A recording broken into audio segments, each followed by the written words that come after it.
State. But now Jeff Hostetler is the quarterback for West Virginia University. Throughout the regular season, he made the big play, like this link-up with wide receiver Rich Hollins, who averaged 27 yards per reception. Another big reason for the Mountaineers' 9-2 season is Darryl Talley, a consensus All-America pick at linebacker. At 6'4", 225 pounds with great speed, he's already being compared with the Giants' Lawrence Taylor and spearheads the 11th best defensive unit in the country. Tonight, that defense will have its hands full in the Gator Bowl as West Virginia faces Florida State and tailback Greg Allen. Allen is just a sophomore who shares playing time with senior Ricky Williams. And one thing he knows is how to get into the end zone. He scored 1 touchdown through the air this year on this reception against East Carolina and scored 20 more on the ground to lead the nation with 126 points. As a team, Florida State is second in the country in scoring. The Mountaineers and the Seminoles tonight. ABC Sports presents live from Jacksonville, Florida, the 1982 Gator Bowl. The Mountaineers of West Virginia against the Seminoles of Florida State.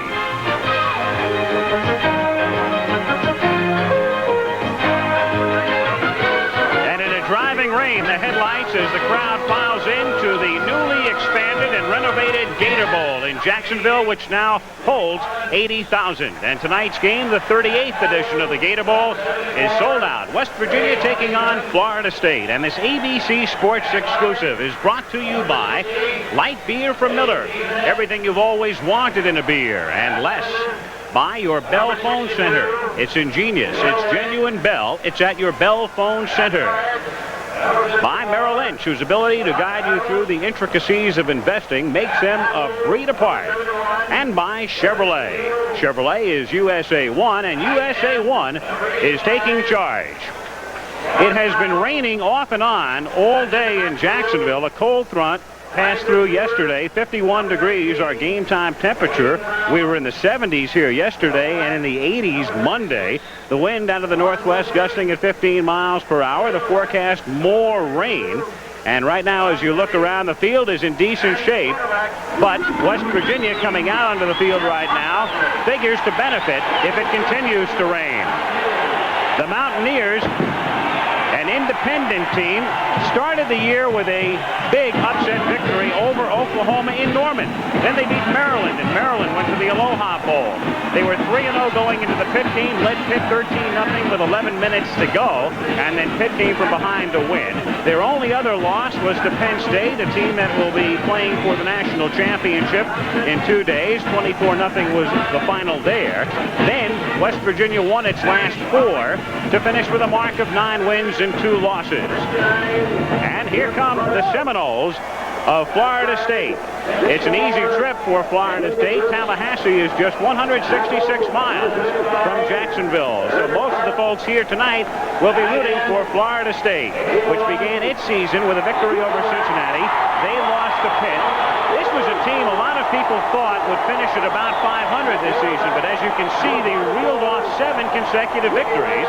At one point this season, they had a mark of 8-1, and it looked like they might be going to the Orange Bowl, but they lost to LSU in a game in which the Tigers wound up going to Miami. The Seminoles came here, and then they closed their season with a loss to Florida in the big intra-state rivalry 13-10. Welcome to Jacksonville, everybody. I'm Al Michaels. This is by no means the most glamorous of the postseason bowl games. Neither team has a remote shot at a national championship, but we think it is one of the more interesting matchups because it is very hard to figure. These two teams have never met each other before, and it's a great contrast in style. As far as Florida State is concerned, they are offensively oriented. It is a team that not only scores a lot, piles up a lot of yardage, but they love the big play. Bobby Bowden, the head coach, freely admits we look for a touchdown on almost every play when most teams are just looking for first downs.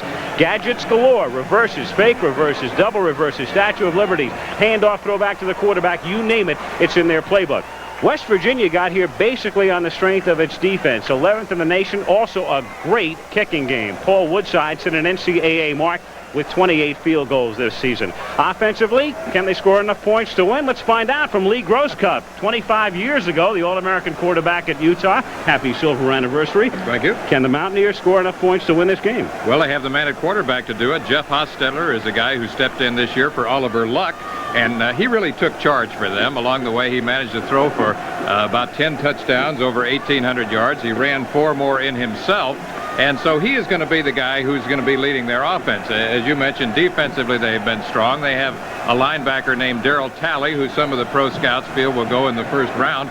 Might be the first linebacker taken in the pro draft this year. He's out of the mold of Hugh Green and Lawrence Taylor, and he really plays wall-to-wall linebacker. Well, Hostetler is the main man offensively for West Virginia. A completely different situation at Florida State. They're starting a quarterback who hasn't started the game since September. Well, they really have a quarterback tandem. They have Blair Williams, who'll be starting tonight. Kelly Lowry is the other half of that tandem. And really, whoever has the hot hand tonight is going to be the quarterback who will take charge for them. Now, at tailback, it's well established. They have a tandem. As you mentioned earlier, Greg Allen is leading the country in scoring. He's a sophomore with really superstar potential. And Ricky Williams is the senior. He's more mature. He's more dependable. He's an inside-outside runner. They also use him on draws and misdirection plays.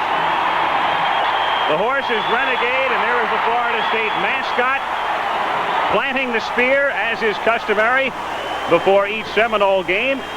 At midfield, 80,000 looking on at the Gator Bowl. Florida State is a slight favorite. The Mountaineers and the Seminoles coming up from Jacksonville will have the kickoff right after this. Florida State will kick off. West Virginia winning the toss. They'll receive. Mike Rendina, who has kicked sparingly this season. He lost his job after an early season injury, gets to kick off in the Gator Bowl, and Willie Drury comes out from the 5, past the 20, and Drury still on his feet at the 29 and stopped at the 30-yard line. All right, Jeff Hostetler, who transferred from Penn State, sat out last year, had a fine season. Mickey Walzak, the fullback, he was the MVP in the Peach Bowl last year. Tom Gray is just a freshman. He starts at tailback. They have Wayne Brown starting at one wide receiver spot, the big play man Rich Hollins at the other. But Don Nealon, the West Virginia coach, said, I have 5 guys. You can put them into a dice cup and shake them all out. They're about even in ability at wide receiver. First down, West Virginia from the 30-yard line. On the first play from scrimmage, number 32, Tommy Gray, out for a gain of 2. Brian Joswiak is a sophomore. Scott Barrows is a sophomore, a young left side of the line. Then you've got senior Dave Johnson starting at center. Andre Gist had arthroscopic knee surgery in November. He's back. And Kurt Keel is perhaps their best offensive lineman, number 71. The tight end was Mark Rao. Last year, Rao a sensational season. This year, not as many catches, but still he's gotten the job done. On second down and 7, Hostetler rolling and throwing, and he finds the tight end, Rao, who takes it to the 49-yard line.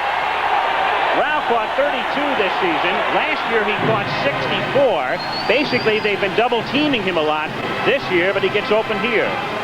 Mark Rao, as you mentioned, now caught 61 during the regular season last year. He's running a simple out pattern here. Hostetler, after a little play action in the backfield, throws it out to him. The coverage there by Pat Milligan, number 19, and he spins away. He shows the extra effort and the good athletic ability that he has. On first down from the 49-yard line, this is Gray, who takes it across the 50. Gray to the Florida State 48-yard line for a gain of 3. West Virginia with a very mediocre running game. Let's take a look at the defensive line with McLean. Carricker is the man to watch, 76. Ponder in the middle, Foytek and Jacks on the outside. Prince Matt and Ken Rowe are the linebackers. Clayton is probably the best of that foursome, number 24. Second down, 7. West Virginia at the Florida State 48-yard line.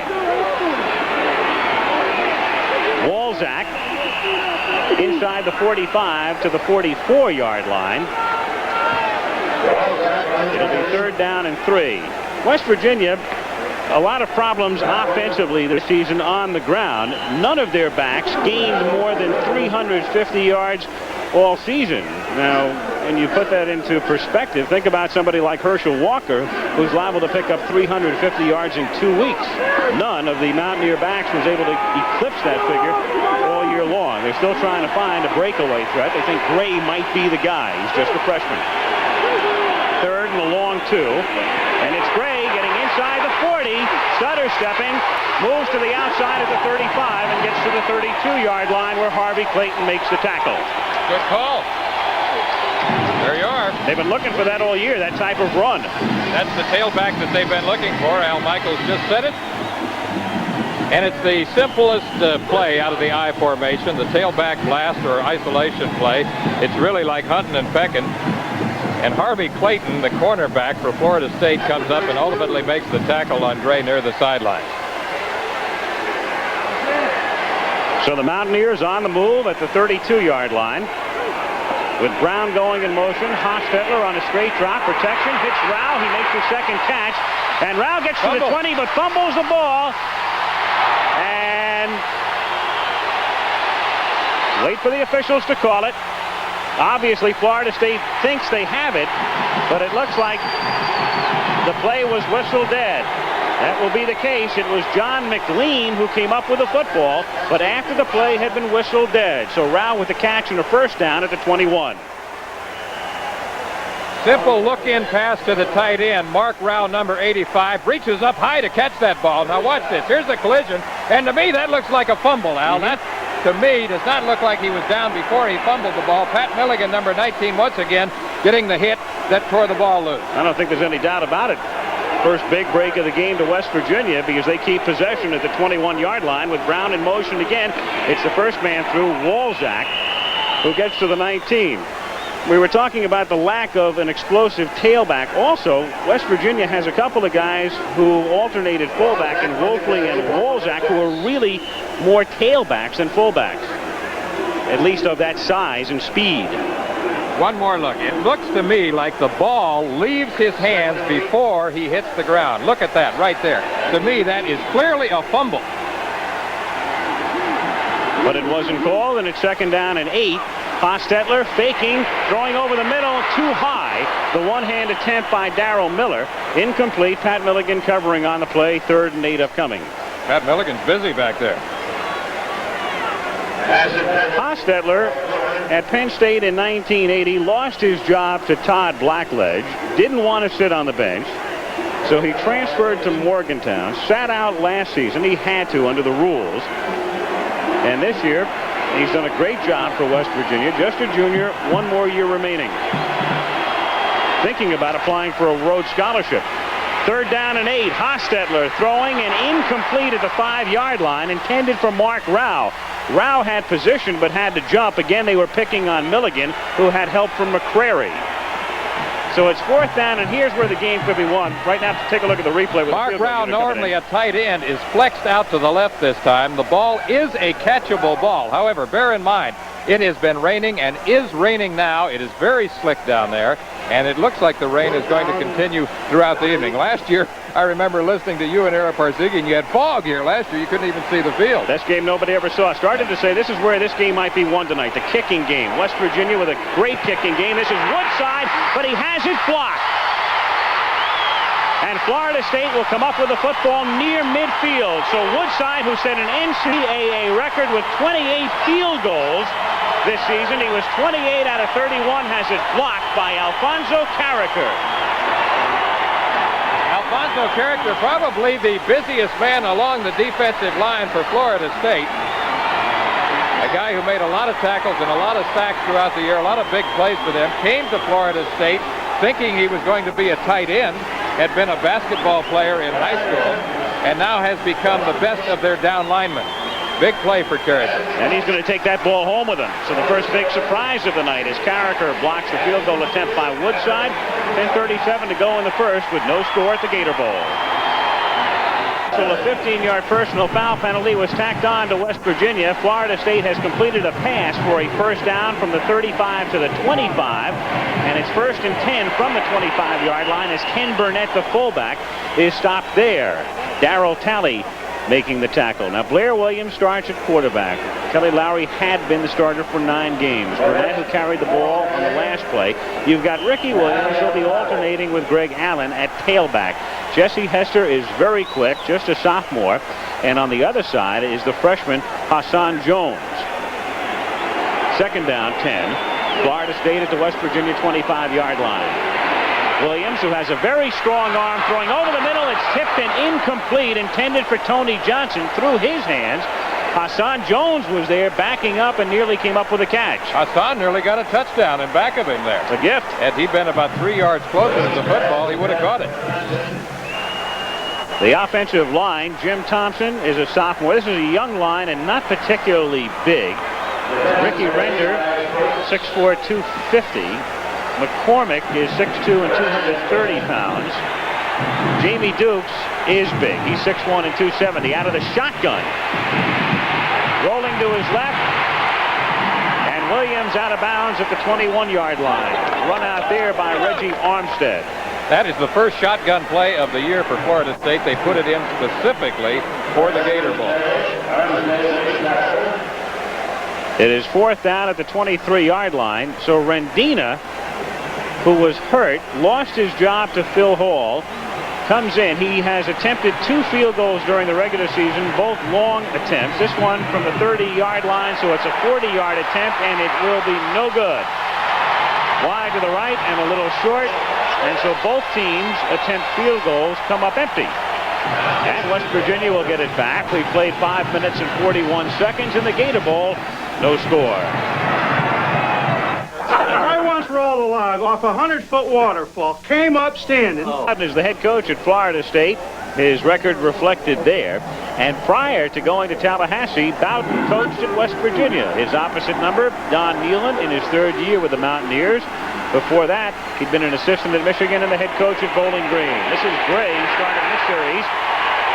And he is buried at the 22-yard line. A loss of 1. Ken Rowe, the linebacker, number 38, making the stop. Interesting, Florida State lost its last 2 games, Lee, and so Bobby Bowden has done some juggling and shifting. He changed his quarterback, and he also took his leading tackler out, Tommy Young, and made him second team.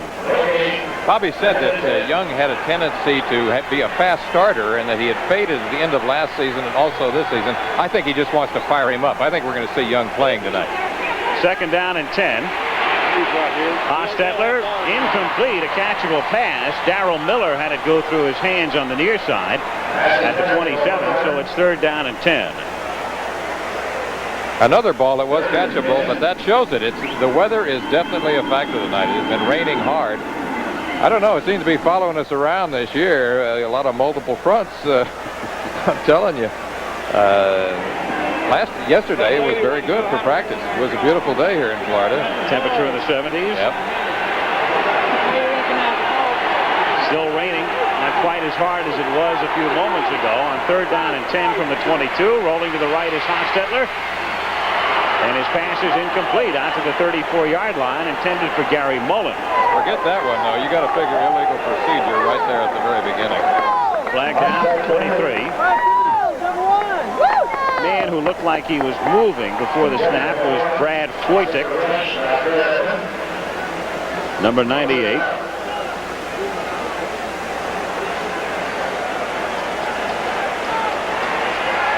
And the march off here. Referee tonight is Robert Aye. Offside. Defense. So 3rd down and 5 for West Virginia at the 28-yard line. The extra defensive back comes in for Florida State. It's Gary Henry. And with Mullen in motion, Hostetler on a straight drop. Gets protected and throws into traffic and incomplete at the 35. Mark Rao was sandwiched. The Mountaineer fans want an interference call and won't get it. Ken Rowe was the man who covered and hit him, and it's 4th down and 5. Mark Rao, you pointed out during the year, was double covered a lot after the great season he had last year. Tonight, he has been the primary target on most of the Mountaineer passes. He had a great season last year, though. 61 during the regular season, and then 3 more in the Peach Bowl for a total of 64. Superick has to short hop it, and the kick is partially blocked. He gets a somewhat decent bounce out of it, and it rolls out of bounds at the 38-yard line. David Ponder was the man responsible for making contact with a football. So interestingly, the one area in which West Virginia figured to have a huge advantage was the kicking game. They have had a field goal fully blocked and a punt partially blocked, and Florida State has good field position at the West Virginia 38-yard line. 8:16 remaining in the first period. Another look at the block. David Ponder, number 85, the nose guard, coming in there and gets a great block. They sent 4 men in. 8:16 to go. First quarter at Jacksonville. 0-0. Florida's largest city, Jacksonville. 80,000 looking on at the Gator Bowl. No score first period. And Florida State from the West Virginia 38. It's Greg Allen making the catch and getting to the 22 for a first down. Allen and Williams, the tailback tandem, throughout the season have been alternating. On that play, they were both in the backfield at the same time. There it is. You see it perfectly right there. There's Williams on the left. Allen is on the right. They both run circle delays. There comes Allen down the field. As you pointed out in our pregame show, Al, he's a man who can hurt you a lot of different ways. A great all-purpose back. That time making a leaping catch coming out on the circle route. Allen goes out. Burnett comes in at fullback, and on first down, lofted toward the end zone, incomplete. Intended for Hassan Jones. It was Steve Newberry, the cornerback, a junior from Peterstown, West Virginia, covering on the play. It'll be 2nd and 10 at the 23. This is a pure timing pass to Hassan Jones, the wide receiver on the left. It's 1, 2, 3. Throw the ball up. It's a fade route. Steve Newberry, number 28, has perfect coverage right there, so it's really a toss-up in the end zone. No score. Hester split wide to the left on 2nd down. Trying to set up the screen. He has nothing to his left as Williams, and then he throws the ball into the ground, and there is no flag as yet. Blair Williams just trying to dump it, and West Virginia all over the officials contending it should be grounding, but there's no flag. Well, they have reason to be on the officials for that one. To me, that was a purpose. He purposely throws this ball away. He doesn't even try to act this one out. Now we have a flag that was just thrown. Straight drop back action. It looks like he's setting up the double screen. Now he finds himself in a scramble situation. He's off to the right, and that, if I have ever seen it, Al, is intentional ground. Well, I just mentioned there was a flag that was thrown fully 10 to 15 seconds after the play. Here's the call. Ineligible, downfield, offense. Interesting. It had nothing to do with grounding, but they're penalized anyway. Well, that's an interesting, it's an obvious call, because usually in double screen situations where you wind up scrambling, you do have ineligible men downfield. Now, had the ball been thrown to a man behind the neutral zone, it would have been a legal play. Ineligible receiver downfield.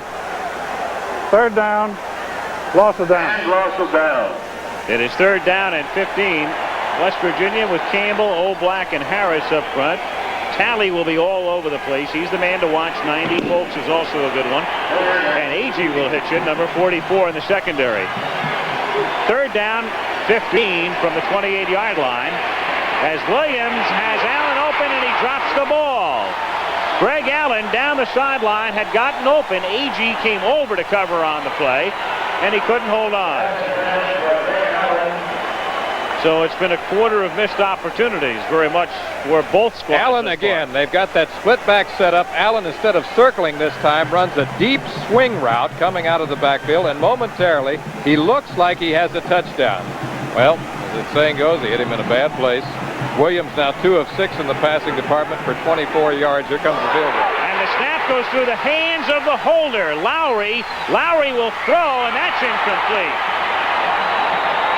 So the field is really taking its toll. Both teams' kicking games have been in tatters. This time the snap was high. Lowry couldn't get it down. It would have been a 45-yard field goal attempt. And instead, West Virginia gets it. He tried to throw the ball to fullback Manny Caballo. That's a gadget play that was unrehearsed. They still would have had to pick up a lot of ground to get the first. Here it is again. Look at the snap. It's there, like you say, the field really showing it. The snap was a little high. Lowry misses it. Now watch this. You talk about improvisation.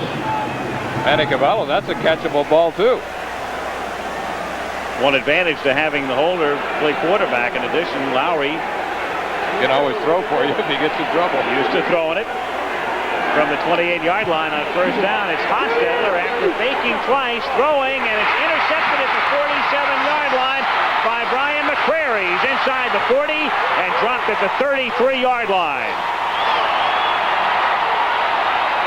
Brian McCrary, a sophomore from Germantown, Tennessee, had 2 interceptions this season against South Carolina, had 4 in the regular season. Play action fake right here. He fakes the misdirection play, rolls to his left. He's looking for Rao on a crossing pattern. Now McCrary, number 43, steps right in there, 5'11", 170. He's right where he should be. Makes a good little juke step there, goes to the outside, back to the inside. Finally knocked down right there by Wayne Brown, number 19. First down for the Seminoles from the 33-yard line. On the delay, a play they love to use, it's Ricky Williams getting to the 29-yard line. Gains 4, second down and 6. There's McCrary, the man who made the interception, setting his teammates up in good shape, but neither team able to capitalize thus far with under 7 minutes to play in the first period and no score. Florida State thus far having better field position. Usually you figure that West Virginia is the field position team. That's what they like to play. They stress defense and the kicking game, as you said at the top. Second down and 6 from the 29-yard line. Out to the left side, and it's complete to Dennis McKinnon. McKinnon gets inside the 20, and that's a Seminole first down at the 19-yard line. Dennis McKinnon, one of 5 wide receivers that they run in and out. They're really pretty much interchangeable. They bring the plays in from Coach Bobby Bowden along the sideline. There you see his numbers. Bowden, an old quarterback himself, playing at Sanford College. Ben Howard, I guess. In Birmingham. Back in the 50s. And he eventually became the head coach there. Yep. First down from the 18-yard line. Williams, no gain or a minimal gain at best. It'll be second down, 10. Reggie Armstead came up to make the stop. Don Nealon and Bobby Bowden were pretty much in agreement that if it rained tonight, it would help West Virginia more than Florida State. What do you think, Lee? I don't know that they were really in agreement on that. Bobby Bowden was the one that said it. He said the only weather that would help Florida State would be heat. They don't have that tonight. Second down and 10. And the pass is juggled and then caught by Orson Mobley, the tight end, at the 13-yard line. He was hit by the linebacker, Dave Preston, and he gains about 5. This is a good example of hand-eye coordination here because, first of all, there's a fake screen out to the right. Mobley misses the ball momentarily, but then, even though being hit, is able to come back and get the ball right there. Now, this guy is big. He's 6'6", 250 pounds. He's a baseball player. How do you find a uniform big enough to fit that guy? Third down and 5 out of the shotgun. Williams scanning his receivers and throws for a first down to the 3-yard line. Florida State, as Lee mentioned, working out of the shotgun for the first time this year. Hassan Jones on the receiving end, first and goal. Hassan Jones running a simple curl-in route right here behind the linebacker. This is a real bullet pass, and you talk about hitting on the top part of the numbers. That was right there. Dennis Folks, the inside linebacker, number 50, who along with Talley have formed a tremendous tandem of linebackers throughout the year for the Mountaineers. First and goal. This is where they love to give the ball to Greg Allen. They pitch it to him. He's looking for the end zone, but he doesn't quite get there. He gets to the 1. He is stopped by Anthony Daniels at second down and 1 with 4.5 minutes to go in the period. You're exactly right. That's what he likes to do, get the ball to Allen, and that is his favorite play, is the power pitch. He says that he likes to go wide and then look for the seam or the crease, and he is a cutback runner. That is where he has been most effective and gotten most of nearly 800 yards during the year. 21 touchdowns for Allen, including 20 on the ground. So from inside the 1, they pitch it to him. He goes to the left side, and he cannot spring loose. He is bunched up at the 2. Steve Hathaway was the man who got there first.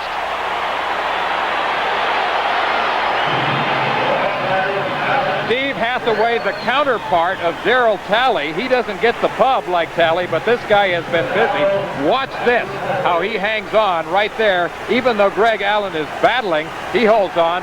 Tim Agee comes up and puts on the finishing touches. Agee, as you mentioned, is a guy who will hit you. He's one of the most aggressive players on their team. One of the Mountaineers is shaken up, so Williams comes over to the sideline. The man who's injured is Todd Campbell. No score, first period. Assistants, Todd Campbell, defensive lineman, senior out of New Kensington, Pennsylvania.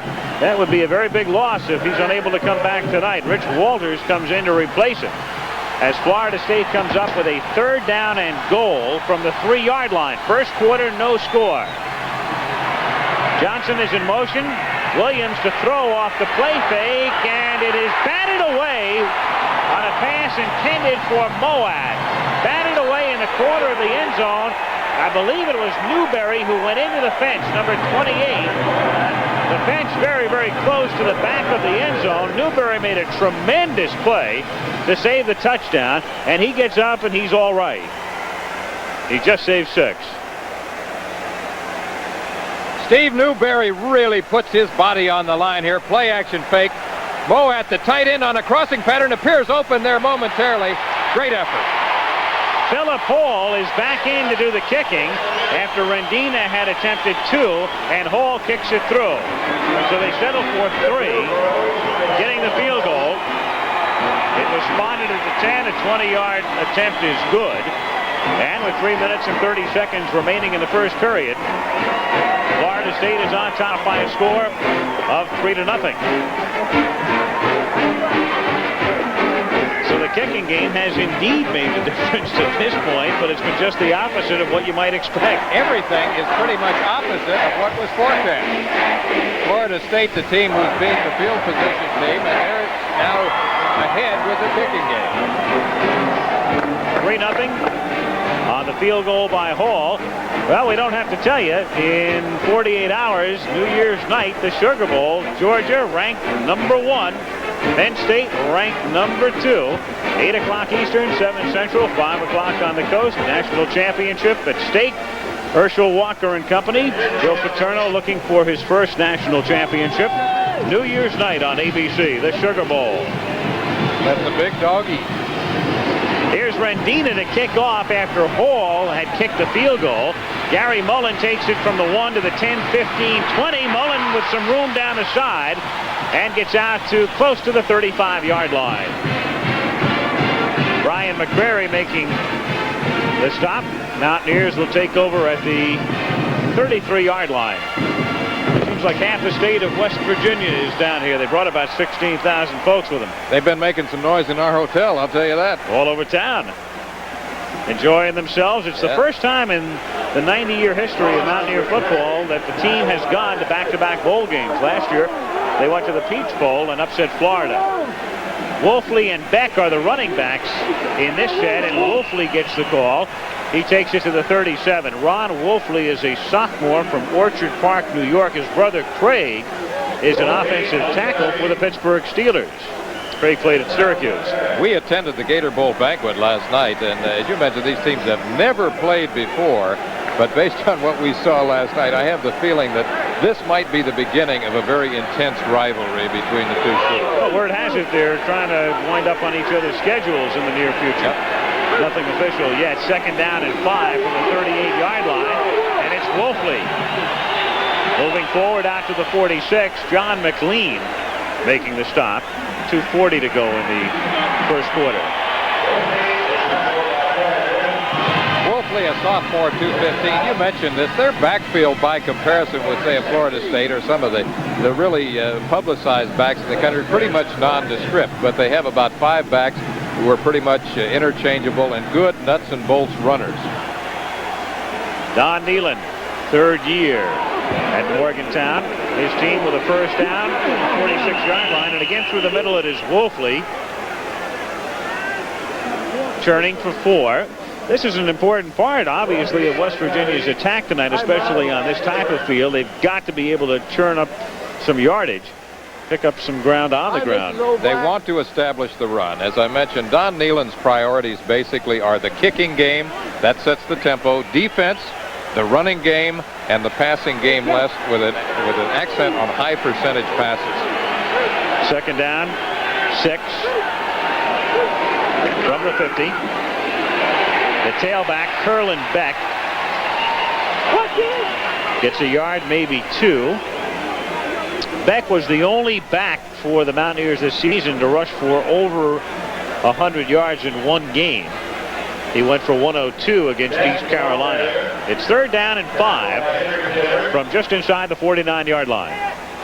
Hostetler's favorite target so far in these passing situations has been his tight end, Mark Rowell. Let's see if he goes upstairs again. Hostetler has attempted 6 passes, and in 4 instances he's been looking for Rowell. West Virginia has just taken a timeout with a third down and 5 coming up from the 49-yard line. 1 minute and 9 seconds remaining in the first quarter. Bobby Bowden, Don Nehlen, both former quarterbacks. Now, Don Nehlen was a split T quarterback at Bowling Green. His senior year of football was the same as mine, 1958. He has been very influenced through the years by Bo Schembechler. Bo was the line coach at Bowling Green back in 1956. Later, he worked under Bo at Michigan, and his philosophy is very much like that of Bo Schembechler. Nehlen was the head coach at Bowling Green for 9 years. Don was telling us yesterday, he said, I had a lot of success up there, but every New Year's Day, I'd sit at home and I'd watch all of the big bowls on television. And finally I said, hey, look, somewhere down the line, I've got to look for a major college job. So he went with Schembechler as an assistant, then got the chance to go to West Virginia. Well, he's not quite to New Year's Day yet, but he's close. Of course, this year Bowling Green went to the California Bowl. That's right, at Fresno. And Bobby Bowden, who took his team to the Orange Bowl in both 1980 and 81. Third down, 5, West Virginia from the 49-yard line. Hostetler slipping as he begins the roll, but looking for the first down and getting it, and he gets crushed at the 40-yard line, but he's picked up the first. Rowe and McLean made the stop, and Hostetler, as Lee mentioned, can run. That's why they're very excited about this young man, Jeff Hostetler. He's 6'3", 212 pounds. He has 4.7 speed in the 40-yard dash, which is certainly more than adequate.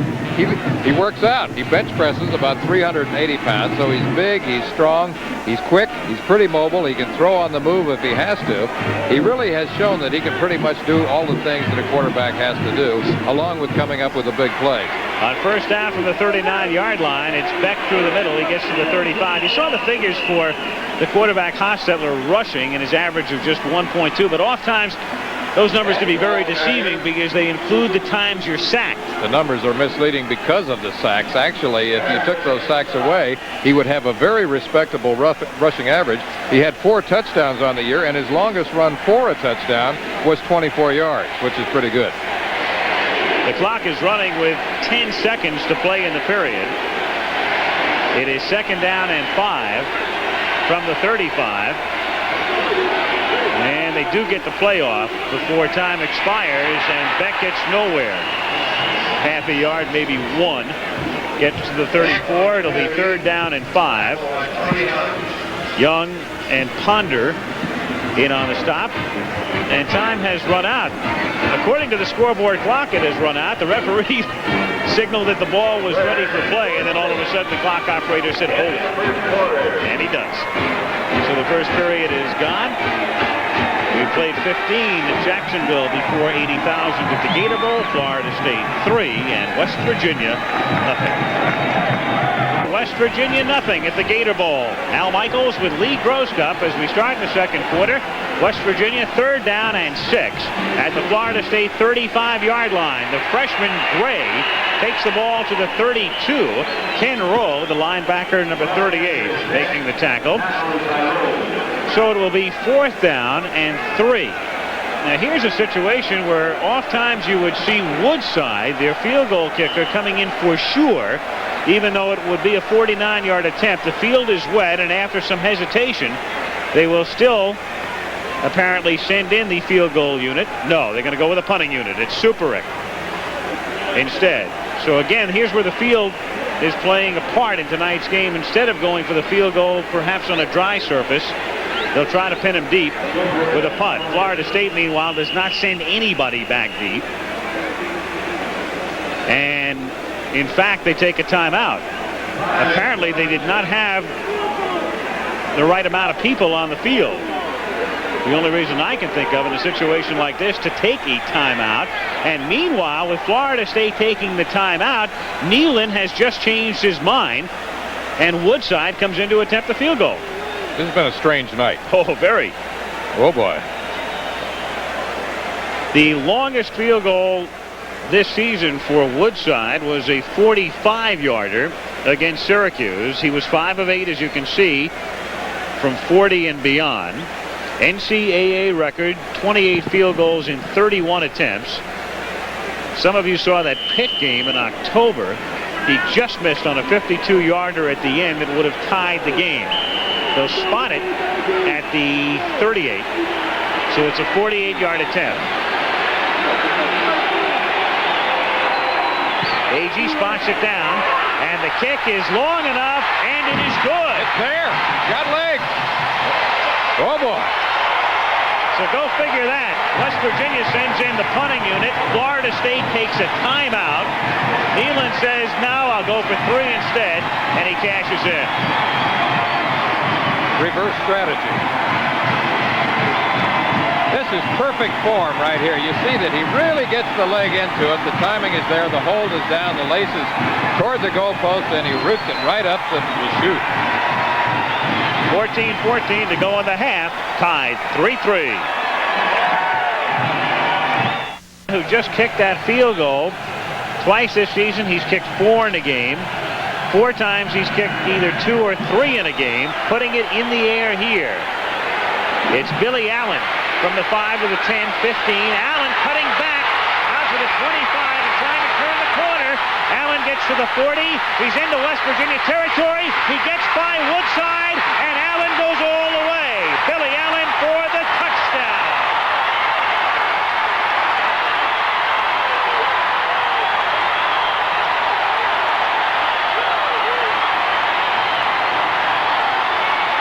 Billy Allen, who is the oldest player on the team. He was in the Air Force, then went to school.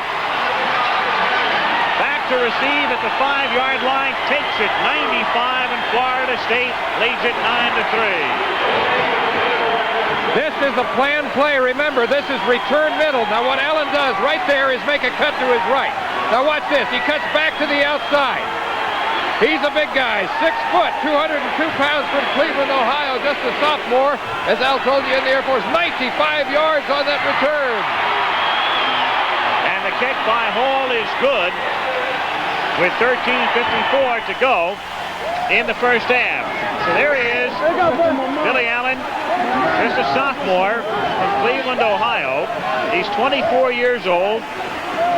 Returned to kickoff last year, 97 yards against LSU. Look at this, you see him. He's to the left side of the field. He comes straight up, and now here's the big move right here, the cut.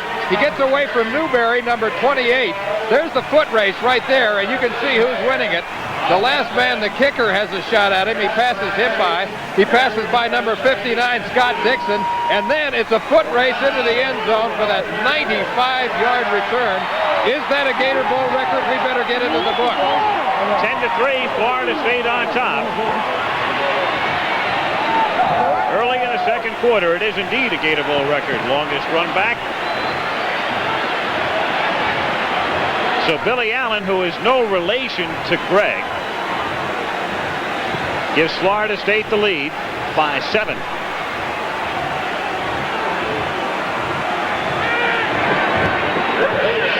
Allen played service ball in Europe. He was in the Air Force, and it was there. Bobby Bowden was speaking at a clinic in 1980 when Allen caught his eye. The kick in the direction of Drury goes out of bounds, so they'll do it again. Will Rendina from the 35-yard line. So it's been Rendina and Hall alternating as the place kickers. Rendina was highly recruited. Kicked last year for Florida State, but he was hurt, had a hip injury. They had to go to a walk-on Hall. Hall didn't relinquish his job until tonight when Rendina came in for a couple of kicks, and then they finally went back with Hall. Now they're going to let Rendina kick off. The previous record for longest kickoff return was held by Billy Hare of Clemson against Miami. That goes back to January 1st, 1952. That was 70 yards. Long time for that type of a mark to stand. 30 years. So from the 35-yard line, Rendina kicking down to Drury at the 9, out to the 20, and tripped up at the 27-yard line. Tim Mack making the stop. Still raining here in Jacksonville, and Ann Simon is working the sidelines tonight. Ann, what are the conditions down there right now? Well, look at my outfit. You can see from this. Normally I work the sidelines in my yellow ABC jacket. Tonight I have to do it in my orange ABC poncho. So you can see it's raining cats and dogs today. And the water on the sidelines is at least an inch deep in places, sometimes 2 and 3 inches. It's tough out here, but the field is slick. But we're having a good time. Back up to you, Al. All right, we'll try to stay dry anyway. Forecast said intermittent showers. It's been rather steady to this point. From the 28-yard line, first man through is Walzak, the fullback, and Walzak takes it all the way out to the 40-yard line on the first down as he picks up about 13. Walzak had good daylight there, but there again, the lack of a breakaway threat is one of the things that the Mountaineers have missed. You touched on it earlier. They have a lot of running backs who are good, tough, durable runners, but no real breakaway threat, no game breaker. West Virginia first and 10 from the 41-yard line. Florida State leading 10-3 early in the second quarter.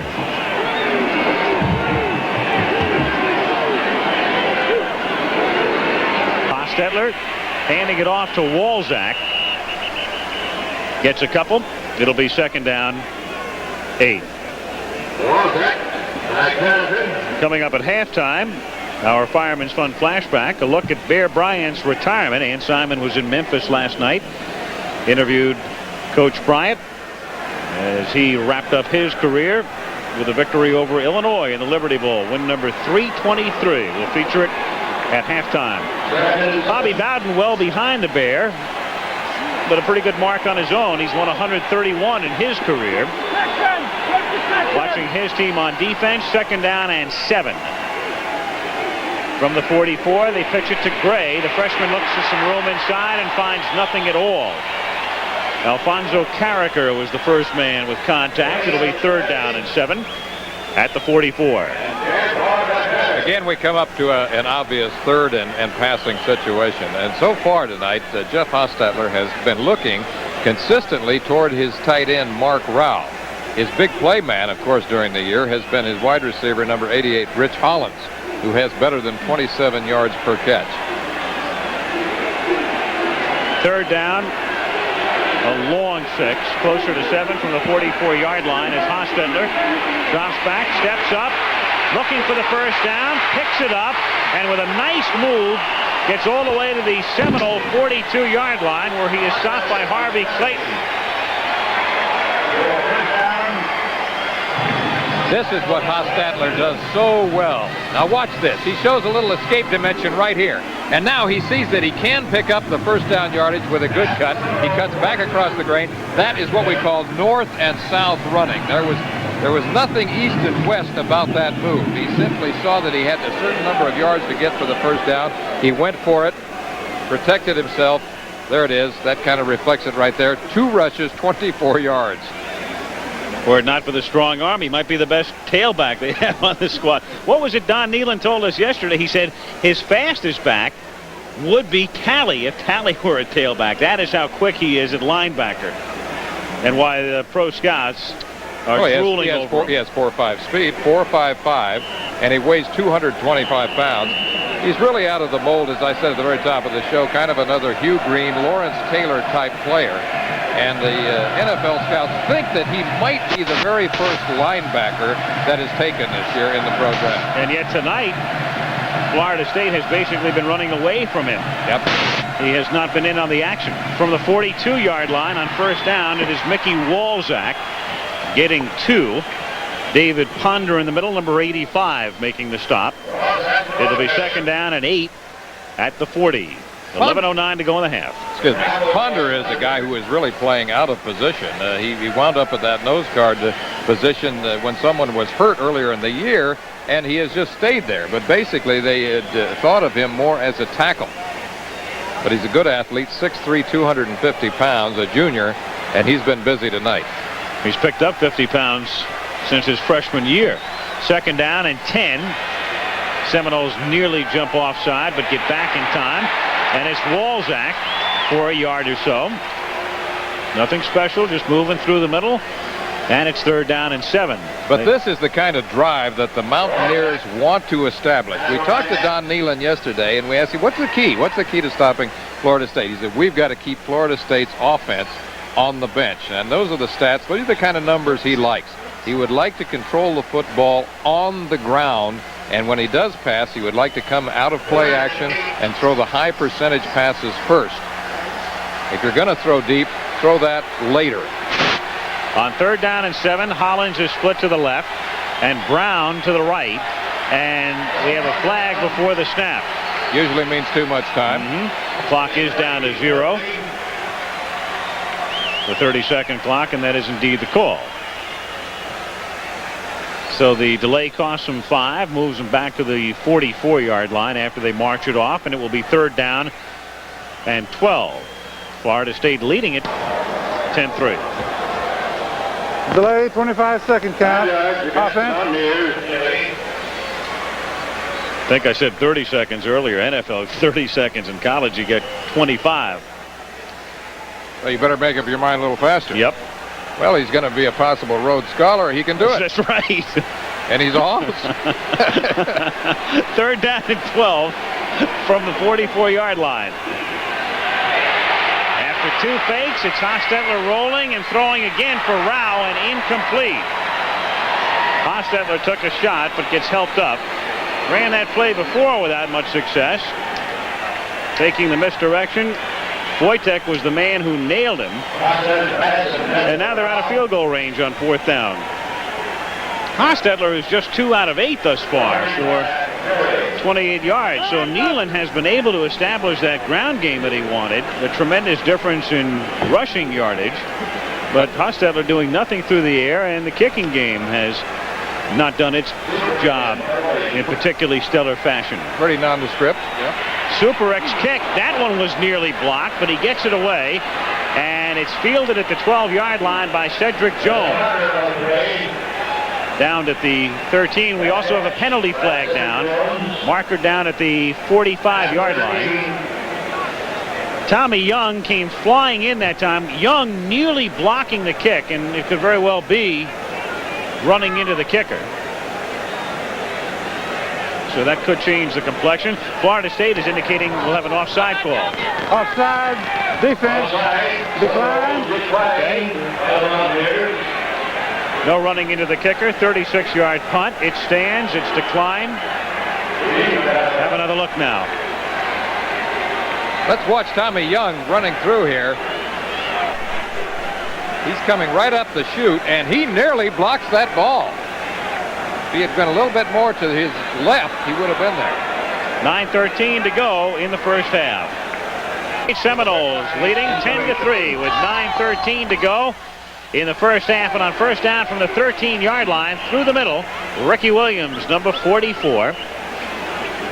Gain of about 3. Bobby Bowden likes to replace whole units, and he has done so here. He has taken out what would normally be his first unit offensive line and replaced the 5 men up front, the 5 interior linemen, with a second unit. The entire offensive line comes out. They have young offensive linemen for the most part. 2nd down, 7 from the 16. Short drop by Williams. Throws to Johnson, who makes the catch at the 21-yard line. Shy of a first down by 2. And a marker is down at the 18-yard line.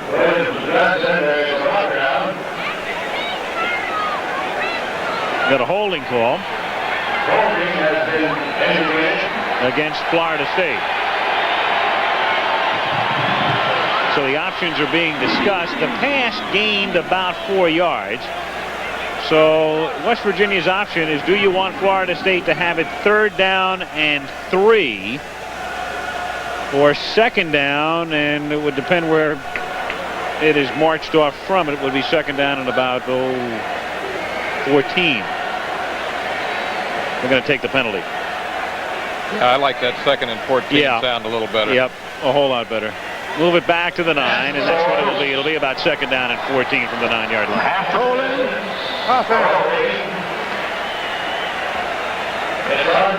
However, that is not something that scares the Seminoles. They are a team who will put the ball up from most any place on the field. They believe very strongly in their passing game, and they don't look at it as something that is dangerous. They feel that they can control the football with high percentage passes, or they'll stretch it vertically and go for the whole load. 2nd down, 14 from the 9. Dropping back into his end zone is Williams, and throws out to the 15-yard line to Mobley, and Mobley is run out of bounds at about the 21. Dennis Folks covering on the play. They did not pick up the 1st down, but he's only about 2 yards shy. Orson Mobley and Zeke Moat, the 2 tight ends, run plays in and out along with the wide receivers. They really have about 7 guys that they will scatter the ball around to among the immediate receivers, and then they also throw to their backs. 3rd down and a short 2. They come up in the power I and run a play out of this formation for the first time in the game, and they will throw, and it's incomplete at the 26-yard line, intended for Cedric Jones. So they came up in a formation in which you normally run and run to the strong side, and instead they roll to the weak side, and Jones can't hold on. That's a very catchable ball, but frankly, Williams should have thrown that ball with a little bit more touch. He had his man out in the flat, clearly ahead of the linebacker or cornerback, and all he had to do was lob it out there, really. He drilled it when he should have touched it. Brian Harlow is a freshman from Brandon, Florida. His first punt of the night. It is a wobbly kick that will bounce near midfield. It takes a good Florida State bounce and then just dies on the wet grass at the 39-yard line. So near midfield, it will be the Mountaineers with the ball. A 40-yard kick, not very artistic, but a decent kick distance-wise. 7:56 to go, 2nd period. Seminoles lead 10-3. 39-yard kick. On network television. How about that? Oh my God. Little nourishment on the sideline. Well, nutrition is important, yeah. They've had a little bit more to cheer about tonight than their counterparts, as Florida State leads at 10-3, about halfway through the 2nd quarter. West Virginia starts this drive from the 39-yard line. 1st and 10. A fumble by Wolfley, and it looks like Hostetler was able to recover. He did. So he didn't leave the scene, and it was fortunate for West Virginia.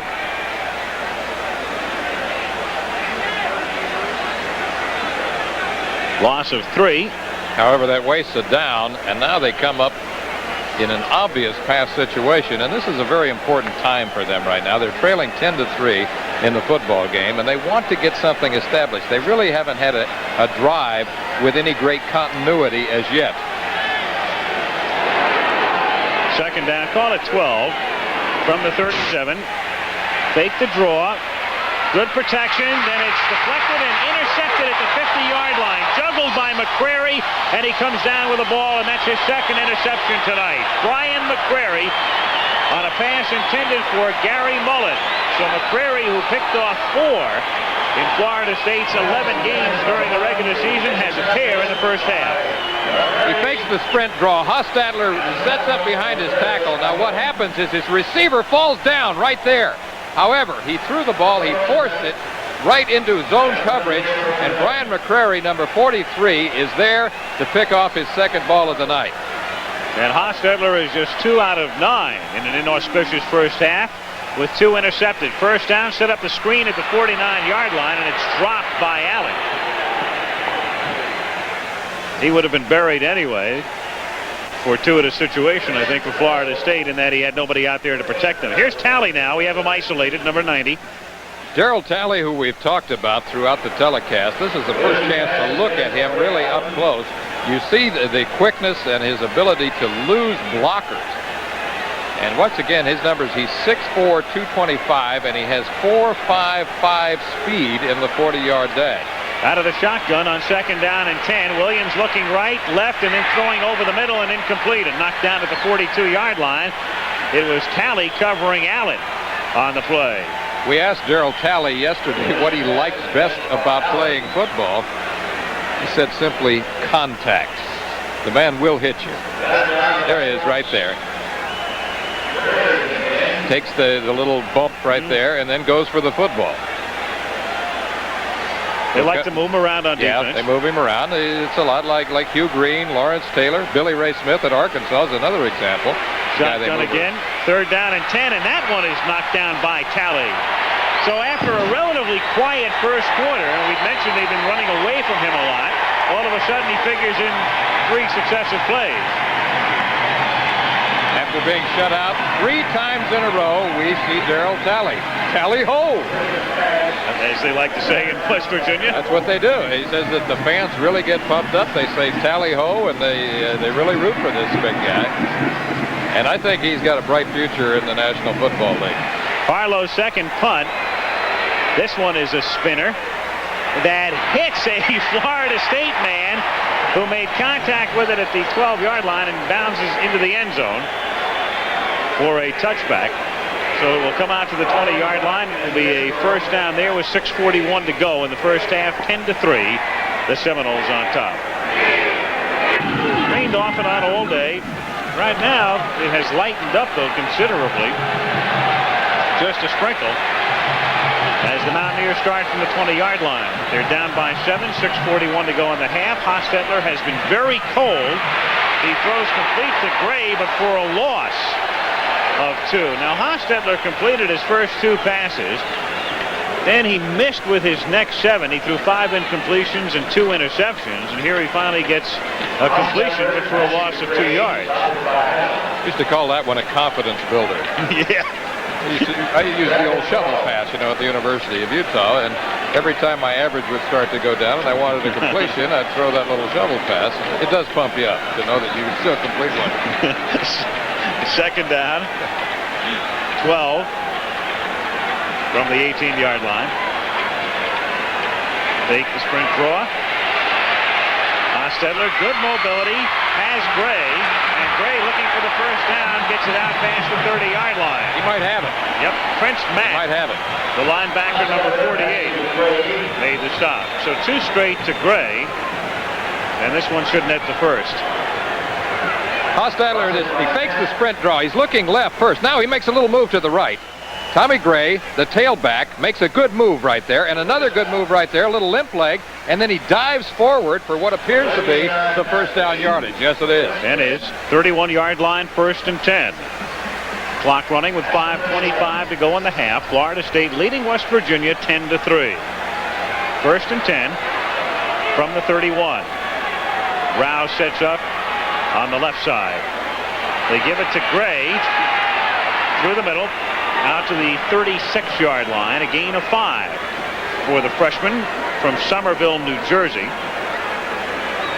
Gray made his first start about midseason against Boston College,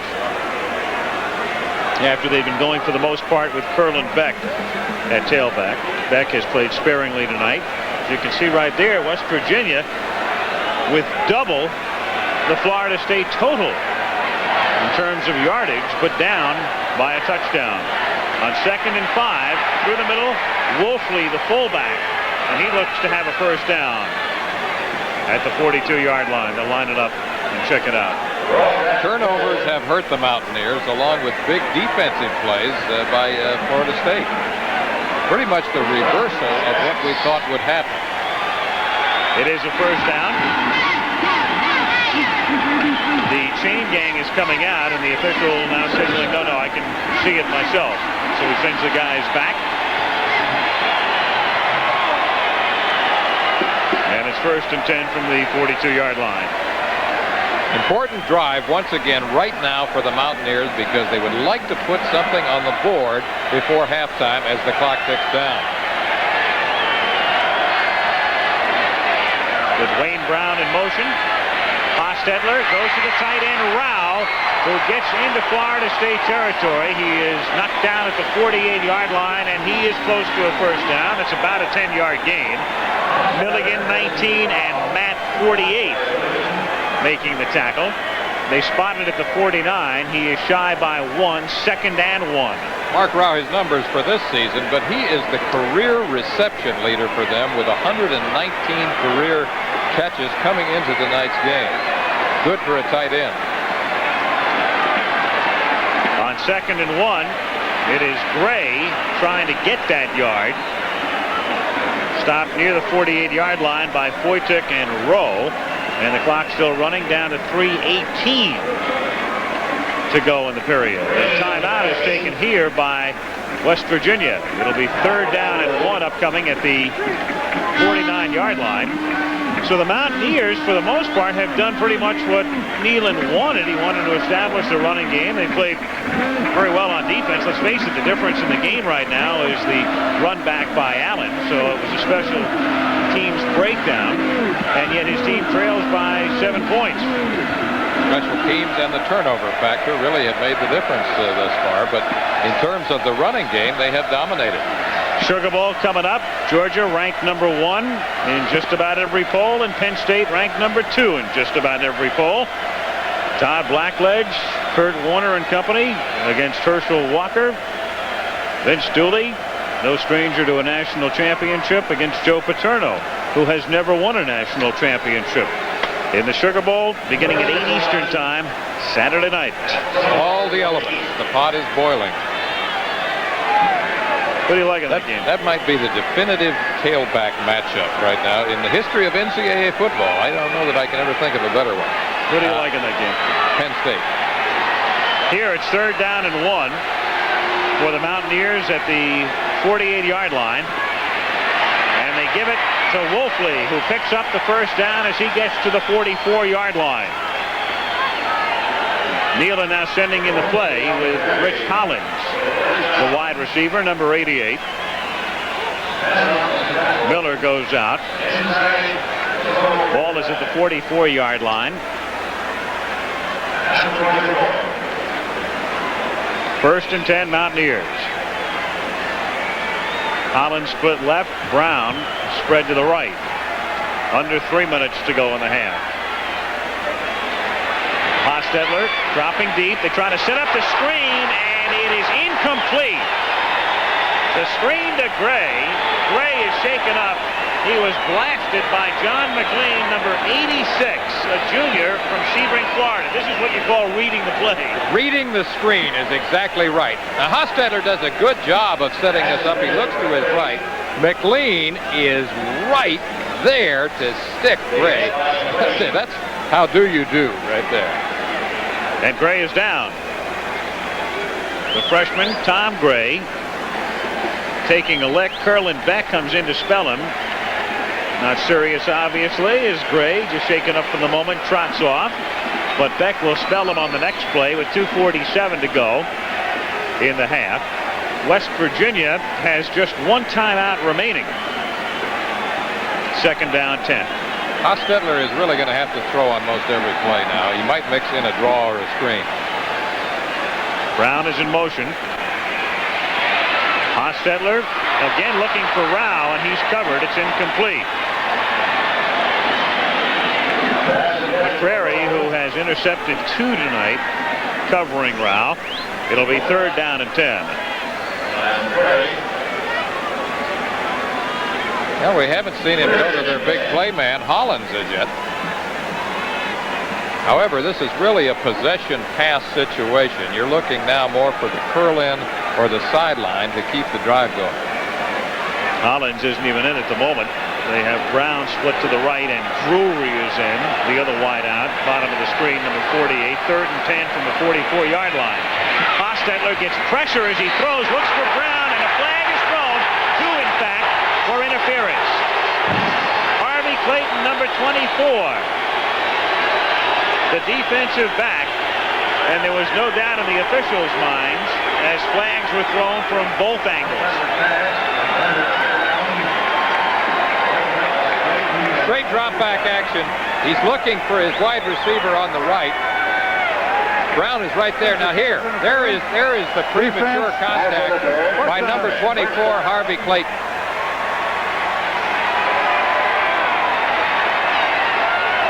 No argument about that one. There have been so many questionable interference calls in NCAA football in 1982. That one was not among them. From the 22-yard line on first down, Gray is back in, and he works his way just inside the 20 to the 19 with 2:28, 2:27, and counting down. McCrary making the stop along with Rowe. And it will be second down, about 7. Florida State on top, 10-3. Difference in the game, a 95-yard kickoff return for a touchdown by Billy Allen. On 2nd and 7 from the 19. On the delay, they give it to Gray, and that doesn't fool very many people as Foytek, number 98, makes the initial hit, a gain of about 2. It'll be third down and 5, and we have 1:50 to go in the half. Again, the Mountaineers have 1 timeout left. Beck comes in at tailback. Gray going out now. Third down, we'll call it 6. 3rd and 6, you got to be thinking pass. Maybe a rollout where Hostetler could utilize his good running ability. Or the sideline. Going straight back, under pressure as he throws, and incomplete, intended for Rao, and well overthrown. So the drive began very nicely, but Jacks, number 84, puts the pressure on. Garth Jacks, number 84. That pressure right there is what forces Hostetler to throw the ball high, but really he had enough time to get the ball to his tight end, Mark Rao, who was on a crossing pattern from left to right and was open. Again, we said earlier, sometimes you touch it, sometimes you drill it. That time he should have touched it. Woodside to attempt a 34-yard field goal.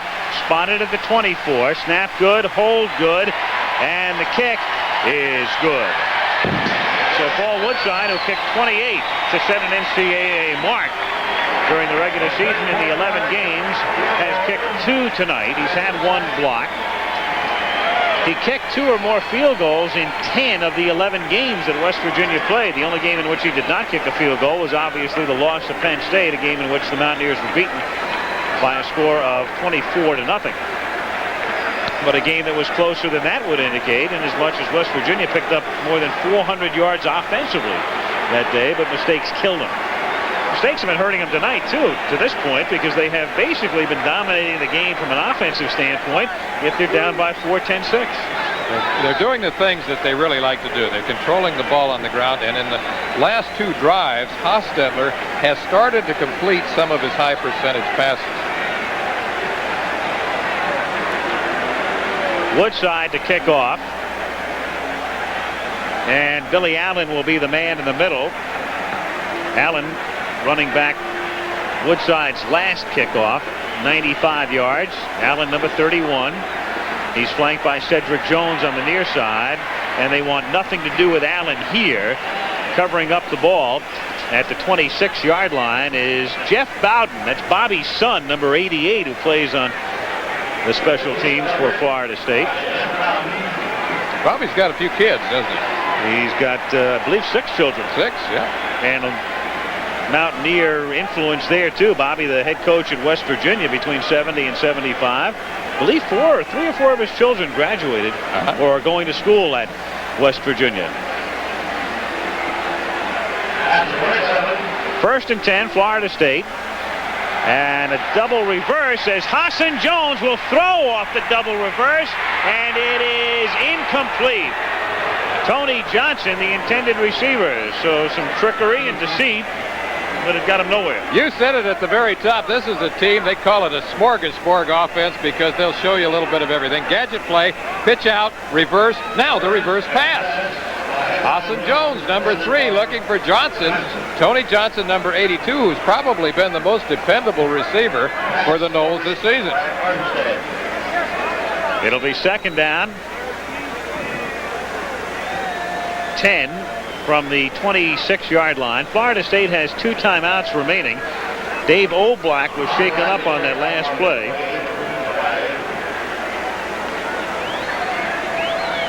Defensive lineman. He's a good one, too. He's the nose guard who played so effectively in the ball game you and I looked at on videotape earlier in the year against Pittsburgh. He was very good. Ernie Anderson comes in to replace him on 2nd down and 10 from the 27-yard line. Pitch it to Greg Allen, who gets out past the 35, the 40, and all the way to the 43-yard line goes the sophomore, where Folks and Hathaway converge on the tackle, and the clock momentarily stopped on the 1st down with 55 seconds to play in the half. Surprise play, but a good gainer by Greg Allen. We talked about it earlier. That's his favorite play. It's the definitive play out of the I formation along with the blast, power pitch, or student body right. We've seen USC run it a million times, and he just finds that seam and goes for it. On 1st down, Williams off the fake, throwing and incomplete, intended for Tony Johnson.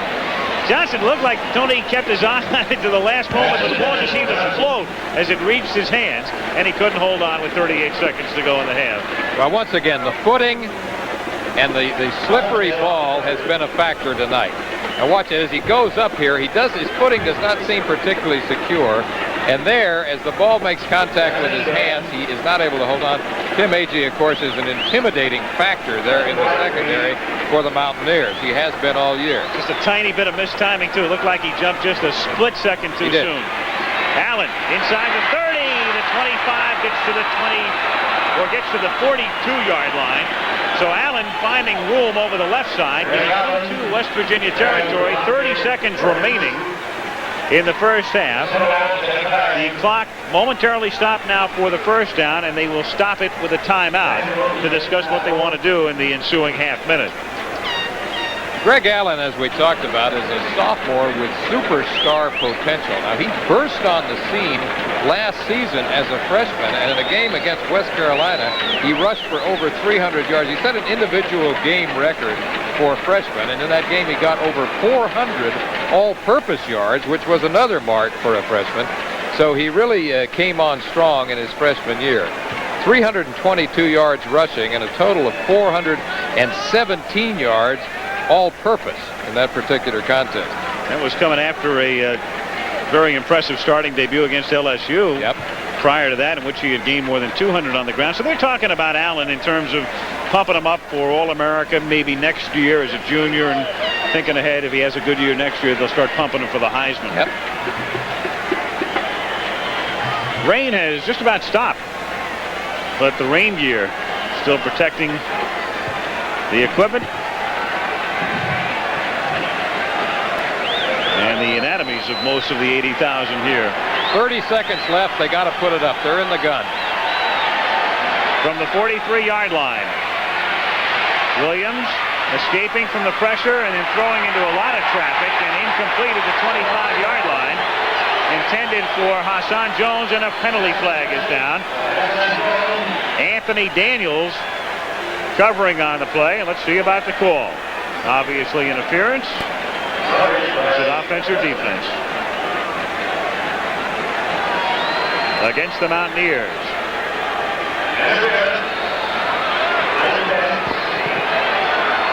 That'll move it to the 28. Pass interference, defense, first down. Anthony Daniels hitting him. And Florida State is at the 28 with 23 seconds remaining in the half. Again from the shotgun. Williams looking for McKinnon, who leaps and makes the catch for a touchdown. What a play.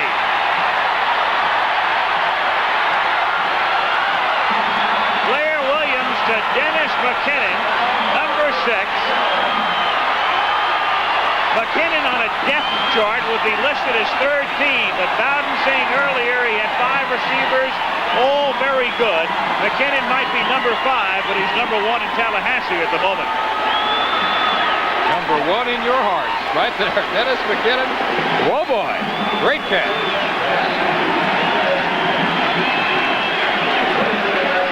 Florida State moving down the field in a hurry as Phil Hall comes in for the extra point, and that's good. 27-yard touchdown pass and a conversion by Hall.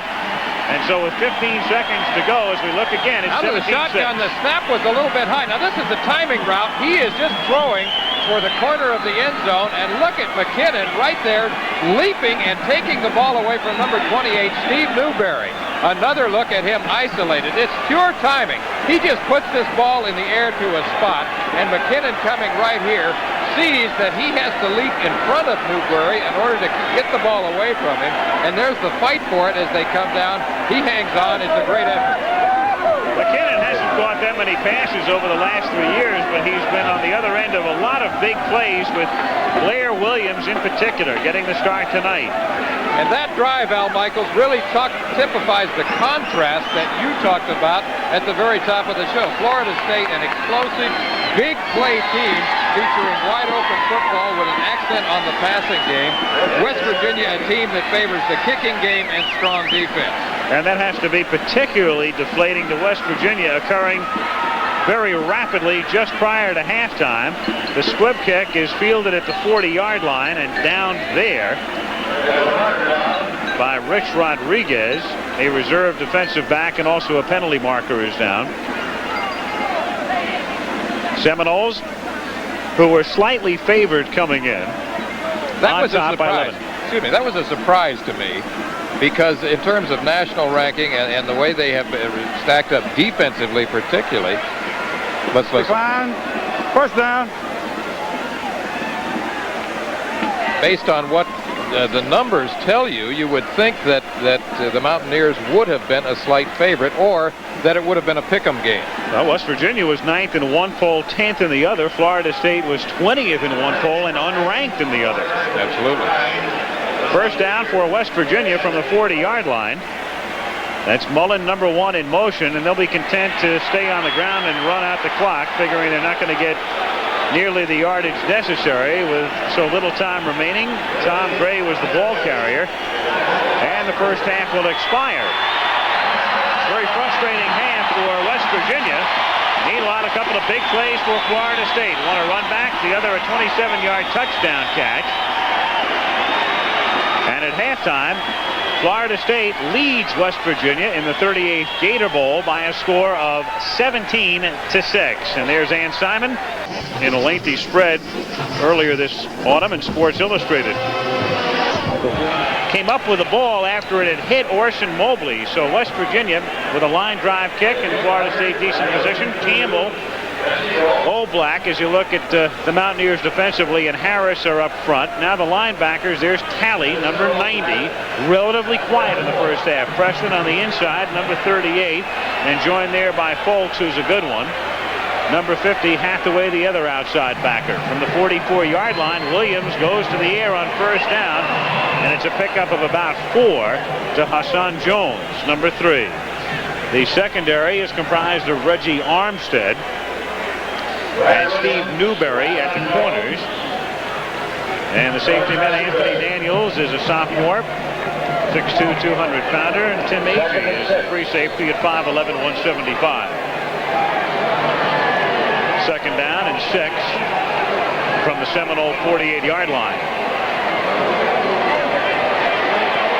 Ricky Williams gets to the West Virginia 47, stopped by Tim Agee, and he is shy of a first down by 1, 3rd and 1. Florida State going with Williams. He's gone all the way. Burnett at fullback, and Williams will alternate with Allen at tailback. Hester and Jones are the wideouts. Guys up front, Zeke Moat, the tight end, number 81. Jamie Dukes is a freshman. They like him, number 64, 6'1", 270-pounder. Double tight end set up here on 3rd down and 1 from the 47. And it's Allen looking for the first down, slithers outside and gets it as he gets to the 43-yard line, and a penalty marker is dropped. Herb Harp, the tackle, may have been guilty of holding. Florida State, a penalty against them for holding, so that will nullify the first down.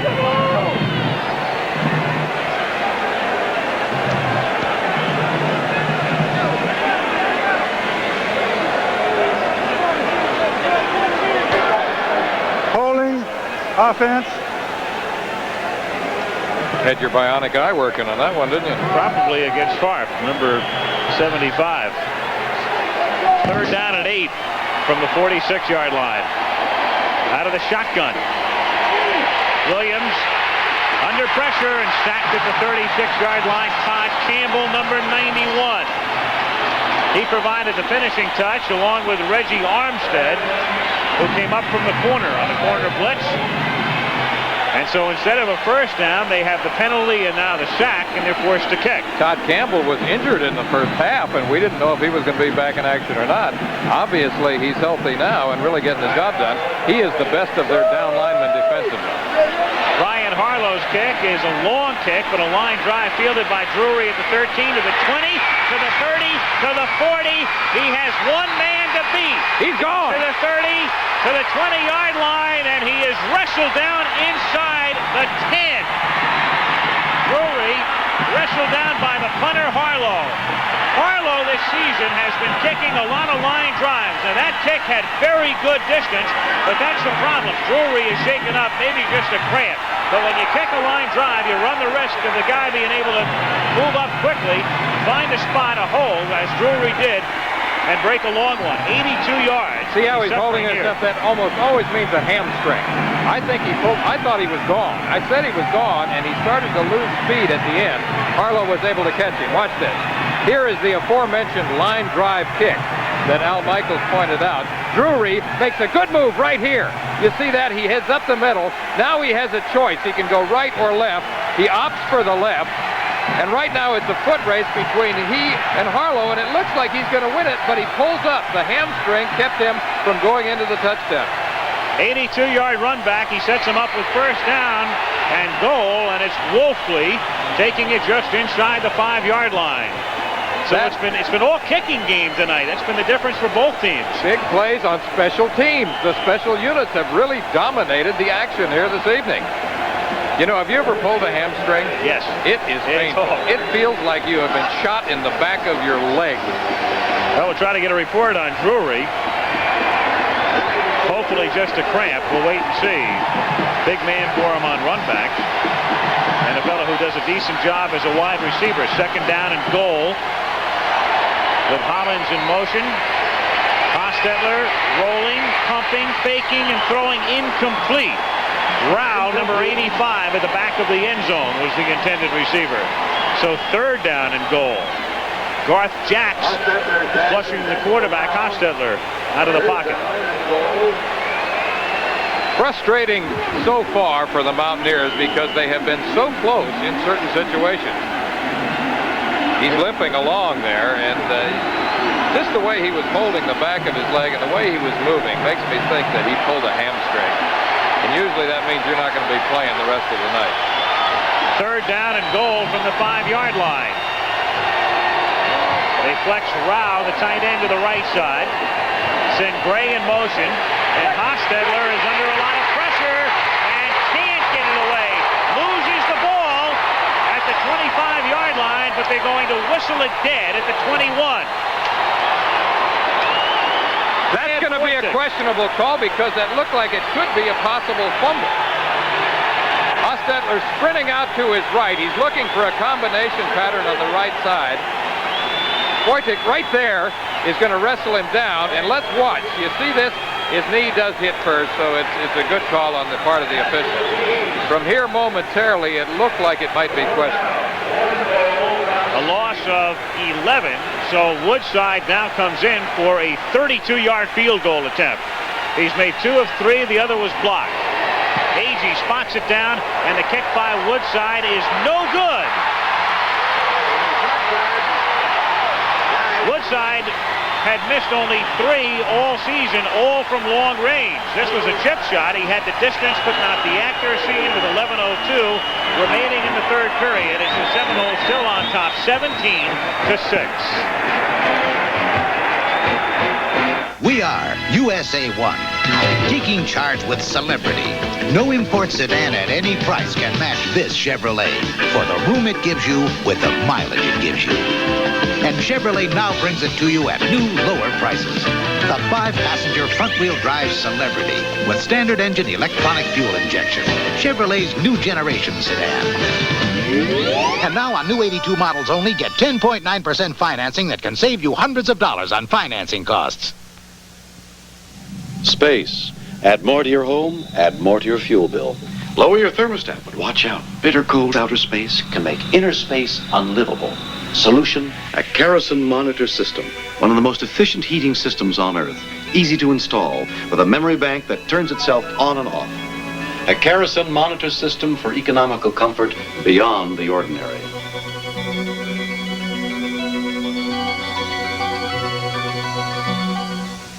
Get back in the groove. Life in the fast lane with bowling's high rollers. The Professional Bowlers Tour 22nd year begins January 15th on ABC. You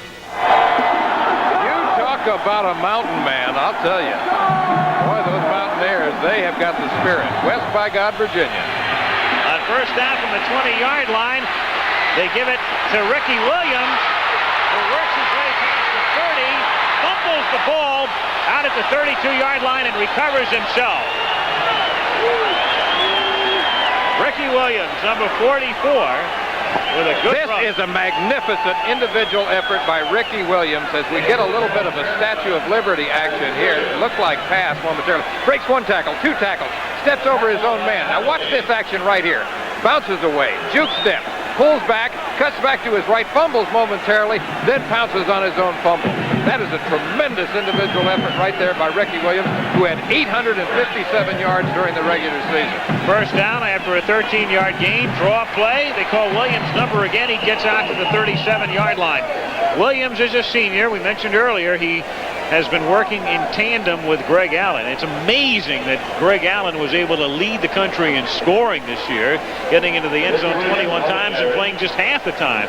But he has to share duty with that man whose numbers are reflected there. Tailback tandems obviously can work, though. I mean, the obvious example is what SMU did with their remarkable tailback tandem. Dickerson-James. Second down and 6. This is Allen. And he gets it out to the 43-yard line where he's stopped by Hathaway. The other thing it does for you, Lee, as you well know, is it keeps you fresh. At the end of the game, you're coming in with a fresh back more often than not. That's why so often you can break a long run in the fourth quarter with a tailback tandem. Now that's an interesting stat right there. They'll measure for the first down. As you can see, the tailback tandem for Florida State has outgained West Virginia throughout the course of the season. West Virginia's entire running offense. And they have a first down. They're second on this drive. First and 10, Florida State from the 43-yard line. 9:45 to go, third quarter. Florida State on top 17-6 in the Gator Bowl. They keep coming at you with a lot of different looks, too. They'll be an I-team one time, then they'll go to split backs, then they'll be in the shotgun. Smorgasbord offense, show you a little bit of everything. From the 43-yard line, Greg Allen looking for room. No, sir. First man to wrap him up was Todd Campbell, number 91. You go back a couple of years when Florida State had a chance to win a national championship, came very, very close, went to the Orange Bowl where they lost to Oklahoma.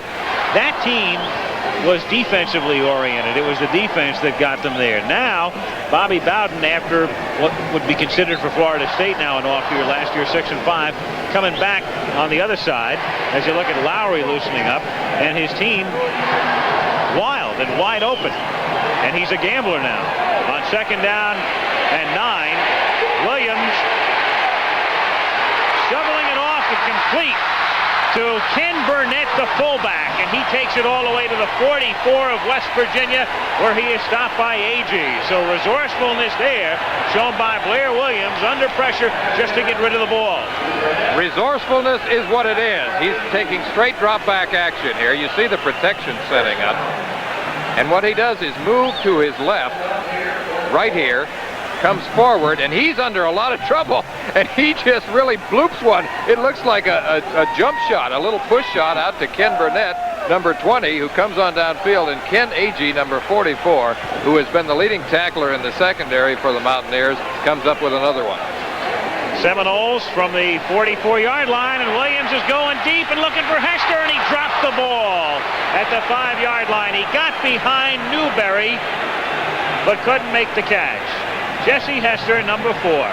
Jesse Hester, number 4, has been on a low roll in the last 3 games. He dropped 2 touchdown passes against LSU, and now it appears momentarily that he's going to have another one. The ball was tipped, I think, a little bit, or at least he was face guarded, but he was distracted enough to drop the ball. However, that is definitely a catchable pass, and there is a study in frustration right now, and it's a terrible thing when you get on that kind of a roll and you're dropping long passes consistently. On 2nd down and 10 from the 44, over the middle, it's Hassan Jones. He has a first down, getting to the 29-yard line. Agee again in on the stop, and with 8:08 to go in the 3rd period, the Seminoles mounting a drive. Looking good at this point. But they keep coming at you with a lot of different receivers. As you pointed out, they have 5 really who are pretty much interchangeable. He runs right by Talley there underneath the coverage into the secondary. And Tim Agee again is the man that comes up with a tackle. First down, Florida State to the 29-yard line. Pitch it to Allen. Allen inside the 20. Look out. Cuts back, goes in for the touchdown. Ken Burnett laid down the block to Springham. Don Nealon doesn't like anything he has seen in this half to this point, and Allen right there showing why the people of Florida State think he can be an All-American. Great moves. He has that instinct that every great running back has. Knows exactly where he is, when he has to make the cut, when to give you the juke step, when to turn it on.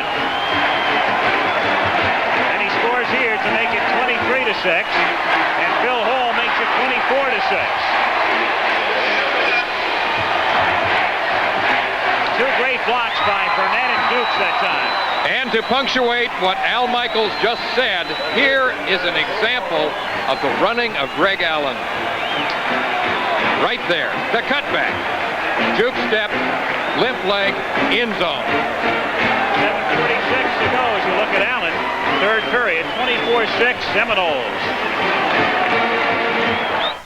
It's a funny feeling when you're 17, just finished. The kickoff fielded at the 4-yard line by Tom Gray of West Virginia. Hit hard at the 19-yard line and driven back by Larry Harris.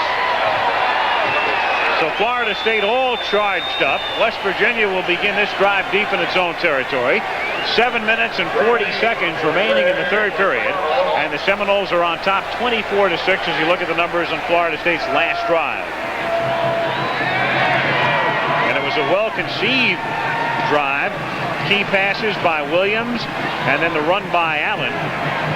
And a good mixture of plays. And remember, they had closed the first half with a quick drive through the air to go up by 11. Hostetler is under pressure, and down he goes, swarmed under at the 10-yard line. The charge led by Carricker and Foytik. There's Carricker, number 76, junior from Columbus, Ohio. Alfonso Carricker, number 76. Look at this man right here, number 76, blasting through from his defensive tackle position. 6'6", 250 pounds. He had 97 tackles. What a year he's had. He's been in on a little bit of everything. 8 quarterback sacks. You look at those numbers. They are really juiced up. Getting the fans going. 2nd down, 18 from the 9. Quarterback draw. Hostetler moving to the outside and is thrown out of bounds at the 19-yard line by Warren Hanna, number 9. It'll be 3rd down, 8. This is exactly the type of a game that West Virginia hoped to avoid. They don't like to be in the posture of playing catch-up football. They're down 24-6 right now, and that's not the kind of game that they like to play. They like to control the football. They like to get a lead and control it. 3rd down and 8 from the 19 as Hostetler has protection and this time has a man open over the middle. Number 81 is Darrell Miller, a senior. from Pittsburgh, Pennsylvania, and a first down out at the 36. Good call. Good throw. Maybe the best pass of the night from Hostetler. A third obvious pass situation. He came with a curl-in route to his wide receiver on the left. It might be the definitive third down play, that in the sideline cut. First down from the 36. Hostetler looking for Mullen, has him at the 40-yard line, and he's bumped out of bounds at the 41 by Harvey Clayton. Pickup of about 5, 6:18 to go in the third period. West Virginia on the move, but down by 18. Gary Mullen, a sophomore, 5'11", 170. Very simple route, cuts it to the sideline, and the timing was right there. How about those sneakers right there? That sort of reflects what kind of a night it's been. Right now, not raining. I was going to say not raining at all. It appears to just be sprinkling. But the field, not in that good a shape. On second down and 6, the pass is overthrown, intended for Mark Rao, the tight end. And it will be third down. I think the wet ball is still affecting the timing and the touch of both quarterbacks, however. Hostetler's stats would certainly show that. 7 of 19 for 74 yards and 2 interceptions. Now that's very important, that last part. Both by Brian McCrary. Well, the Knowles are pumped up too. Seen that man before. Goes to every Florida State game. Third down and 5 from the 41. Hostetler going deep and incomplete, intended for his big play man, Hollins, who has been silent tonight. He was covered by McCrary, and Hostetler took a lick from Ponder.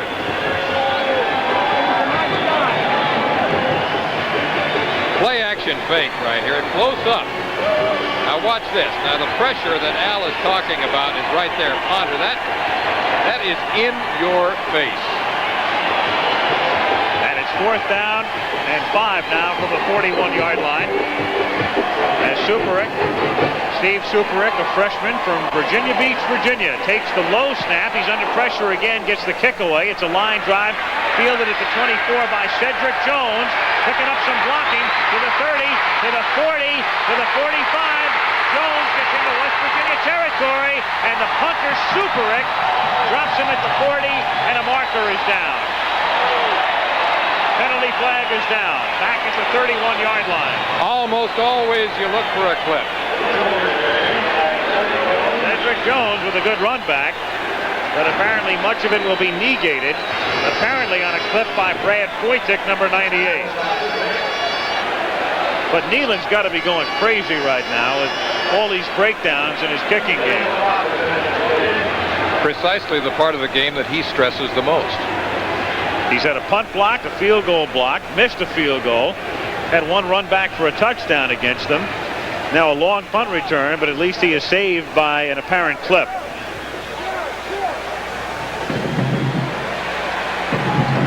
And that'll move it all the way back to the 16-yard line. So the Seminoles will start from there. 5:47 to go in the third period. There you go, blocking below the waist.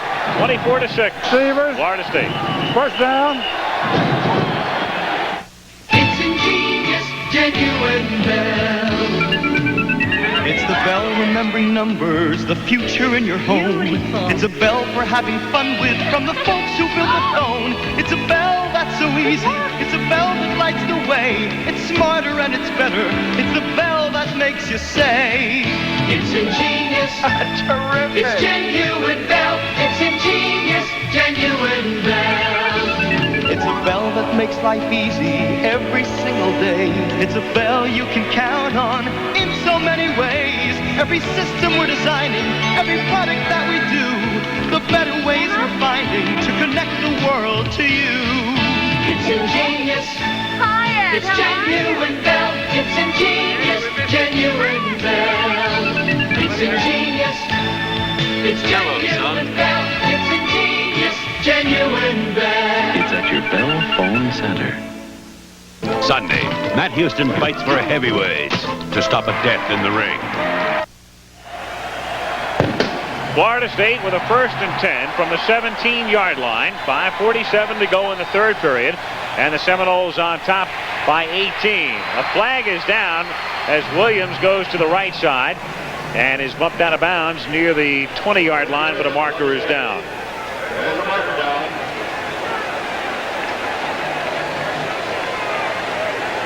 Illegal procedure against the Seminoles is the call by the referee, Robert Baye.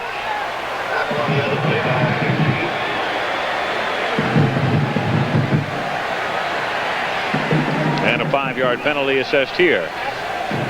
Back to the 12. 5 minutes and 40 seconds remaining in the third period. Procedure. Offense. Still first down. Well, the Seminoles are a big play team, Alan. We've seen that tonight, but they would like nothing better right now than to have a sustained drive, controlling the football on the ground if they could make that happen. But right now it's more of a passing situation. 1st and 15. The reverse, it's McKinnon who scored a touchdown in the first half. Out past the 20, the 30, McKinnon to the 40. Another big play for Florida State. He has one man to beat, and Newberry finally tackles him at the 23-yard line. That's the way Florida State gets conservative. They stay on the ground all right, but they'll run the reverse on you.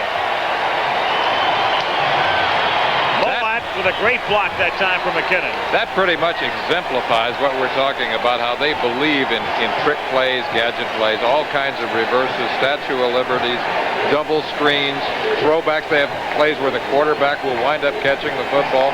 They literally have that smorgasbord attack. My old coach, the late Cactus Jack Curtis, is the first one who I ever used that term, the smorgasbord offense. 65-yard gain. It's Allen inside the 20, the 15, and he gets all the way down to the 7-yard line. So the Seminoles thinking route right now. E.J. Daniels made the tackle. 24-6 they lead, and they're knocking on the door again. That's the kind of team they have been. They either win big or they lose big. With the exception of the Florida game, it's been that way for them all year. That's what Bobby Bowden told us yesterday. He said, we'll probably win big or we'll lose big. Outside of that Florida game, their 2 losses were to Pittsburgh by 20 and to LSU by 34. Yep. And as Lee mentioned, most of the games they won by scores like 59-8, 56-17 in routes. This is Williams, and they read that play well. Dave Preston, number 38, dragging him back. It'll be 2nd down and goal. We talked about the quarterback tandem, and I said that if one quarterback had a hot hand, he would probably stay there. Blair Williams has been moving the football team effectively for them, so he's left him in the game. Now, in 1979, when I last covered Florida State, they had another quarterback tandem. That was Jordan and Woodham. And they had Bobby said, I hope that I would never have to deal with that again, because he had for 3 years people talking about that, and now he's got a tandem again. And Williams went to the same high school that Jordan and Woodham attended as he throws for the end zone here, and it is incomplete. The official who was behind the play, as Ouija Thompson was the receiver, couldn't see it and was looking for help from an official who had a clearer angle, and he said no. It was either apparently trapped or dropped. Ouija Thompson ran a quick post pattern. Now, he's a big guy, lanky, 6'6", 216 pounds. He's on the left. He's running the quick down and in or quick post pattern. Now, look, the ball seems to be deflected right there. It looks momentarily like he has a touchdown, but the official right there says no. So it's 3rd down and goal from the 11-yard line. As Williams drops back, throws for the end zone again, and it's incomplete, and we've got a penalty marker. No doubt about that one. Dennis McKinnon was the intended receiver, and Newberry made contact, and that was an obvious call. This is a blatant interference call. He is running a corner route, quick corner route. McKinnon to the outside. Here comes Newberry, number 28. Now watch the contact as his foot locks with McKinnon right there.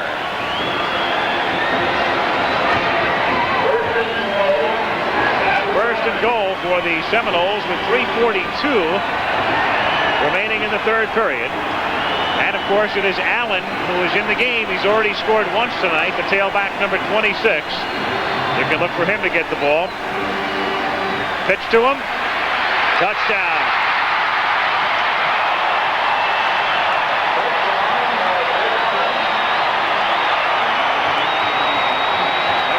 Start warbling, they call him Mr. Touchdown. That's what they call him on the campus in Tallahassee.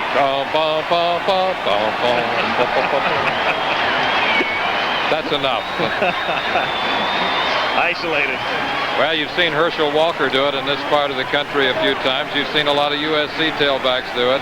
Allen up, and away. And Phil Hall with the extra point.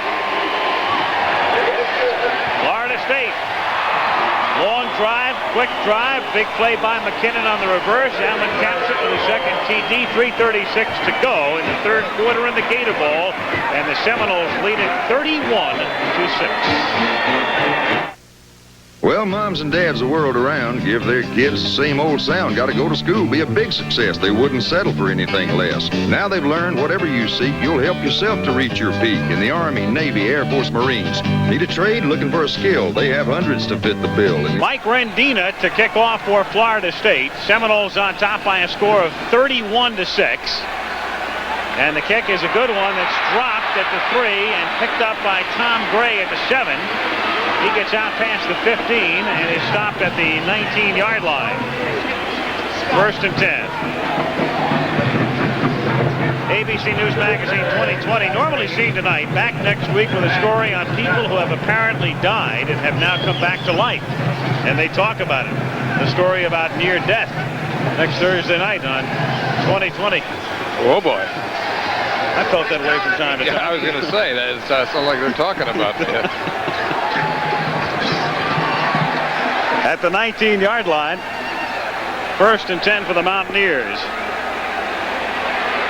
Hostetler out to the 30-yard line where he finds Rich Hollins for a first down.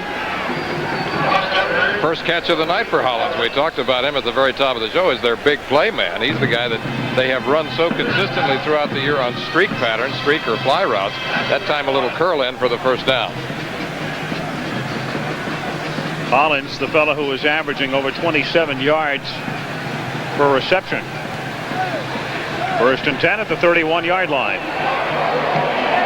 Hostetler. Incomplete, intended for Rao at the 42-yard line. Pat Milligan covering. 2:53 to go in the third. Florida State going 83 yards in 6 plays. Didn't take them very long. The big play by McKinnon.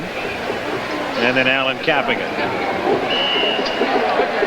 They have been a big play team all year. They score on big plays. They actually initiate so many of their drives with big plays. 31-6, Florida State. 2nd down and 10. West Virginia from the 31-yard line. Hostetler looking for Hollins, but he's covered well, and the pass is well overthrown, and Hanna was right there with him. 3rd down and 10. Those numbers pretty much tell it for Hostetler, although not completely. A couple of passes have been dropped, and a couple of times he has barely overshot receivers. Don Nealon, this is really that is a look of frustration, and it's been that kind of a night for the years.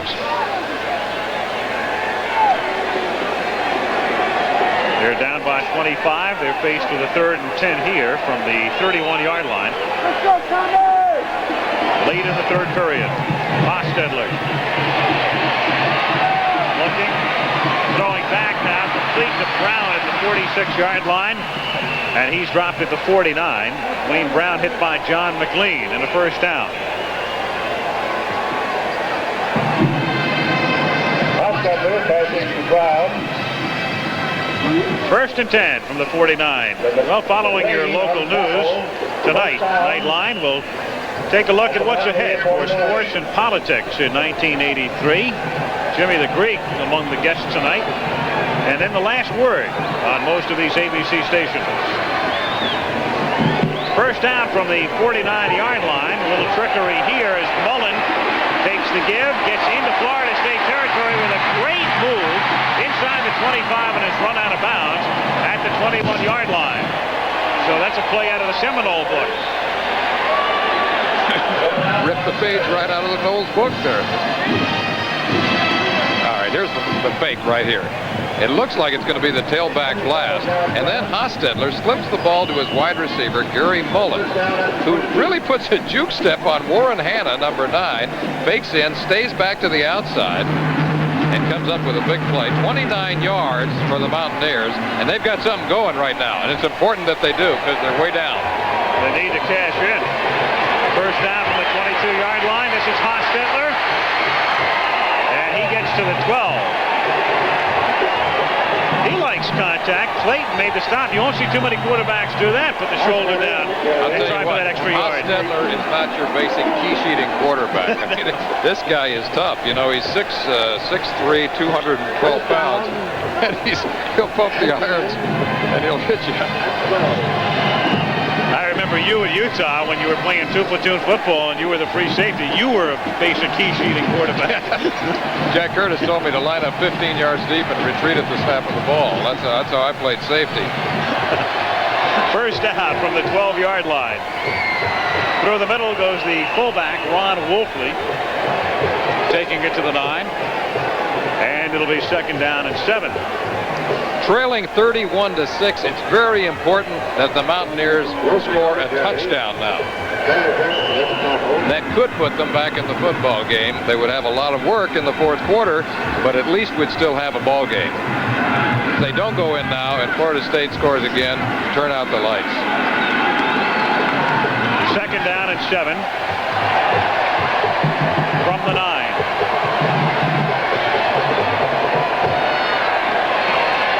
Hostetler has a man, and it is complete, but he did not get in.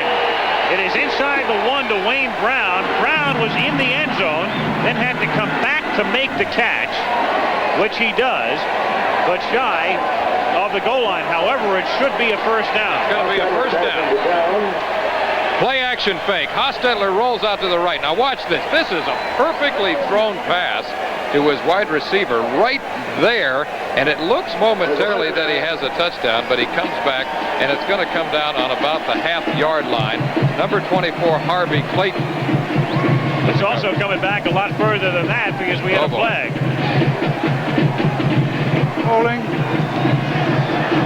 Holding penalty. And it nullifies everything. Again, the type of things that Don Nealon absolutely hates to see. He hates to see breakdowns in his kicking game, special units, and he hates to see penalties and turnovers. So now it's second down and 19 from the 21-yard line. Quarterback drawing, a lot of room for Hostetler, who takes it down to the 9-yard line. He was stopped by Brian McCrary, who was just about the only man between Hostetler and the goal line. Brian McCrary's had a big night. 2 interceptions. He's been all over the field on tackles. Touchdown-saving tackle. Hostetler, quarterback draw. He takes 3 steps back. He sees the opening up the middle, makes a little move to his right, back to his left, and McCrary, Brian McCrary, number 43, who's been busy in that secondary tonight. He's only 5'11", 170 pounds. Hostetler, 6'3", 212 pounds. He nails it. Third down and 7 from the 9-yard line. Hostetler protected well, and then it's dropped in the end zone by Wayne Brown, number 19. Don's ready to bite off his tongue. Pass defense. It seems like they're almost playing by Murphy's laws tonight because almost everything that could go wrong for them has gone wrong. Wayne Brown, number 19, on a quick post pattern. There it is. It appears that he has the ball. Harvey Clayton, number 24, steps in front, waves at it. It didn't look to me that he deflected the pass, however, and it seemed like a very catchable ball. Just a distraction. Fourth down and 7 with the ball at the 9-yard line. And, of course, they have to go for it in this situation. Down by 25. Hostetler, too high, intended for Mullen. So the drive comes up empty. Hostetler is now 9 out of 26. But at least 4 that I can think of have been catchable passes. They should have been caught. There have been other times when he's had near misses. But let's face it, he hasn't had a good night. No. Part of it is the footage down there. Part of it is the fact that the ball has been wet throughout the evening, although the rain here has stopped. I think we can say now that it's not. We've seen him drizzle.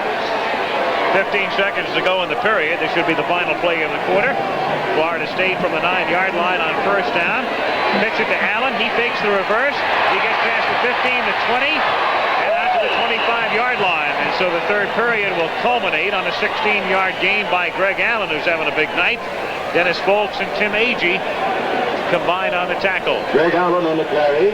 We asked Allen yesterday if he particularly admired or watched any back. He said that he's always liked Tony Dorsett, and at times the way he moves, those little juke steps and the head and shoulder fakes and some of the open field ability, he reminds me of Dorsett. Of course, Tony was the quintessential all-purpose back when he was in Pittsburgh. That's the end of the third quarter. Third period is over. Allen has picked up 99 yards tonight on 10 carries. 15 minutes to go. 31-6. Florida State leading West Virginia in the Gator Bowl.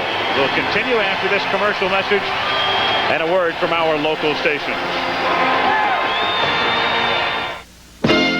He's versatile, daring, athletic, and what every kid wants for Christmas. It doesn't even need batteries. The toy. He turned their house into a home. I love you, Jack. And their home into a battlefield. Richard Pryor, Jackie Gleason, The Toy. Rated PG. Now playing at a theater near you.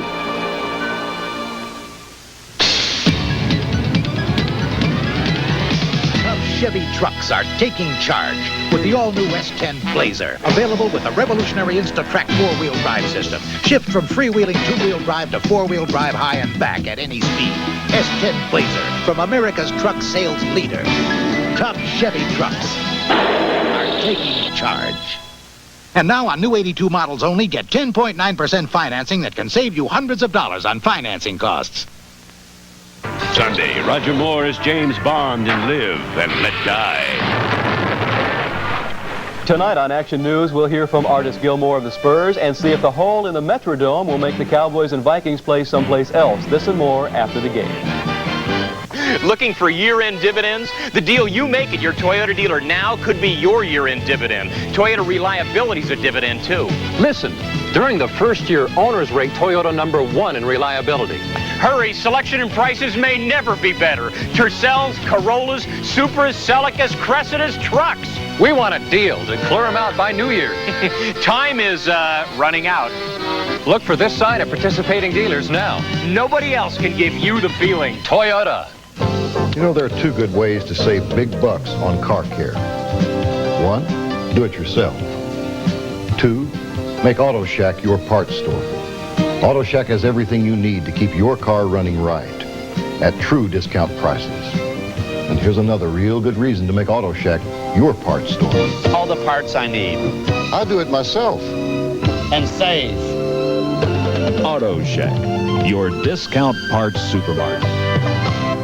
There's more for you on 24 Action News with Tim Ross.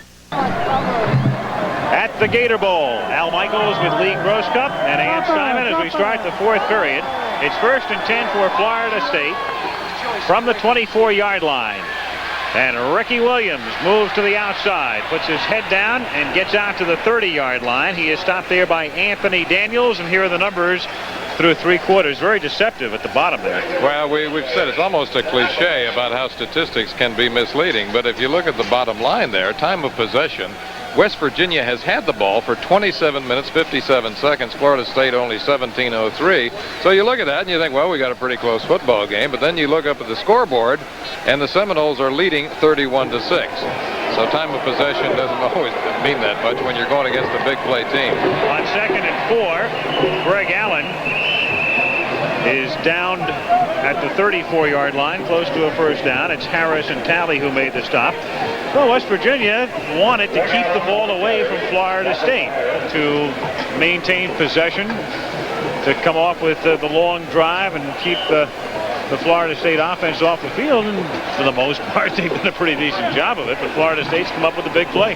So that's why you've seen the face of Coach Nealon really reflecting that throughout the evening. Third down. Frustration. Third and inches from the 34-yard line. And Williams picks up the first down. So Florida State right now just trying to use as much of the clock as they possibly can with 13 minutes and 34 seconds remaining in the game. That's been their big play. It's sometimes referred to as student body right. Put everybody out in front of the ball carrier and let him turn that corner. Greg Allen says that's his favorite play. That time it was Ricky Williams. They both do it. Probably the 3 or 4 plays are the power pitch, the blast, the tailback draw, and the misdirection or counter play. Williams faking the draw, then throwing out to the 45-yard line, and it's a first down as Orson Mobley takes it to the 49. The backup tight end is stopped there by Reggie Armstead. And the Seminoles with another first down at their own 49-yard line. They scatter that ball around to all 5 of their receivers. They really have a bunch of guys who can catch the football. This goes back a lot of years, though, all the way back to Fred Biletnikoff back in 1964. He set the Gator Bowl record here, caught 4 touchdown passes from Steve Tensey. That still stands. Ron Sellers, of course. They've retired those 2 numbers. This is Allen, who slips down, his knee touched at the 47-yard line after a gain of 4. So they have had the big play people, but strangely enough, when you think about Florida State, it is not a school like West Virginia that began its football program in the 1890s. In fact, Florida State did not even become a coeducational institution until 1947. The first male was admitted in early 47, and they fielded their first football team that fall. Around the same time that they started playing the Gator Bowl. First Gator Bowl was 46. On second down and 6, Allen gets popped at the 44. You saw the flag at the bottom of the screen as Dave Preston made the hit. Check out the penalty. We've got a holding call against the Seminoles. Jacksonville, Florida, the site of the 38th Gator Bowl. Stadium was expanded. They added about 14,000 seats following the Gator Bowl game last year. As you can see, what they did is they added that upper deck on the left and the new press facility and some private boxes, and the capacity now is 80,000. Offense, second down. Every seat filled tonight, or at least it was filled. They're starting to filter out. So next to the Rose Bowl, this is the biggest in terms of seating capacity. Among the stadiums that host bowl games, yep. Or bowl, yeah, I'm talking about bowl games, right. Second down and 14. Deep drop by Williams. They set up the screen. This is Ricky Williams inside the 45. And Ricky does it himself. He didn't have a whole lot of blocking, but he was able to maneuver his way through the middle all the way to the 40-yard line, and that's a first down. They needed 14. Picked up 16. First down at the 39-yard line. They do mix it up. They will show you a few different looks. That time out of the shotgun. I know that offensive backfield coach Nick Kish has been really happy with this tailback tandem this past season. Back to pass is Williams again. He throws for Mobley, and Mobley is thrown out of bounds at the 34-yard line. Basically, for Florida State, it's a better year than people anticipated. If you look at some of the magazines and listen to some of the experts before the season, most of them thought that Florida State would finish at about 6-5, maybe 7-4. At one point this season, they were 8-1, and then they went down to Tiger Stadium in Baton Rouge, played LSU, got blown away, and in a game in which the winner was going to go to the Orange Bowl, and LSU will be there, the loser here. And then they lost their final game of the season to Florida. Still wound up 8-3 for the regular year and appear to be on their way to a victory here, leading by 25. The reverse again, and this time it's McKinnon on a play that worked beautifully before, but West Virginia says we've seen that. And not again. Talley and Folks made the tackle. They've seen that a couple times. Yep.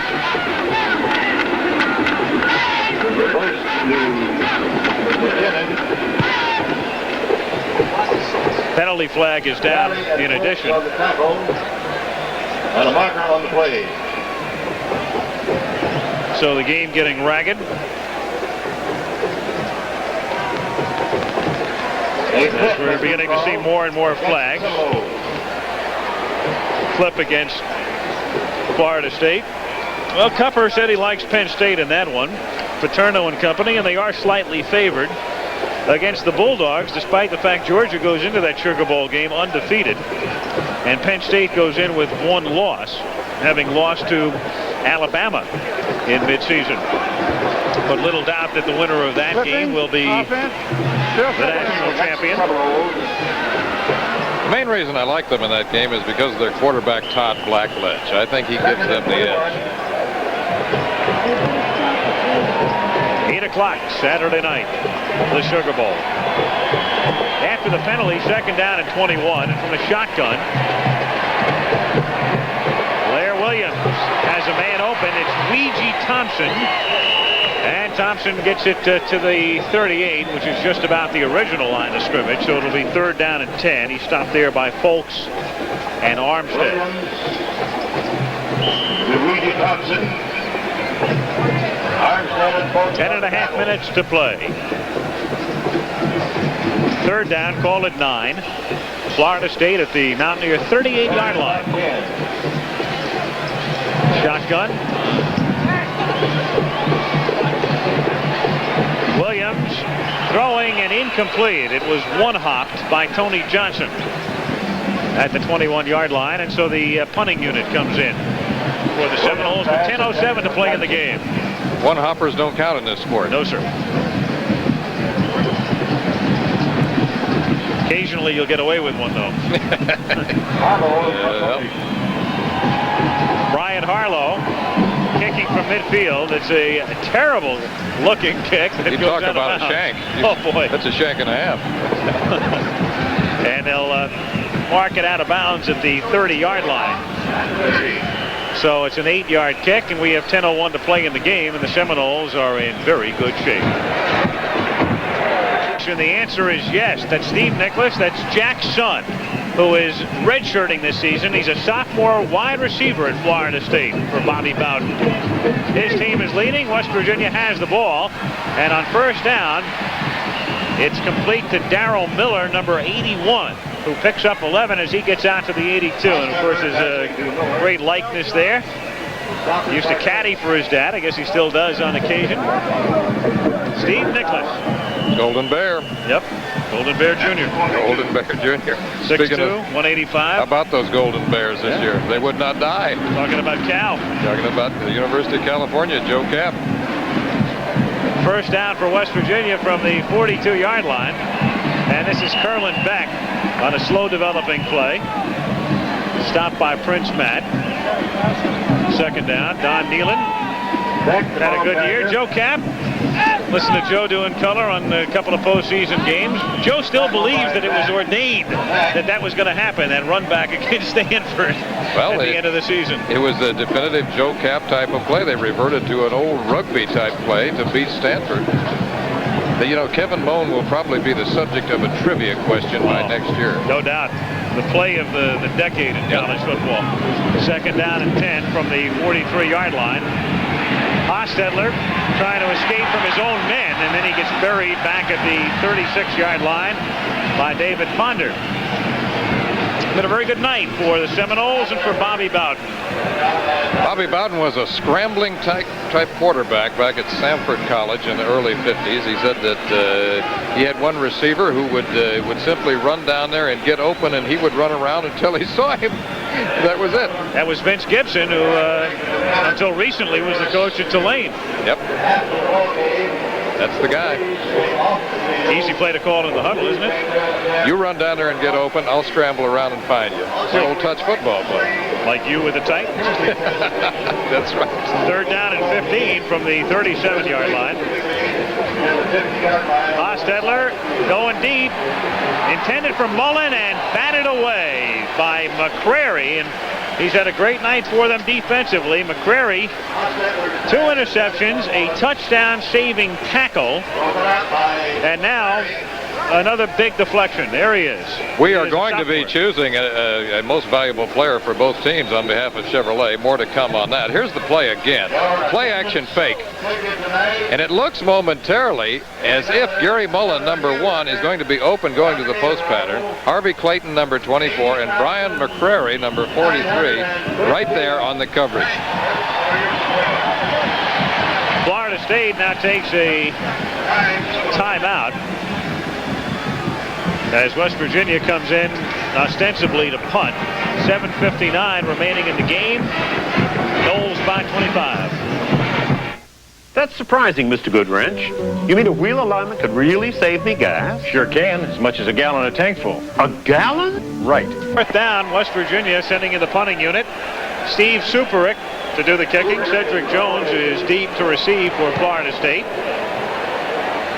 Floating kick, angled for the near side. Jones letting it bounce, and West Virginia will down the ball at the 17-yard line. So the Seminoles, with 7:45 remaining in the game, leading 31-6. First and 10.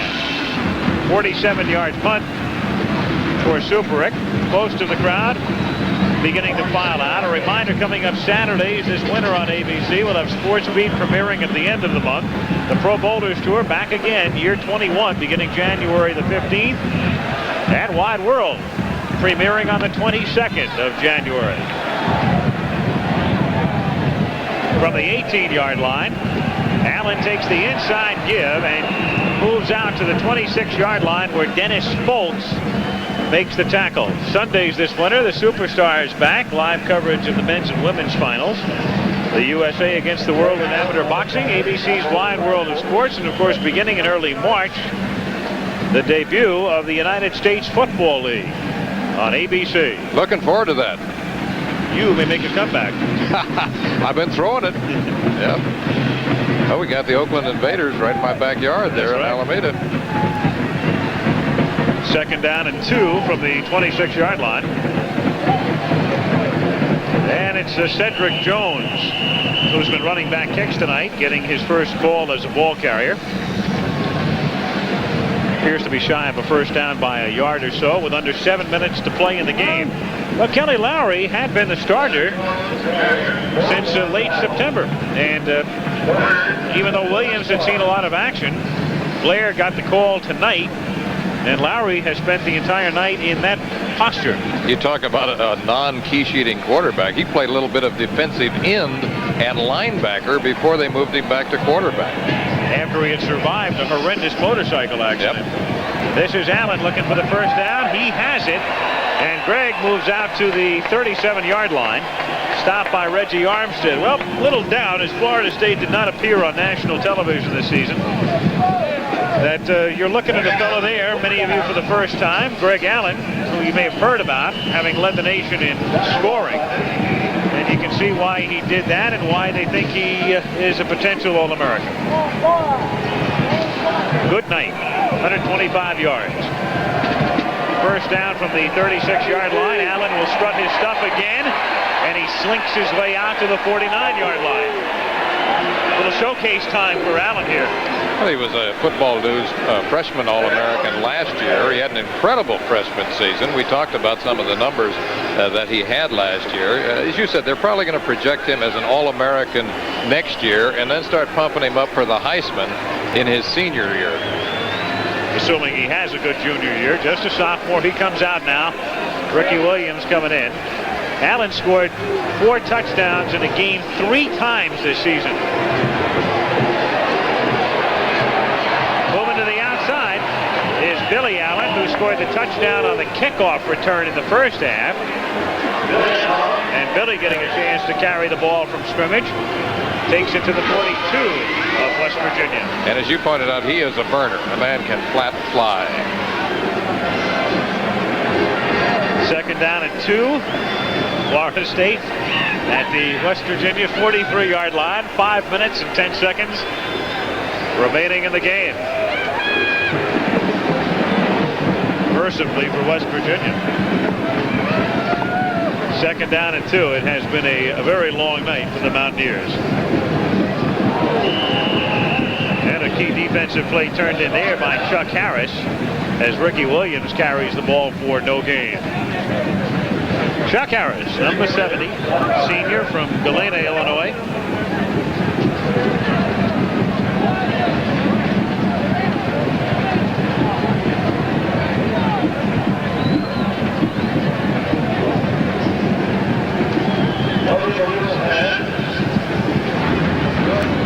.450 to play in the game.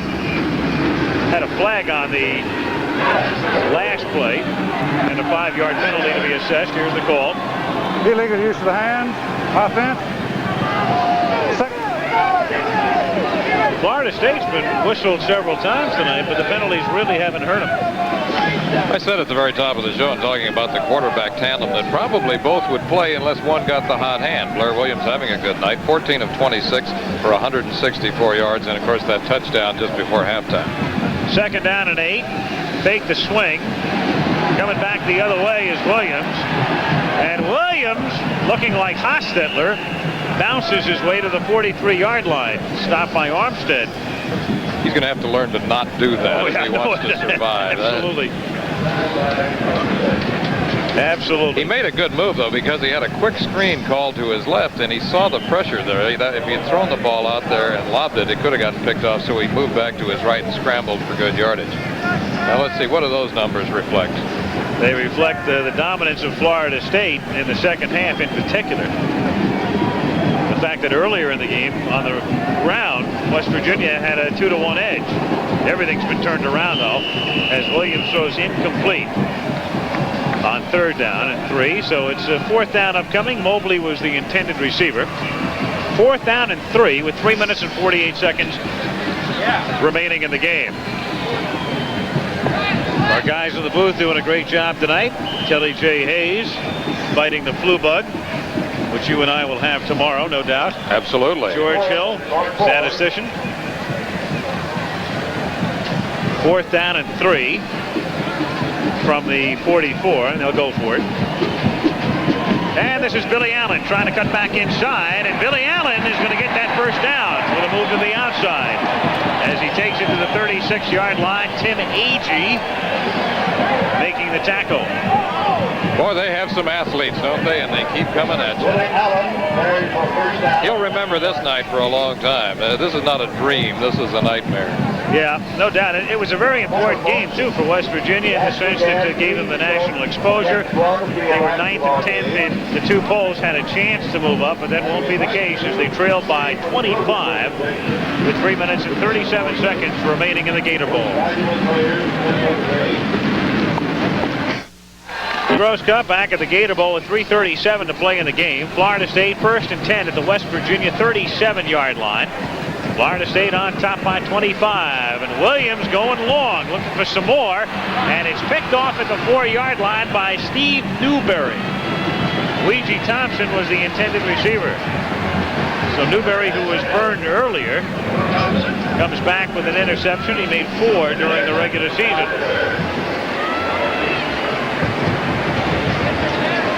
And West Virginia will take over at the 4-yard line with 3 minutes and 28 seconds remaining in the game.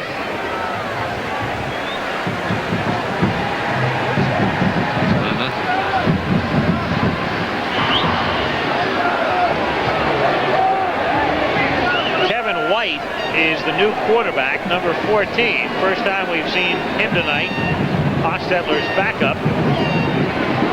And he'll roll to his right and throw out of the end zone, and the pass is complete to the tight end Rao, who breaks a couple of tackles and works his way out to the 27-yard line, where he's stopped by Gary Henry.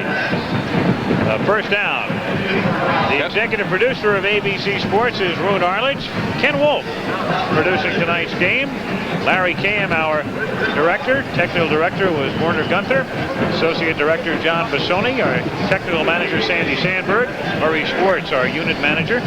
Earl Woody Fryman, the assistant to the producer. We thank you, gang, for working here in the rain. From the 27-yard line.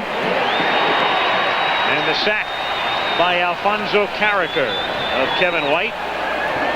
There's Carricker. He likes to prance around, get the crowd going. High five here, high five there.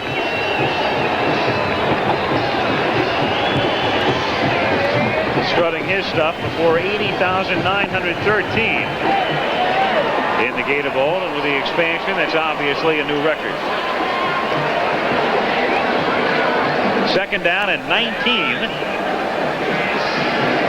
from the 19-yard line.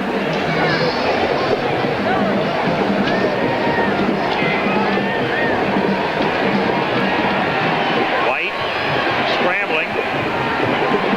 And it's complete to Miller, who breaks some tackles and gets spun down after he picks up the first down out of the 42-yard line. Darrell Miller. That's exciting for a young sophomore quarterback to come off the bench like that in a nationally televised game and complete your first two passes. Kevin White, 6 feet, 180 pounds. He's a sophomore from Casa Grande, Arizona. And he's throwing to his wide receiver, number 81 there, Darrell Miller. He just runs a little curl out pattern. And that ball was right on the numbers. 42-yard line, first down. And the reverse. It's Mullen. And he's run out of bounds after he picks up a first down in Seminole territory at the 47-yard line.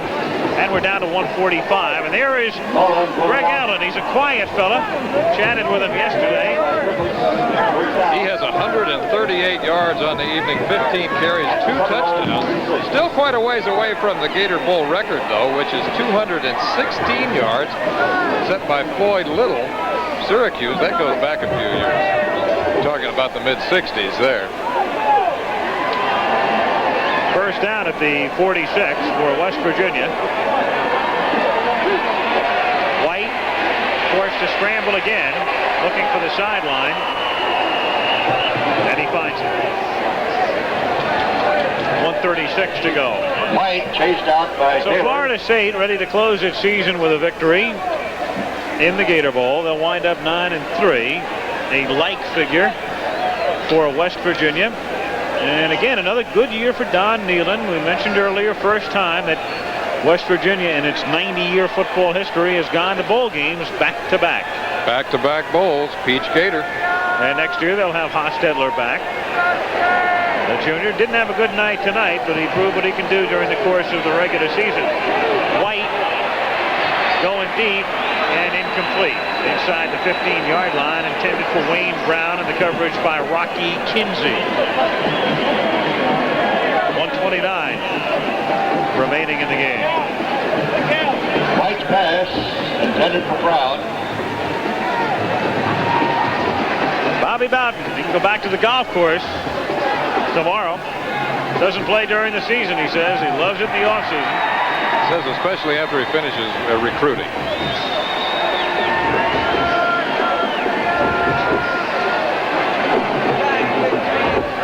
Wonder if he takes tips from Nicholas's kid. Good coach. Third down and 9. They can reverse rolls. This is Miller making the catch over the middle. Gets to the 25. Young Steve can say, now listen, I'll help you with the grip if you give me a little more playing time. A little more playing time, yeah. Put in some special routes for me. A couple gadget plays. Put in the shovel pass for me.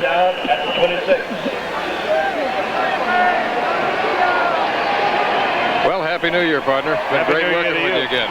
Great year. Great. Enjoyed it very much. Liked it. Anybody want to tell Happy New Year? Well, we'll think about it. Whole bunch. Here's White. Incomplete with a minute to go in the game. Want to wish Happy New Year to anybody? Yeah, all of the folks, all the friends, all the relatives, and a special thanks to the travel shop people for that birthday surprise the other day. That was real nice. You did have a birthday the other day, didn't you? Yep. Well, let me think about this for a second. You're going to try to figure it out now, well, right? Yeah. All-America 25 years ago, right? You were a great student athlete, though. You may have graduated from college when you were 16. Absolutely. Definitive student athlete. Second down and 10 at the 25-yard line. Again, they fake the reverse this time, and wide open for the touchdown is Miller. So they go to the second string quarterback, and they go to the very back pages of the playbook, and they come up off with their first touchdown of the night. After 2 field goals by Woodside earlier, it's Darrell Miller on the receiving end of White's touchdown pass. This is a great situation for a backup quarterback because you can play it fast and loose. Darrell Miller, number 81, simply runs a crossing pattern. They fake the reverse. Kevin White rolls out, nails him, makes a catch into the end zone, and oh, that's a fun play. That's a great feeling for it. I like to see that. Especially after a team has a night like West Virginia's had tonight, at least you close it on an up note of sorts. That's the kind of thing, that kind of positive energy can carry over into the following year, believe it or not. A lot of these fellas will be back. It's a basically young team that Neyland has molded. They're going to call a timeout here. They're going to go for 2 points. Nothing to lose, obviously. 51 seconds to go. They're down 31-12. Why not pull out every gadget in the book now?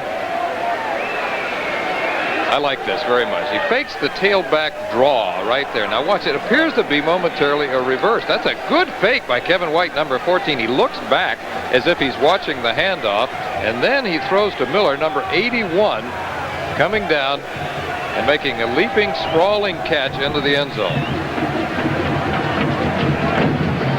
So Neyland has just given White the play call here for the 2-point conversion. That's exciting for that young sophomore right there. I'm happy for the guy, really.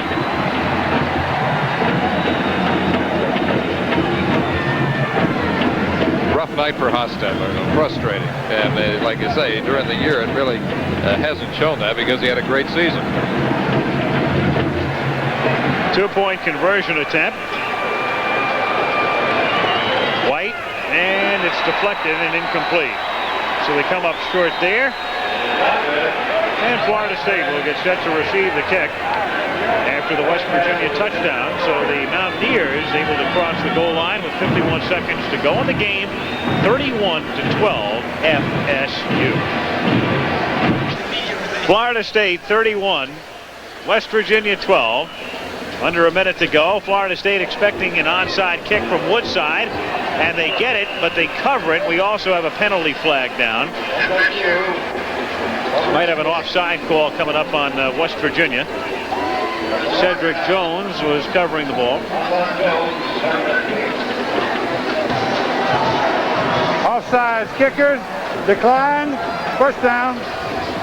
And the kicking unit offside. So Florida State at the 49-yard line, and unless West Virginia wants to stop the clock, and they have all 3 timeouts remaining, Florida State can just call on it and end it. 31-12. The Seminoles on top. Bobby Bowden completing his 7th season in Tallahassee.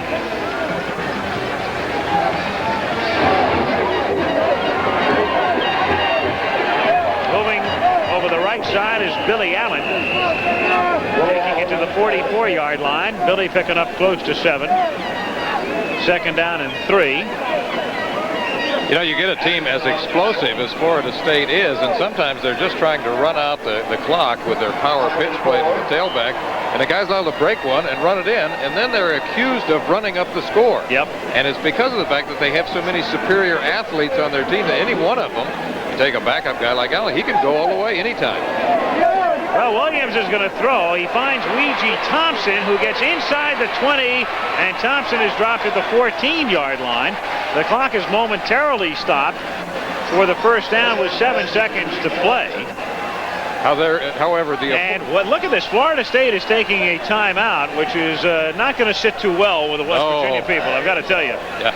I was going to say the aforementioned appraisal would no longer apply because right now it appears that they are trying to run up the score, and I don't understand that. This is so uncharacteristic of Bobby Bowden's approach. I mean, he's such a gentleman, and you would think that now they would just simply want to get the game over with. Well, you wonder if Bowden in fact called it. It might have been one of the players who asked for a timeout, perhaps. Yeah, in fact, maybe that's why Bobby looks upset right now. Yep. I would doubt. Yeah, you're leading 31-12. You're not or maybe the quarterback called an audible. Could be. More than likely, that was the case. He saw something that was wide open, and he just checked off to it. I would think that the latter would be more likely. possible. Meanwhile, West Virginia is very confused on defense. They had guys running on and off the field, and so they take a timeout to get the proper 11 out there. 31-12. Well, for our Chevy players, our MVPs, we have picked Greg Allen of Florida State, who had a great night. West Virginia, nobody really had what you'd call a terrific night, but Tim Agee did a pretty decent job. He was busy, and during the regular season, he had 116 tackles and 4 interceptions, and he's a guy who consistently plays hard-nosed football. Greg Allen had one of the good nights in Gator Bowl history, quite a way short of the record by a point little, but 138 yards rushing tonight, and he scored 2 touchdowns. So in each man's name, a $1,000 scholarship grant from Chevrolet to the General Scholarship Fund at the respective universities. Should be the final play of the game now with 7 seconds to go and the crowd having filed out. Just the band remaining, basically. And Williams, well, he's going to look for 6 more points, and he'll come up short on a pass that's completed down to the 5 to Jeff Bouch, Bobby's son, and that's it. That's the end of the ball game. Florida State came in as a slight favorite. They led by 11 points at halftime. Bouch gets a ride off the field. The Seminoles end the season with a mark of 9-3. And they're a young team, and a lot of fellas are coming back. And so when you look ahead to 1983, I think Florida State's going to wind up in a lot of folks' preseason top 10. Seminoles winning it 31-12 over the Mountaineers of West Virginia, and we'll return to the Gator Bowl in Jacksonville, Florida right after this.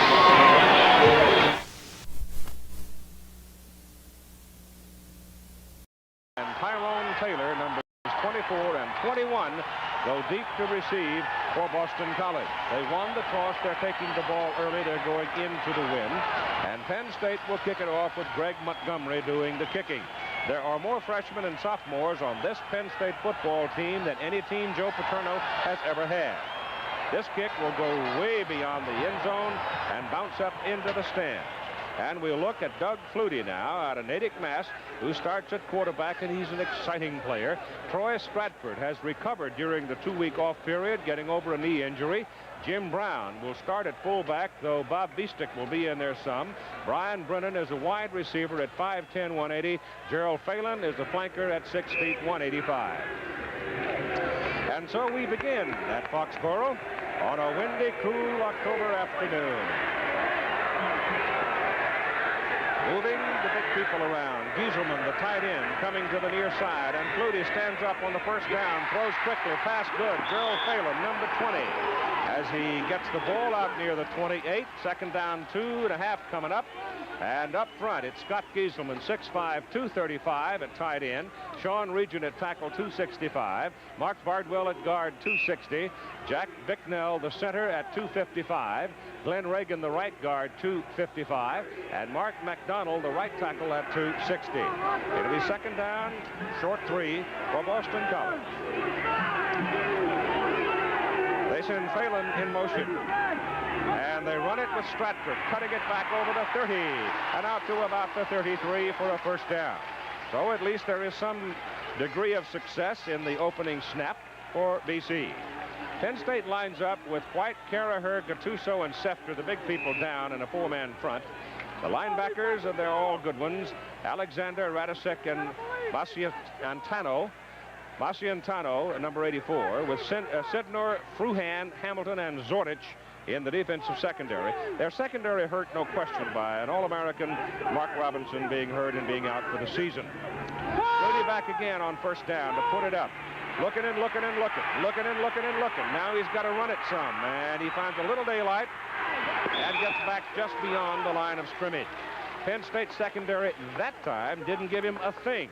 There was no blitz, no pressure particularly from the defensive front, and they just simply stepped back and they covered very well.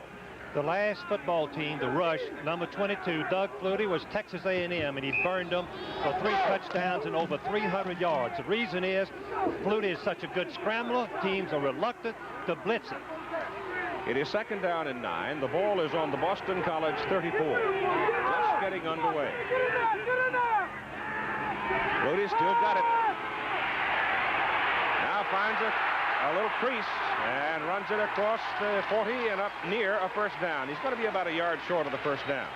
So it looks like Penn State has decided to cover and make Flutie handle the ball. The rushing ratio is 3 men rushing, 8 defending, and with 8 men defending, as we watch Doug Flutie have no one to throw to, 8 men defending 3 receivers, the advantage lies with the defense. But there what Flutie has to do when they start in the defend. He's got to keep the ball, either run with it, and be very patient. 3rd down and 1 from the 42. Ball goes to Steve Strawn, and Strawn slashing over the right side behind McDonald, Reagan, and Gieselman has the first down for Jack Bicknell's Eagles. There's Jack Bicknell, one of the finest coaches in the business. Very fine offensive football coach. Created an atmosphere for Flutie to excel. Flutie being 5'9", very good scrambler. As we look at Boston College NCAA statistics, they're 6th, 7th, and 8th in offensive numbers. Ball is at the 49 of BC. First down for the Eagles. And Penn State still showing the 4-man front. So they are still in a covering posture. The pass is away. The pass good to Stratford coming out of the backfield. And Troy is knocked down at the 47 by Scott Radisek, a 6'3", 235-pound senior from Pittsburgh. Texas finally got on the board in a ball game down in the Southwest Conference. The Red Raiders of Tech giving them all they want in that ball game. And Auburn is leading Florida at halftime 21-7. The War Eagles got out quickly, 14-0 lead. And Georgia now leading Temple by 10. Temple is one of the teams that these two teams here today both played. Penn State beat them by 5, Boston College by 3. It is 2nd down and 6. From the 47, Flutie quickly over the middle, tight end, Gieselman, first down, Boston College, Penn State 37. And Flutie is now Boston College all-time leader in pass completions with 369. One thing that Flutie looks for over the middle is a 6'5" tight end. Gieselman, you can identify him very easily. The tight ends last year, fans, caught 16 passes against Penn State for 320 yards. Right back to the well Flutie went. Well, you're in this, the type of coverage that Penn State is in, Frank. That tight end dragging across the middle is available to you almost every time. Flutie going with it, goes wide with a pitch to Stratford. Stratford gets around the corner. Troy turns it out of bounds. He had another yard of real estate on that side. He's going for a touchdown. There's Troy Stratford, number 22. Number 22. He was the leading rusher as a freshman last year. Now he has a 6.2 average, but the thing is, fans, he hasn't played since the 3rd game of the season. After the first play of the West Virginia game, he got hurt. His knee was injured, and he's back now well.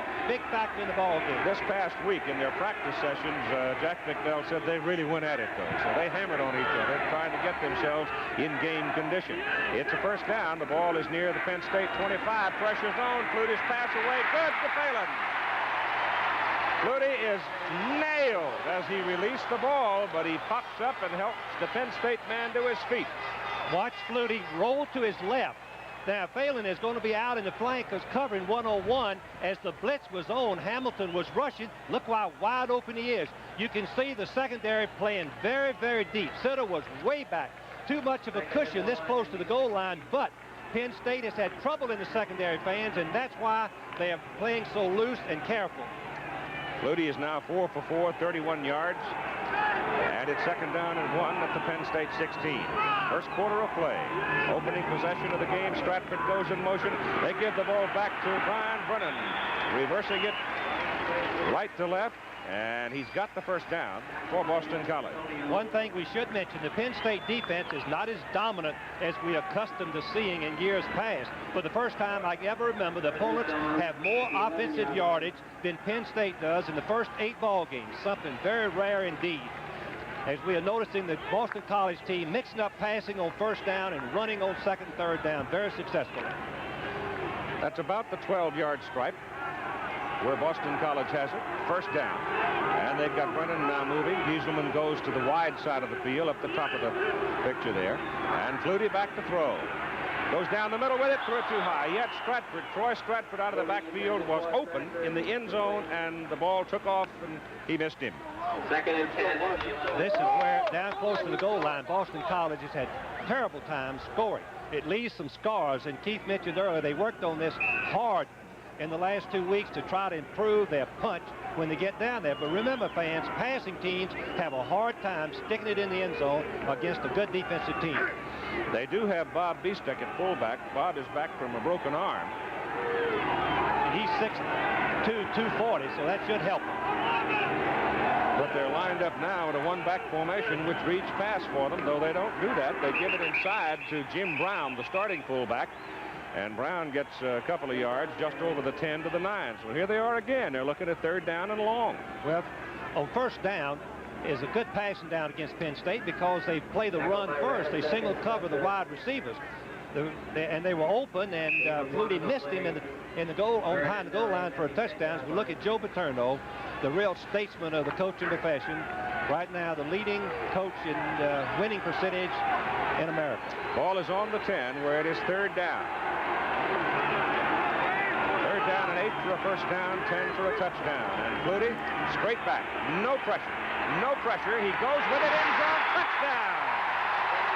Brennan.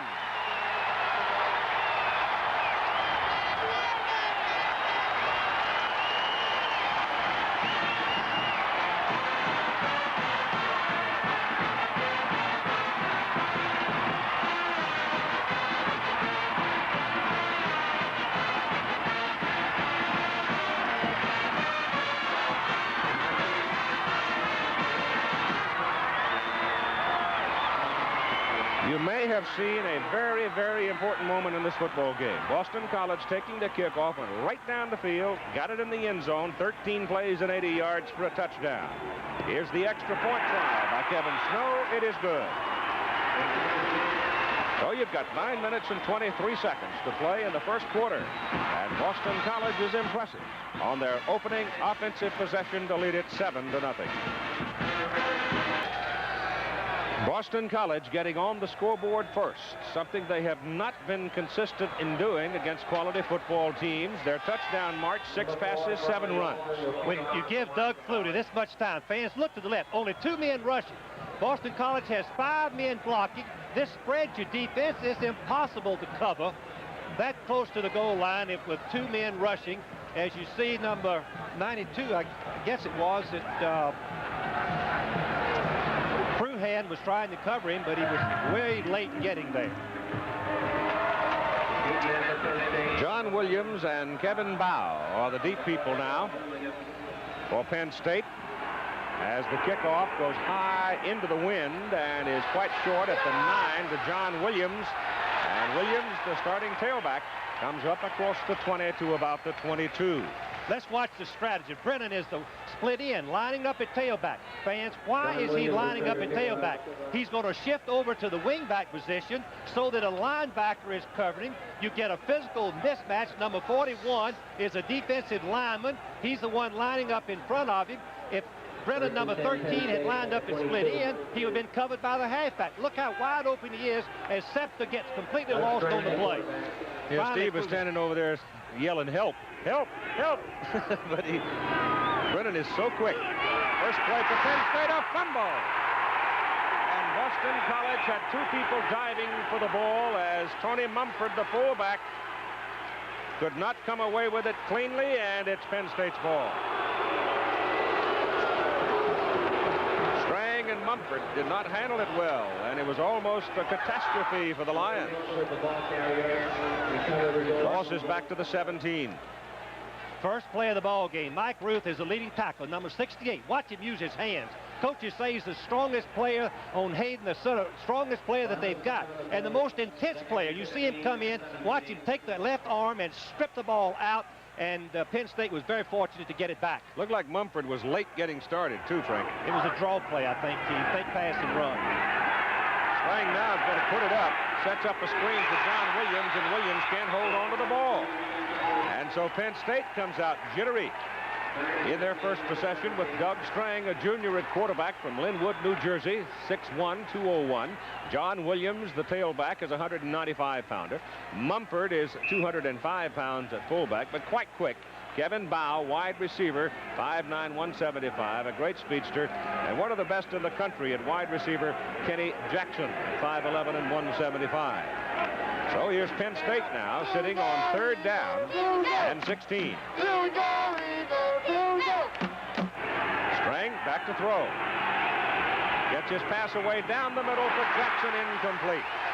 Covering on the play, George Radachowski. The offensive front for Penn State, Kurt Bowman, tight end, 240. Ron Heller, tackle, 255. Todd Moles, guard, 255. Hayden, the center, is 250. McGinnis, guard, 250. And Stan Short, 250. But Penn State now in punt formation with George Reynolds standing to kick, averaging 44 yards. He's got a good strong wind at his back, some pressure on him, not a particularly good kick. Kicks it away from Brian Brennan. And the ball will go out of bounds up around the Boston College 43 with 8:09 to play in the first quarter. 41-yard punt, Boston College lead. It is a cool, windy afternoon in Foxborough, Mass. as Boston College gets the ball back, first down at their own 43. The temperature headed for the 40s and perhaps to the low 30s tonight. Flutie sets him up. This time he goes to the run on the first snap on first down as Bob Biestek sticks his head in there for about 3. Right now, let's check in with Jim Lampley. Tackled by Sessler. North Carolina has fallen behind at College Park, Maryland after the Tar Heel punter fumbled away the snap on their first punt attempt. Maryland took it in. Willie Joyner scoring on this 7-yard run. It's 7-0 Terrapins at College Park. Back to you, Keith. Thank you, Jimmy. That's a big ball game being played in the Atlantic Coast Conference. North Carolina undefeated, 2nd down, 7. The pass over the middle. Flutie drills his man, and he can't come away with it. Intended receiver, the tight end, Gieselman, and that time Scott drew a crowd. Keith was saying before the ball game, as we look at the defensive coaching of the Boston College team, if Boston College could score first and stop Penn State on their first possession, all doubts would be erased, and that's exactly what they did. Very, very impressive so far, the Boston College Eagles. 46-yard line, where it is 3rd down and 7. That is an atypical number for a Penn State defensive unit right there. Not typical at all. And Flutie straight back. Gets his pass away, and the pass is complete to Phelan. And I don't know how he caught it, because Radacek was back there on the coverage, and so was Don Graham, but he drilled it right between them, and Phelan came down with it. Phelan has got great hands, catches the ball in a crowd. As you can see, number 17, Hamilton, is right there. Radacek inside of him. The throw had to be right on the target. Phelan cradles it in for the first down. Carroll's now caught 3 for 26 yards. Big numbers first quarter of play. Ball is at the Penn State 45 for the Eagles. And Flutie going right with it. Out it goes to Troy Stratford. Gets a block on the corner, gets to the 40. And Harry Hamilton, the strong safety, or as they call him at Penn State, the hero back, brings him down. The Boston College coaches told me yesterday that if they could just pick their spot to run the ball, it would help their pass protection, their passing so much. The reason is that Penn State has to be able to play the run some, and otherwise they can just continue to drop back. Pick the spot for the runs. They've done a good job so far. 2nd down, 5 from the Penn State 40. That's Phelan in motion, coming to the same side as Brennan. And Flutie looks that way, then goes back the other way, and it was a bad decision. Number 49, Carl Pelagata, the smaller of the tight ends, was over there. They were trying to set up a tight end screen, and Rogers Alexander read it and really drilled it. Gieselman, Keith, hurt his ankle on that reception a little while ago and left the game. Now he's coming back in. Big target, 6'5". Very critical for him to be in this football game for the Boston College hopes and efforts. Especially on 3rd down and 5. Double wide to the bottom of the picture. Here's the blitz. Flutie throws it away. It was Radacek, number 97, coming after Doug Flutie full bore. He escaped the blocker and was home free, and Flutie just had to dump the ball, and so BC will kick it away. Well, Penn State was very successful on third down with a blitz. You would ask, why don't they blitz more? The reason is they have a secondary that has very much problems against the pass, and they're fearful of getting burned. Kevin Bow, number 11, is the return man for Penn State on the punt. The kick is very, very short and out of bounds. So it's a very poor punt by John Mihalik into the wind. And with 6 minutes and 10 seconds remaining to play in the first quarter, you've got timeout with Boston College leading 7-0. The defensive alignment for Boston College: Thomas Harrington, Ruth in the middle, Swanky Lubisher, Diassi and Von Nessen are the linebackers, Radachowski, Russell, Pereira, and Thurman the secondary. That was a 19-yard punt. The ball is at the 21. Strang gives it to John Williams, and Williams takes a wallop from Mike Ruth, the nose guard. Ruth made a sensational play. He slanted behind the center, and watch it on the replay, fans. Take a look at it. Watch him slant to the left, and the center fails to block him, and the guard, McGinnis, tries to pick him up, but Ruth has the advantage on the side of the play, and he hits Williams head on right there for a short gain. And at 255 yards, a big sophomore from Norristown, PA, turned John the other way. They give him a yard on the carry. And on 2nd and 9, Strang sets to throw, looks for Bow, goes to Bow, got him, and first down, Lions at the 40. Radachowski gave him a little cushion, and Kevin Bow is a very, very quick senior from Deer Park, New York. Kevin Bow, number 11, returns punts, returns kickoffs, has 7 Penn State records, very, very quick. You can see he's wide open as Radachowski is giving him a good cushion. Number 15 and Thurman, number 17, help on the tackle. That's 22 receptions for Kevin this year. He's averaging just under 16 yards per catch. And it's first down, Lions at their own 41. They trail 7-0. And it's Mumford, the fullback, and he's got a yard, maybe 2. Scott Harrington, defensive tackle, number 52, and Ruth, 68. Bring him down. It's still a close ball game between Texas and Texas Tech. The Longhorns had a lot of folks hurt going into that ball game. Georgia Bulldogs continue undefeated as they whip Temple 31-14. And SMU probably letting down a little bit after their loss to Texas. Syracuse and Pitt all even in the fourth quarter. Syracuse, the Orange, giving them all they want. It's 2nd down and 8. Blitz is on. Strang gets it away in time. It is almost intercepted. Off the hands of the tight end, Kurt Bowman, and then off the hands of Tony Thurman. Thurman, the free safety, just had nothing between him except some artificial rug and a lot of fresh air. You can see the blitz is coming, and Strang has to get rid of the ball a little bit early. Bowman was just a blocking tight end last year. The transition to being a receiver has been pretty smoothly according to the coaches. Thurman had the ball for a moment but couldn't handle it, and it goes incomplete. And it's 3rd down and 8 now for Penn State from the 43. Strang back. Over the middle with it. Incomplete. Pass intended for Kevin Bow. They go down the middle to the smallest guy on the field, 5'9", 175. Ivy League scores, games nearing completion, and some of them finished now. Harvard and Brown in the fourth quarter. It is punting time for Penn State. George Reynolds is in. First kick was a 41-yarder. Brennan. Holy Cross is undefeated. Crusaders a good football team. Not a good kick, but it's going to take a Penn State roll.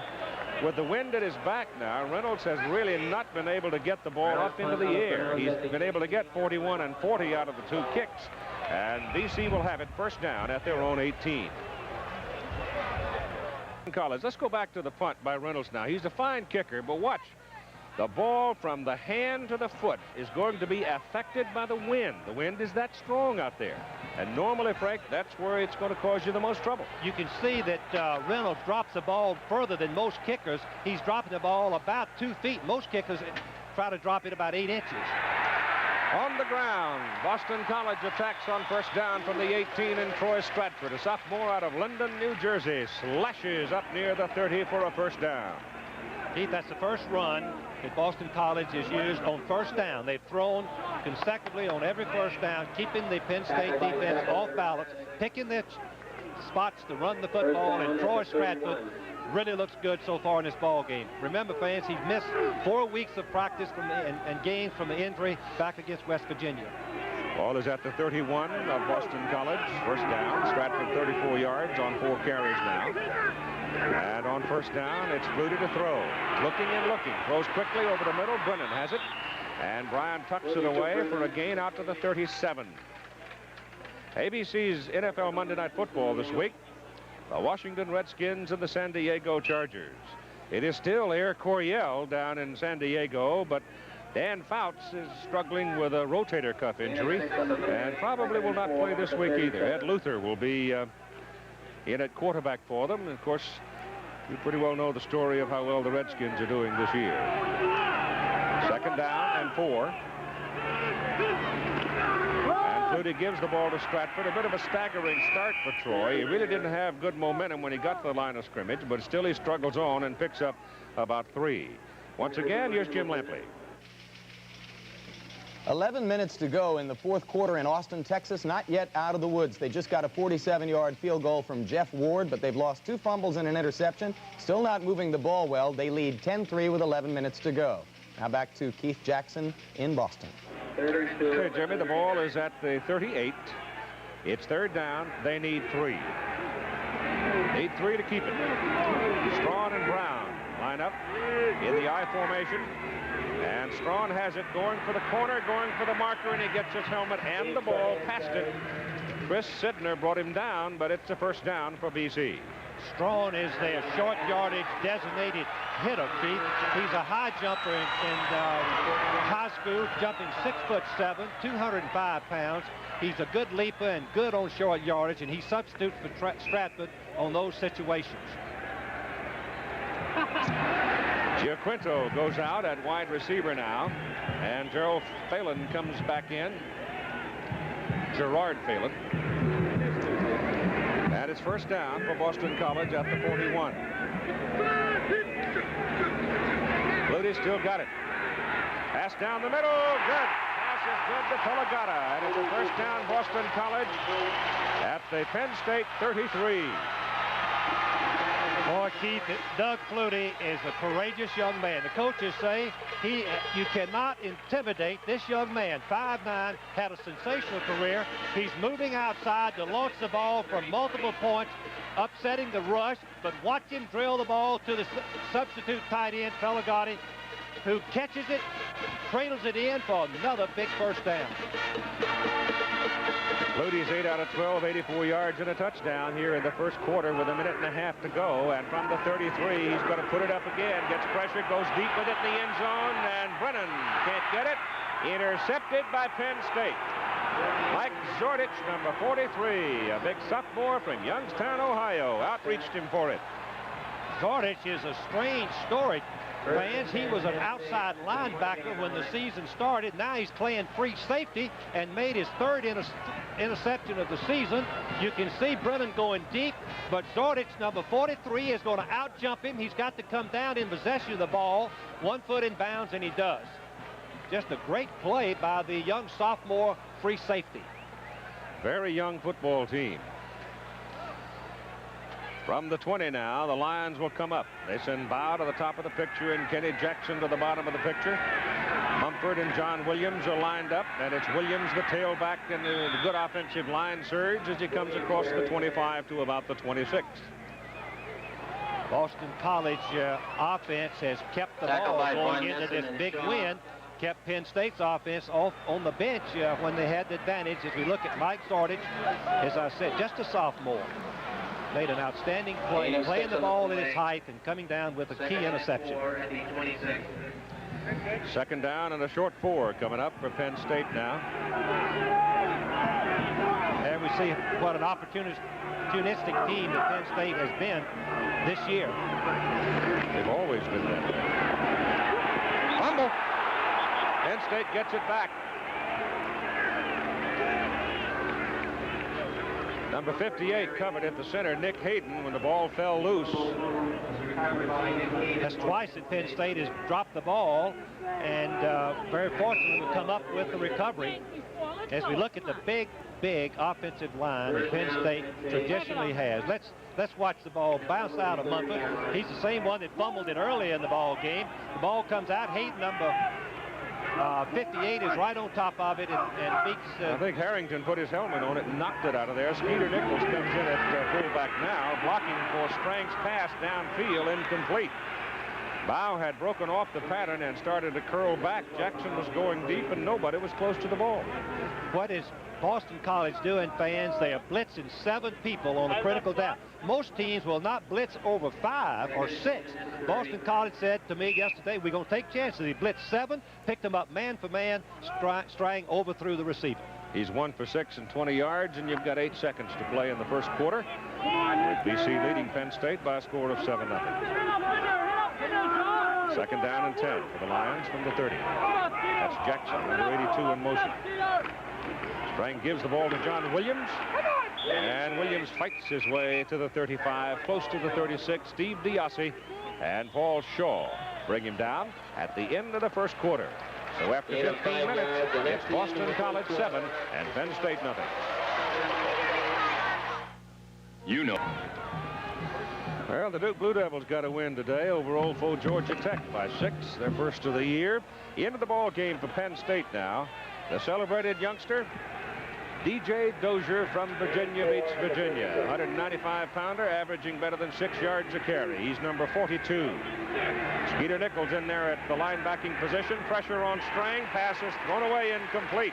And that is something that Boston College wants to do. They want to get after Doug Strang, and they got right in his face that time. Steve Diassi, number 99, is a big linebacker, 240 pounds. You can see the all-out blitz, man. Here comes the strong safety, 41, Diassi, 99. The ends, everybody's coming. Let's see how much pressure Strang does have on him. Diassi just won't give up. Finally, others come in, forcing the bad throw. And George Reynolds is in to punt into the wind. He gets it out and hits it very, very well to Brennan back at the 24. And Bryan is pulled down around the 30. Fans, would you believe just how dominant Boston College was over Penn State? Take notice of all the numbers on the right. And remember that Boston College was going into the wind. Penn State had the wind to their advantage. What a great quarter Boston College had. Ball is marked at the 29 for BC. They lead 7-0. And Doug Flutie brings them up with Beestick at fullback and Stratford at tailback. Here comes the blitz by Penn State. And he's checking it off. Give the ball to Stratford, and Stratford comes popping through the left side and then bangs into Carmen Masiantonio, middle linebacker. Penn State has not blitzed very often this year for the reasons I've already said. Trouble in the secondary, and the reason is blitz are accompanied by man-for-man coverage, and Penn State has been beaten on that occasion, and they're very reluctant to do it. But it looks like they're going to have to. Don't you agree, Keith? I think so. Stratford got it up near the 34. Second down and about 6. Jim Quinto is in, brought a play with him. Flutie back to throw. Goes with it short, and it's incomplete. Hamilton covering Brennan on the play. Ball was on Brennan's hands, but Hamilton hit him hard and knocked it loose. Well, Navy gave Pitt all that Pitt could handle, losing by 7 last week. And in the third quarter, they're taking it to Del Oro pretty well, with Alabama and Mississippi State locked up in a good one. And Tennessee beat Rutgers 7-0. Not a whole lot of offense in the ball game, but still Johnny Majors and the Vols will take it, I'll bet you. It's an old saying, a win is a win is a win is a win, Keith. Sir, any Ohio coach State believes that. Won big today. It's third down. Long 6. Phelan going in motion and Flutie back. Goes deep with it. It is caught. That's Stratford. Foot race to the goal line. Touchdown. Off the ricochet.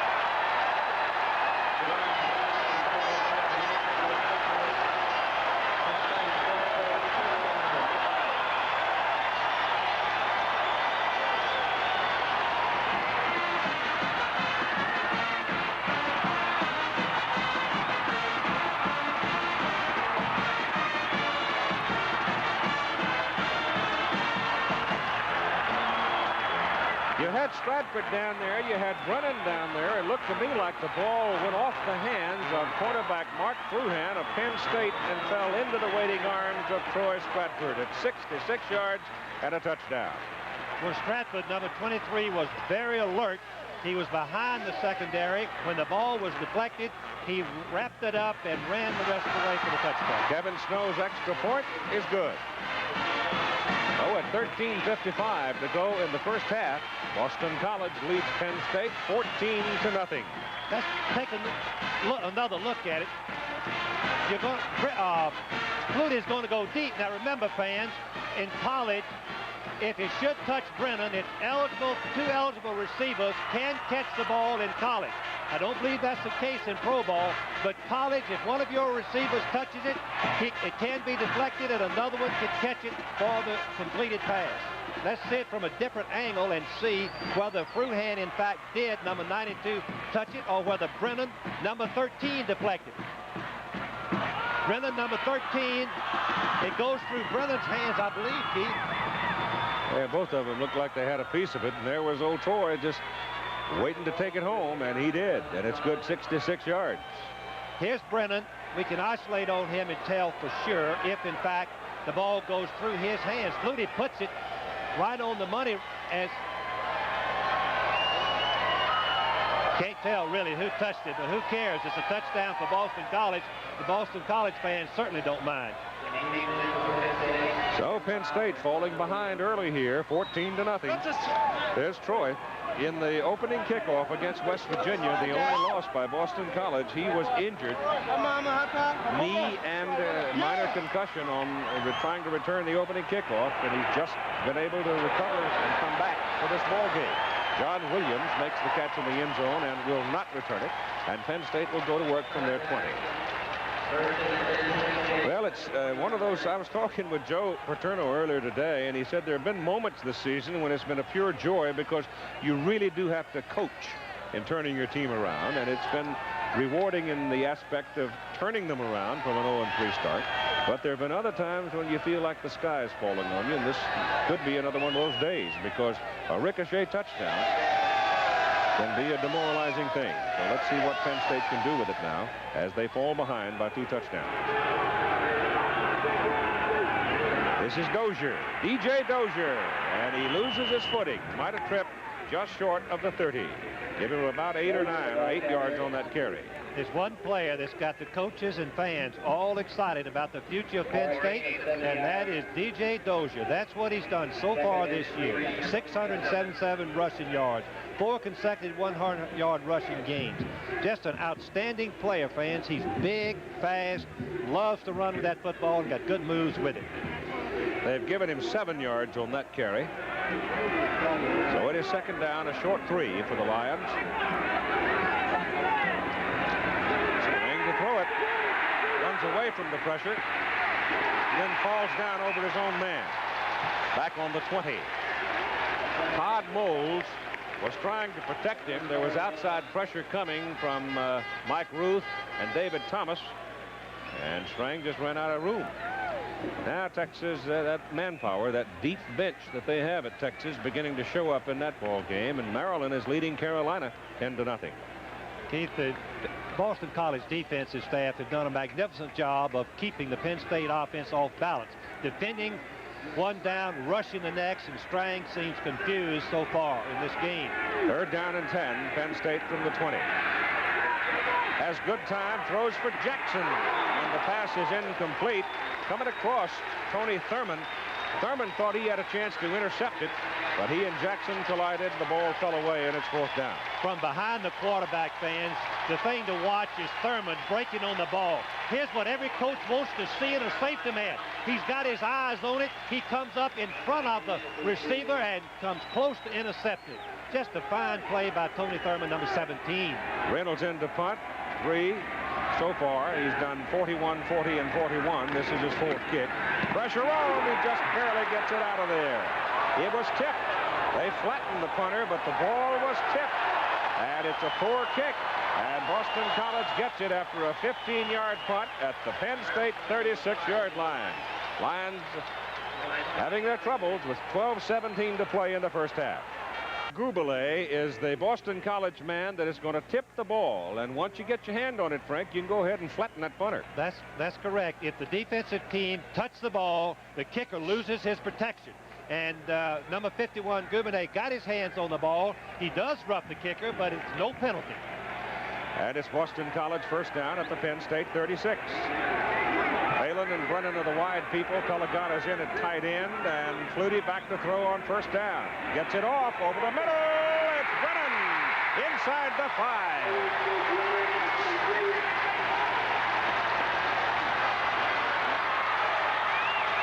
From behind the defense, the post route. I don't know where the safety man Zardich was, but we have one-on-one coverage. The one thing that Penn State didn't want, Freehound was trying to cover Brennan, a mismatch in speed. Brennan is going to go down and inside. The safety man Zardich should have been deep. Remember, fans, he was a linebacker, we said earlier. You can see he was up in front. He should have been back playing center field, completed pass, and another scoring opportunity. First and goal to go. Boston College, Penn State 5. Flutie hands to the fullback in the middle, Jim Brown. A couple of yards for Brown. Jack Bicknell there on the sideline. This is where Boston College has had a trouble scoring from inside the 10-yard line. As we look at Jack Bicknell, he's really upset about that last play. It looked like they probably busted their blocking. It was a trap play right up the middle, meaning that the fullback was trying to punish the middle of the Penn State defense. Unsuccessful. Startling numbers. Total offense so far. Boston College 250, Penn State 33. Second down and goal from near the 4. Flutie gives it to Stratford, running for the corner. Touchdown. It's Strong. Steve Strong, 33.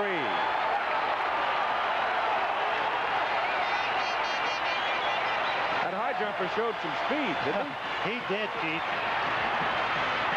What happened is that Strawn is going to start off tackle. Watch, fans, watch him start off tackle and then bend it to the outside as Beestick makes the key block. Watch number 40, block 27, Sider to the inside, and Strawn has the speed to race for the corner and make the touchdown. With 11 minutes and 3 seconds to go in the first half, Kevin Snow trying to make it 21-0. Brian Brennan is your holder from the 10. The kick is good.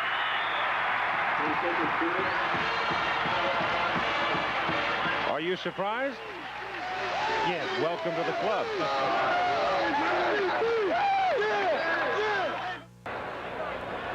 Steve Strawn's 4-yard run paying off for Boston College third touchdown and a 21-0 lead with 11:03 to go in the first half. Kevin Bow and John Williams are the deep people, and Brian Waldron will kick it off for Boston College. With the wind, very high and very deep. Bow will not return it. Now let's go to New York and check in with Jim Lampley.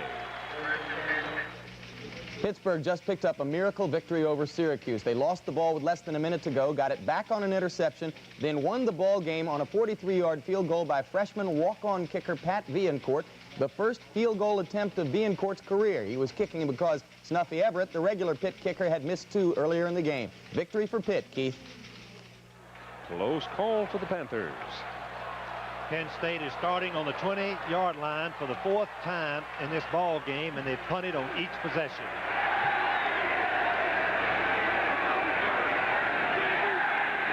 D.J. Dozier, the tailback, is hit behind. Scott Harrington, 52, penetrating along with David Thomas, and then knock him down for a loss back at the 17. I'll tell you this, when you get that Dozier behind the line of scrimmage, you have moved quickly. Well, Harrington has the quickness. He played nose guard last year, was a linebacker, defensive end. As we look at that young man, Doug Flutie, one of the most phenomenal football players that I've seen play in a long, long time. Look at those numbers. How impressive can you be? 10.5 minutes to go in the first half as Doug Strang sets the pass for Penn State. Goes short with it. Pass complete to Dozier coming out of the backfield. He fights up to about the 22, close to the 23. One of the things that's been impressive in the ball game so far, Frank, is the fact that Boston College has held up in the offensive front, leaving Flutie time to look. And when you give Flutie time to look and let him set, well, you see what's happening. Well, it's a choice of two evils, Keith. You defend, he hits you. If you rush, then he really burns you. So that's what a great football player like Flutie can do to any defense. They mark it just over the 20, and Sprang getting pressure, jumps up in the air, throws it downfield for Bow, and it's off his hands, incomplete. So Boston College defensively able to do what they had programmed as well. Get in Sprang's face and hurry him. It was Ruth climbing all over him. Well, Ratajkowski was playing Jackson and man for man. Made a great play. Forcing another punt. Give credit to that defense, Keith. As an old defensive coach, that is just fantastic what they've done to the Penn State offense. BC with 9 people up there. Looks like they want to go at him again. Last time they tipped it. Nope. They peel back to block this time. Brennan backs up on it. He could not get to it. Has to let it drop, and it takes the Penn State roll and rolls down to the Boston College 33. Brennan had no chance that time to come up and accept the ball on the return. So it's a 47-yard punt with the roll.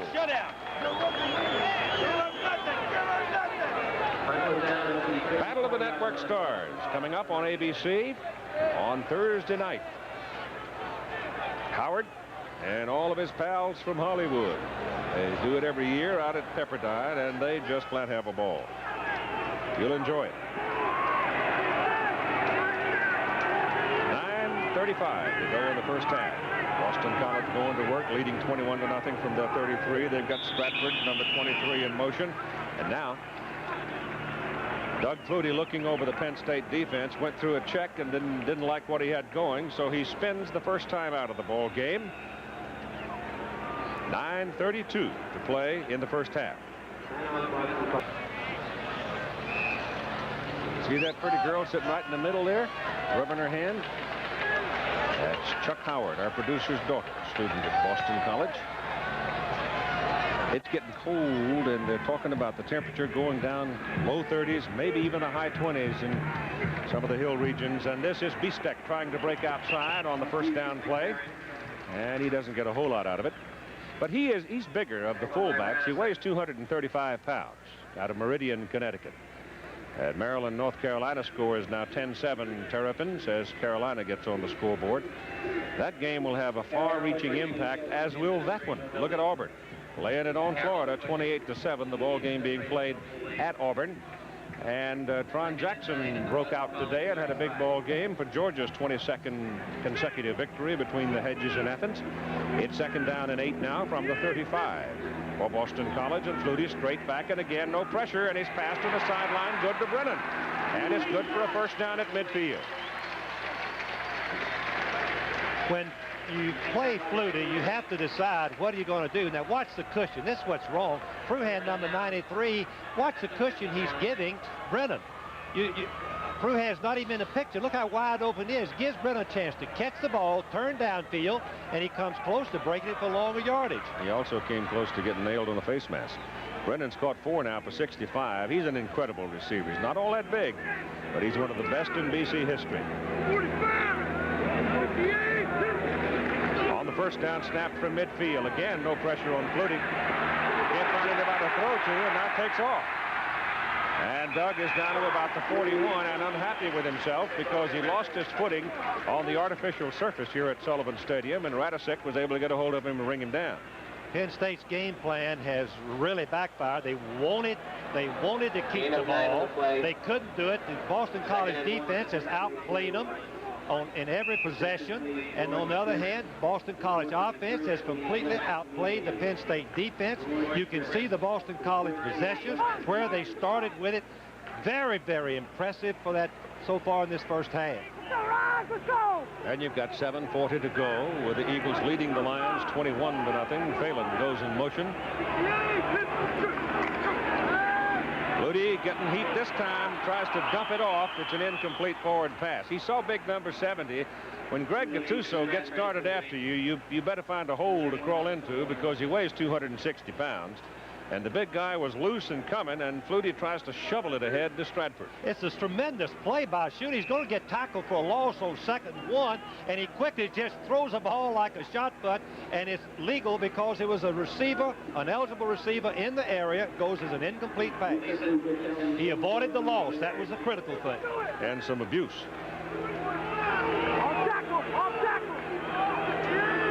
Third down, a half a yard, over the top. Goes Steve Strong, the designated short yardage man, as Frank told you. Big junior out of Burlington, Mass. Boy, he looked good going over the top. In the last 2 ball games, as Texas pulled it out, a victory over Texas Tech, 20-3. But Strong, and I want to mention again, high jump 6'7" in high school, weighs 200 pounds, and he is a good short yardage runner. Ball is sitting on the Penn State 38-yard line. First down for Boston College. Time remaining in the first half, 7-11. Holy Cross scored 70 points against Columbia today. Crusaders are going to play BC here in late November in this very stadium. That's downfield intended for Gieselman. And the pass is incomplete, and we've got a Penn State man shaking up some on the play. It looks like Gattuso is down. Gieselman was down in the seam. He was available, but the pass seemed to float some, and he could not come up with it. Greg getting up now, and he's got a hurt leg.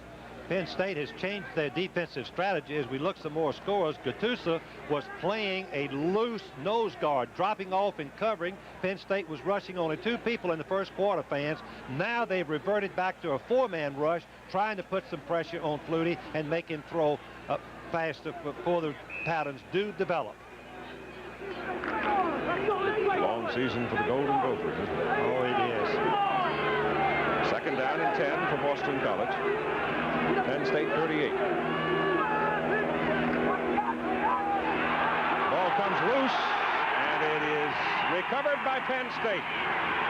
Pursuit from the blind side by Tim Johnson, 55. Flutie trying to option the ball and had no chance as Johnson wraps him up and knocks the ball loose. Flutie has no idea that number 55 Johnson's right there. He just wraps him up high, forcing the ball out, and of course a great defensive play causes the fumble, and Penn State has a chance. Joe Hines, a senior from Cleveland, Ohio, got it, number 52. And the Lions have the ball first down at their own 39 with 6:52 to go in the first half of play. 21-0, Boston College lead. John Williams, the tailback, goes up into a wing now. And Penn State took too much time, it would appear. Keith, I think the lineman moved after he took his position. Ball foul. Encroachment red. But the defense charged across. I didn't see it. They moved and made contact with the offense. That's good for 5 yards for Penn State against BC. It is the first penalty in the football game. Foul. Encroachment red. First down. The referee is Raymond Bauer. Umpire Don McDonald. William Cronin, linesman. James Twitty, line judge. George Cullen, field judge. Back judge James Igizio. And the clock operator is George Hill. And it's first down and 5 from the 44 for Penn State. That's Peter Nickel carrying the ball, and Mike Ruth has a hold of it. Mr. Ruth is patrolling the middle today. Ruth is the leading tackler, good, strong, intense football player. In fact, Jack McNeil told me yesterday he's the most intense player that they've got. But Keith, let me just say, as a coach, it's very critical that Penn State put something on the scoreboard on this possession, or at least before the half. They've got good field position for the first time. Second down, 2.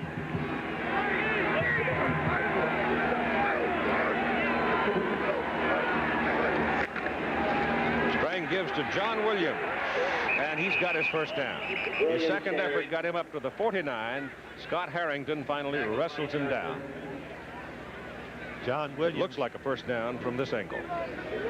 John Williams, number 44, has had a good career at Penn State. This being his senior year, he wanted to come out and have his very best year, but he hurt his knee in a skiing accident this spring and then hurt his other knee after the season started, so he's had a tough time.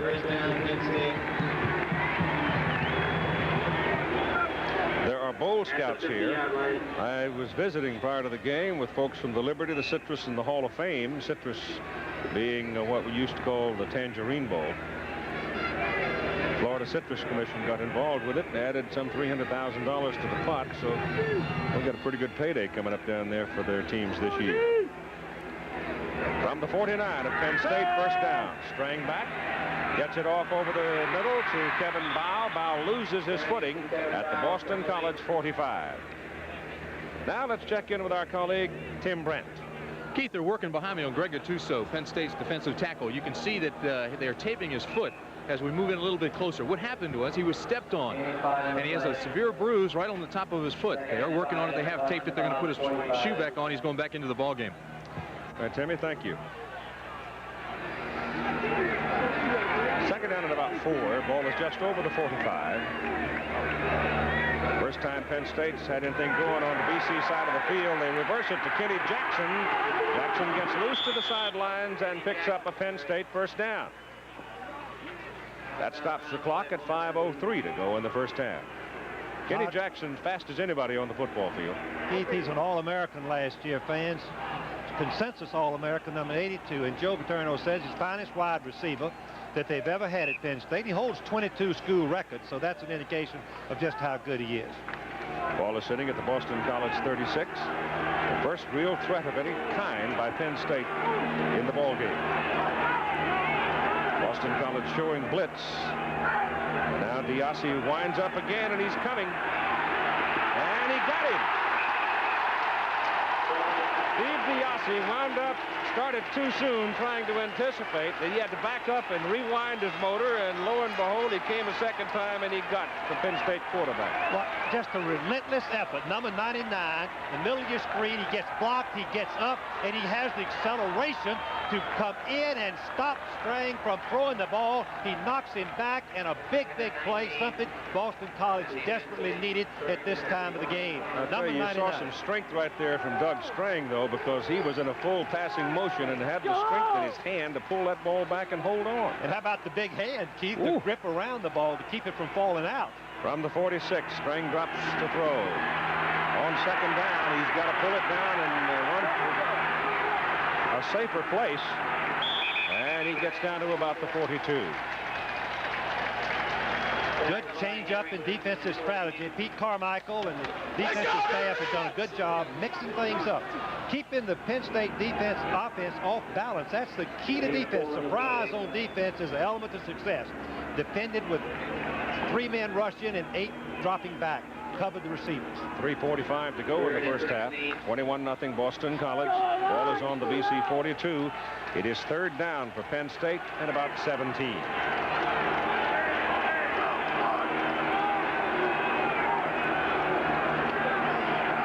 Gives it to Dozier. Up the middle he goes. Breaks loose, and it is gone.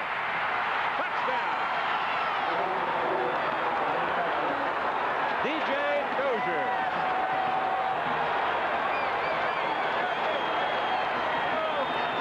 Will go in the books as a 41-yard touchdown skimper. Keith, watch the guard. Everybody watch the guard pull. McGinnis is going to trap out. The tackle Heller is pulling around. Short is pulling around. It was a misdirection play, something that you wouldn't think would work against the blitz, but the Penn State line sealed it off, and Dozier shows why everybody's so excited about his play. Big freshman from Virginia Beach gets Penn State on the scoreboard. Conchitano in for the extra point try. Pops it up, and it's good. 3 minutes and 22 seconds to play in the first half. It is now Boston College 21, the Penn State Lions 7. That's a big touchdown for Penn State with the clock showing 3:22 to play in the first half. Now 21-7, and let's consider an onside kick. Since they're kicking into the wind, at least a deep onside kick, something to get the ball back wouldn't be too bad a play right now. Greg Montgomery, freshman from Shrewsbury, New Jersey, is the kicker. Nope, he nails it. Oh, Bell drops it. Still dropped it. Penn State's got it on the Boston College 15. Well, that's more effective than an onside kick, isn't it? Number 35 comes out of there with it for Penn State, Mike Suter. The ball was held up by the wind. Boston College backs couldn't hold it. Ball on it right there. Don't try to pick it up, Bell. Ball on it right there. Instead, it's a big break for Penn State, and we've got a completely different ball game. 15-yard line of Boston College. Lone remaining back is Skeeter Nickel. Williams up in a slot. Bow and Jackson wide. And it's Nickel. And Skeeter can't go very far with it. Finally has his feet locked by Ed Von Nessen, as he did quite a bit of searching before he was able to pick up a couple of 3 yards on the play. Keith, should Penn State score here, you're talking about a turnaround in mental and psychologically. It would really be depressing to the Boston College team, who could, in fact, be ahead 28-0 right now. There's Joe Paterno, whose teams just play so well. They've won so many times, they believe they can win. They're supposed to win in their mind. Bowman, the tight end, shifting over. Now Skeeter Nichols goes up in that direction as well into the wing, leaving Williams back, and Strang rolls it out, gets a heat, pass away, incomplete. The only man that touched the pass was Tony Thurman. The intended receiver looked like it was Kirk Bowman. But the important thing for Boston College there is they did have pressure on the passer. Blitz coming from the right of your screen. Thomas, number 46. You can see that the ball is thrown behind Bowman, and it goes right through Thurman's hands, number 17. He should have caught that one. That would have been a big play for him. Turn this momentum right back in favor of Boston today College. that Tony's had the ball in his hands and hadn't held on to it.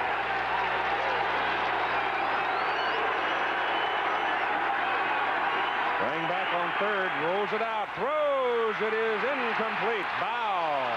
Kevin Bow had it, but released it when he went down with it. The toughest pass to cover on the goal line is a crossing pattern. When you're in man for man, watch Russell, number 45. He's trailing him.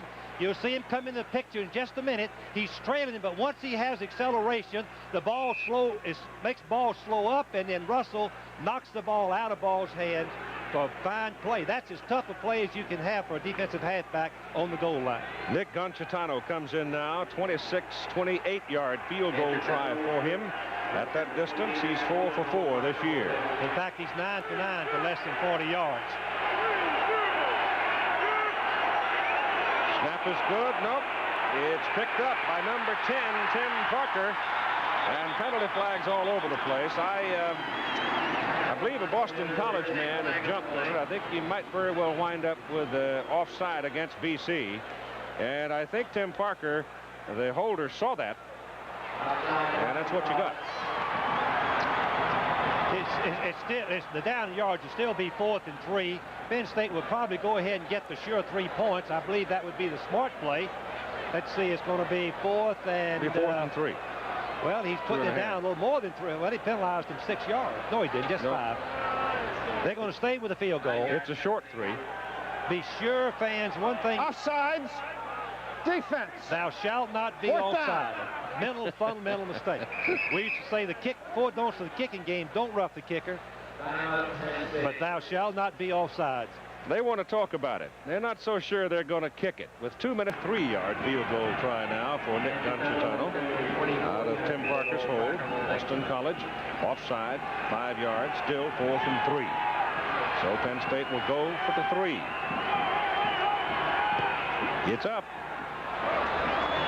And it's good. So 2 minutes and 14 seconds to play. The fumble by Bell of Boston College on the kickoff return. Penn State recovers it and cash it in for 3 points, and that's 21-10 ball game.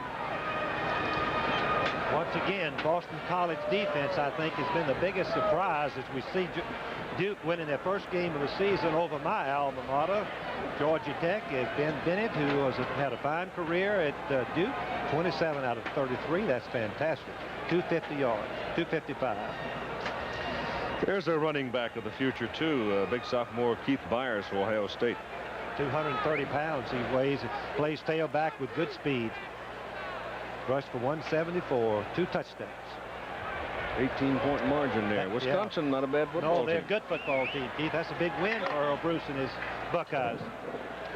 World Gymnastics Championships out of Budapest coming up next week. The Dublin Mile and the World Speedway Motorcycle Championship on ABC's Wide World of Sports at 5 Eastern Time next Saturday. Keith, the backs for Boston College should not line up on the goal line. Now they're smart. They're back up on the 10-yard line. Since Penn State is kicking into a strong wind, don't line up where you do ordinarily. Come up close.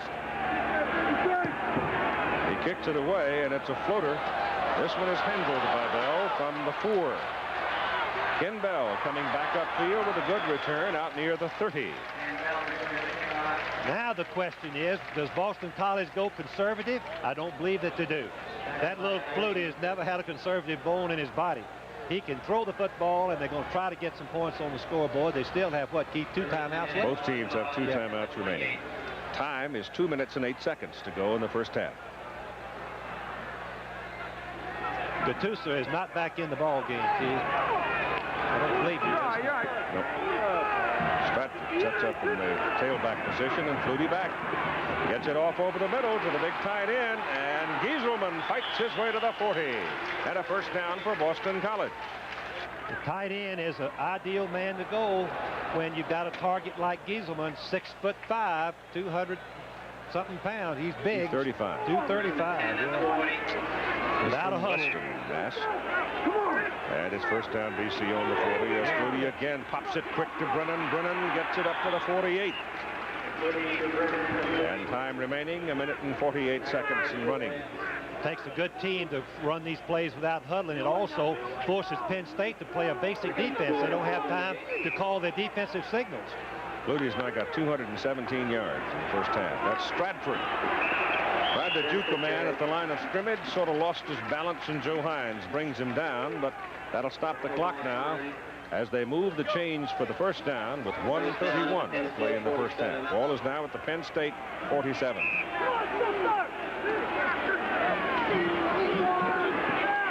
Flutie's away with it to Brennan. Down at the 32 and another first down. Keith, is he working the clock? I'm telling you. The clock now is 1:21. The clock stops because of the first down, but they're not huddling. I don't see how he's really calling the plays, Keith, in the fact that he runs one time, he throws one time. He's doing a great job. And he hasn't had a game in 2 weeks. He's a winner.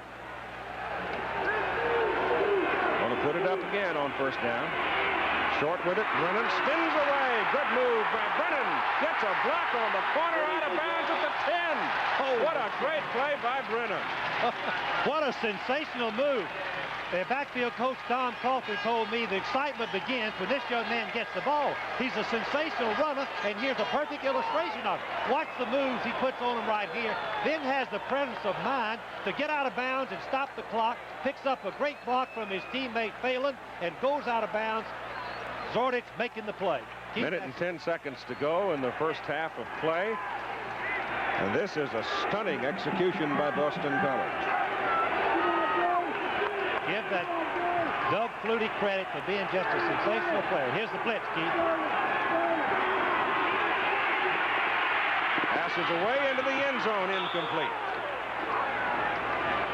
Pelagato, I think it was, 49 over there. Yes, the tight end. Flutie just scrambles away from the blitz. Here's how cool he is, fans. He's been there so many times. He sees the blitz coming, 17, Hamilton, so he rolls over to the left, throws the ball where the only place it could have been caught, and it goes right through. It looks like the hands maybe of, I guess it was low.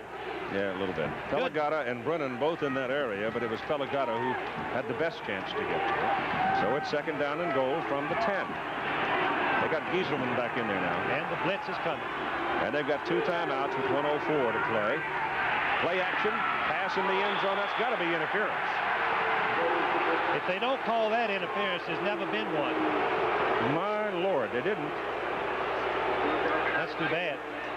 Watch it again. Remember, fans, the rule is the defensive man cannot touch the offensive man until the offensive man catches the ball. You can see, goodness gracious alive. Good heavens. That may be the worst call I've seen in a year. You got two officials standing back there looking at it, and they don't call it. I'd hate to say what I really believe. I won't say it. But look at that. The rule is he cannot touch the receiver until the ball gets there. That's dreadful. just dreadful. Third down from the 10.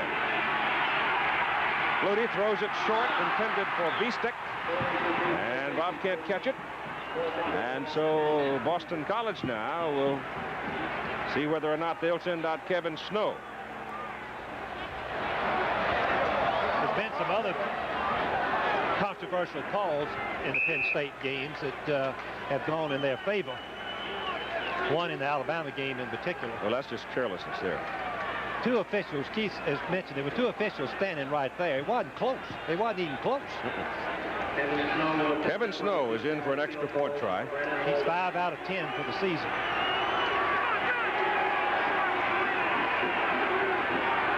26-yard kick. Brennan's hold is good. The kick is up by Snow. The kick is good. 51 seconds to go. Boston College comes downfield after Penn State had gone for the field goal, and they respond with one of their own. And so the lead is back to 14 points. Let's look at the interference again, fans. Remember again, the defensive man cannot touch the offensive man until the offensive man has touched the ball. You be the judge. It doesn't take a football official to miss it to interpret the rule there. That's too bad for Boston College, but a break for Penn State. They only get 3 points. That's what it is poor officiating, right? We've got highlights of Florida and Auburn coming up. Scores of other games around the corner, Bino, and some highlights from this first half. And it's been pretty much Boston College so far. But it's 30 minutes to go. And that's a resourceful bunch of folks down there wearing white. John Williams, number 44. Kevin Bow, number 11. And Brian Waldron to kick it off. You think that little Doug Flutie doesn't look confident? Number 22. We just had a shot of him, fans. If you ever saw a confident man, I was with him this summer on the promotional tour for a week. Enjoyed his company very much. High deep kick for the win, carrying it back, and Johnny Williams makes the reception in the end zone and will not come back. It'll be Penn State's ball, first down at their 20. So the Lions have 51 seconds to work with. There are the numbers for number 22, Doug Flutie, 5'9" quarterback. He passed for 520 against Penn State last year. He's not far behind it, Keith. 255 if I yeah, but he was on right, the short end of the score last year, 52-17. Yeah. From the 20. Give it to Dozier. DJ across the 25 to the 26 before Diassi brings him down. There's a difference when DJ Dozier gets that football than the other Penn State backs. He looks like he's going to score every time he turns down that field. He's had 4 rushes for 53 yards so far. Well,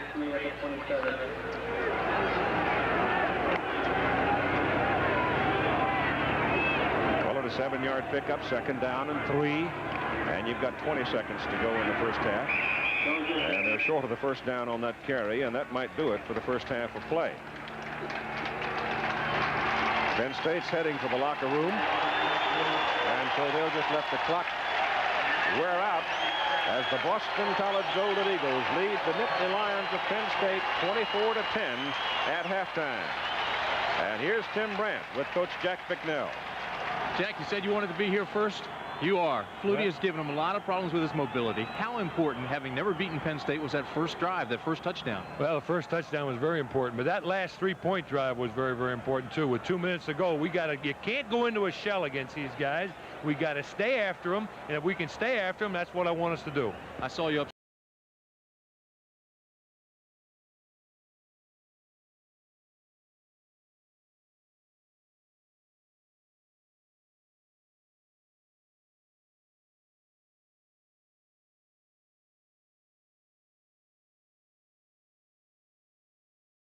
Two times. One, the interference call down here that was not called, and another time when Flutie was hit late. Well, I am emotional. I don't know what to tell you. Let me ask you this. You come into the ball game like this, And I talked to David Thomas, your defensive end, yesterday. He says, we've got to get pressure on Strang. You've gotten it now. Are you going to continue that same game plan, try to come in from the outside and inside on the blitzes? Yes, we are, except I'm concerned of getting a running game going. You know, and the running game is something we want to put pressure on Strang, and we think we should pressure him. But we got to make sure that when we pressure, like that touchdown run that Dozier ran, that was a blitz after Strang, and didn't give it to Strang. So that's a problem. All right, good luck this second year. Okay, Jack Bicknell with our score 24-10. Boston College on top. We'll be back after this word, our commercial message, and a word from your local stations. Penn State last week defeated West Virginia. West Virginia defeated Boston College, and now Boston College has been dominant in this first half against the Nittany Lions. Penn State will have the football in the first possession, and Doug Flutie has been a big story of this first half of the ball game. There's Doug Flutie and his impressive passing numbers. As we look at the stats, how dominant can one team be? Penn State was not able to move the ball offensively. Look at Boston College, 345 yards. Notice that to 96. Boston College had 3 turnovers. Penn State had none. A lot of times, fans, we have a complete turnaround in the second half, and that's what Boston College is going to try to prevent, and Penn State is going to try to accomplish. John Williams, 44, Kevin Bow, number 11, are the deep people to receive the kickoff for the Lions. And Walton will kick it off for Boston College.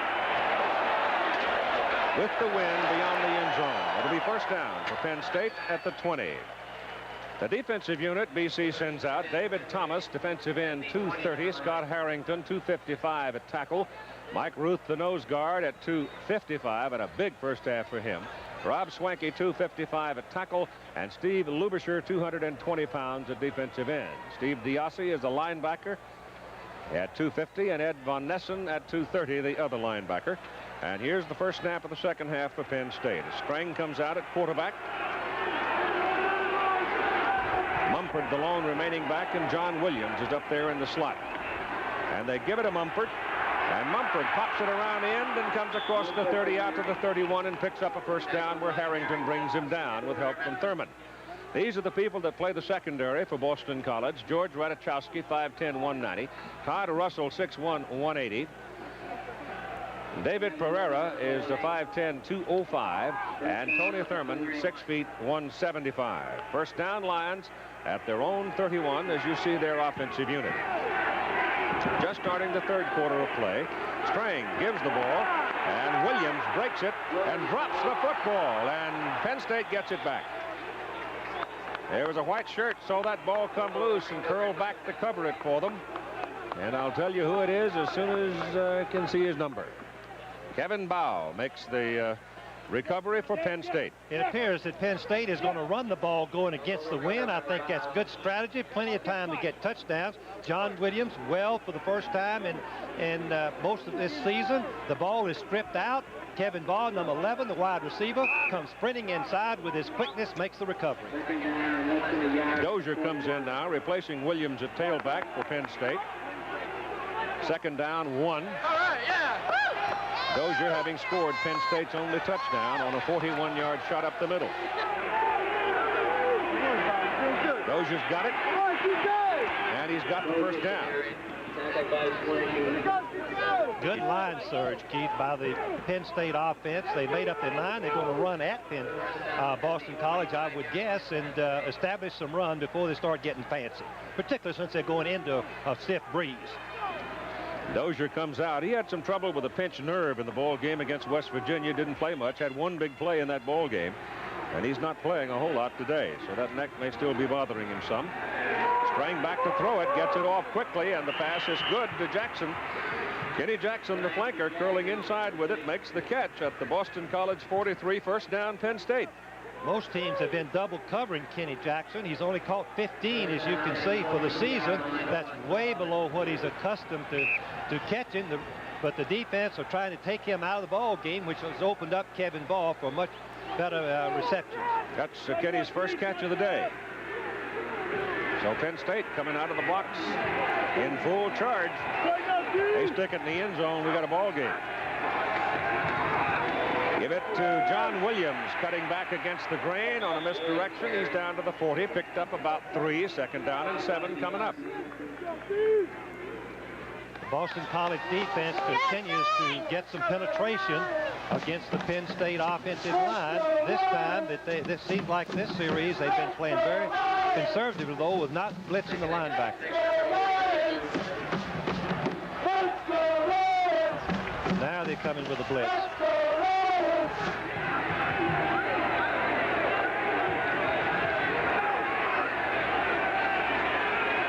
They got him. He got the ball away. Dave Pereira, the strong safety, number 41, came firing through the crease, and he hit Doug Strang just as Doug released the ball, and the pass fell incomplete. Right up the middle, number 41 to the left of your screen. Hayden, the center, has to block the nose man, Ruth, and you can see that Pereira is free, but Strang has the ability to get rid of the ball. He knew the blitz was coming. The screen was set up, but he goes incomplete, making third down. He's 6'1", 201. He's strong. Third down and 7, just over the BC 40. Blitz on again. Runs away from it, gets the pass off to the sidelines, and the pass is incomplete. Intended for Kenny Jackson. He had double coverage. Radachowski in the main was the man that knocked the ball away. So that'll bring up a 4th down for Penn State. Once again, the blitz being the deciding factor, forcing Penn State into a potential kicking situation. Kenny Jackson dragging a leg as he comes off the field as if he is hurt. Keith, the temperature has dropped considerably. Yes, it has. Tony Thurman is the deep man as George Reynolds is out the punt. Hits it very high in the air. The wind's going to blow it straight down, and Thurman calls for a fair catch for Boston College at the BC 12. Penn State's defensive unit, Bob White, defensive end, 225 pounds. Scott Carraher at tackle, 240. Greg Gattuso, big fella, at 260. And Steve Sefter, 230 pounds. Linebackers, Rogers Alexander, 6'2", 195. Scott Radisick, 6'3", 235. And Carmen Masiantonio, 6'2", 220.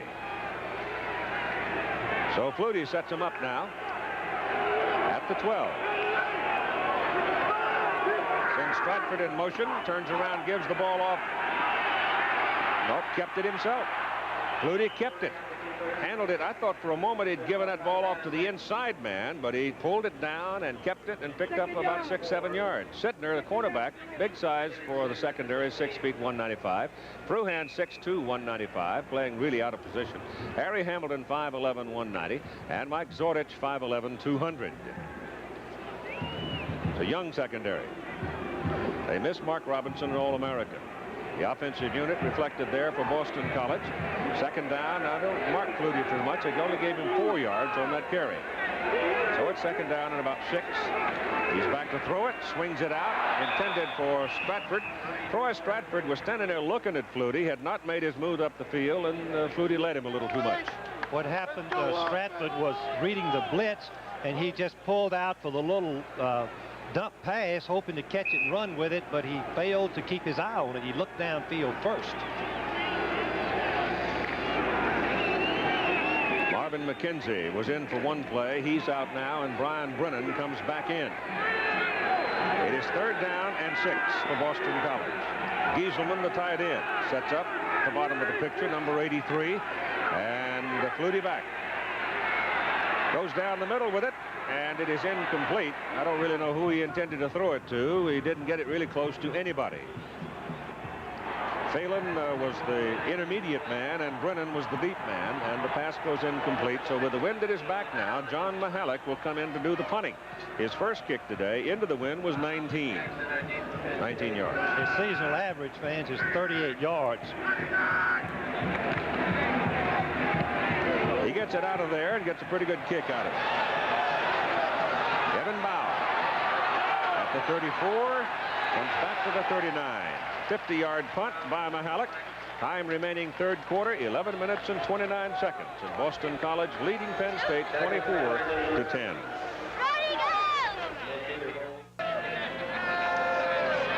Penn State's football at the 30s, just outside the 37. And Doug Strang, 4 for 16 in the ball game for 41 yards. He was able to find Kenny Jackson in that last possession. So let's see if Jackson remains available to him. He hands the ball off to D.J. Dozier. He pops it to the outside. Frank's right. Every time he gets that football in his hands, you just sort of hold your breath. Nebraska scored 51 points today in beating Kansas State. And Mike Rozier for 227 yards and 3 touchdowns. Texas won their ball game, number 2 ranked Longhorns. But it wasn't easy. North Carolina has now gone ahead of Maryland by a 17-10 score. And Auburn defeated Florida 28-21. That's Florida's first loss. Georgia was a winner today as well. Strang's pass very quickly on target to the tight end, Dean DiMidio out of Westchester, PA. And the spot won't give him his first down. He's just short of it. That's the first time that we've seen Strang really react quickly to the blitz. The tight end is open. He stops short, just a 3-step drop, lays the ball out for DiMidio, the tight end, who is open. Thurman's right on top of him, preventing the first down. 3rd down and a yard, and that's a long yard.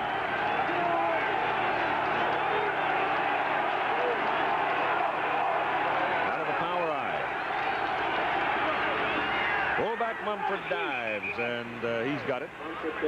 Tony going over the right side.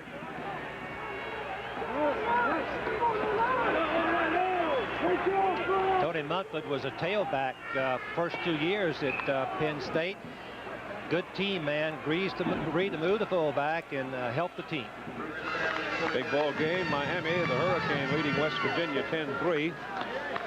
And Illinois defeated Michigan today by 10, which gives the Illini a pretty good run at the Rose Bowl. Strang wants to go deep, and he runs out of time. Mike Ruth looped around and got him.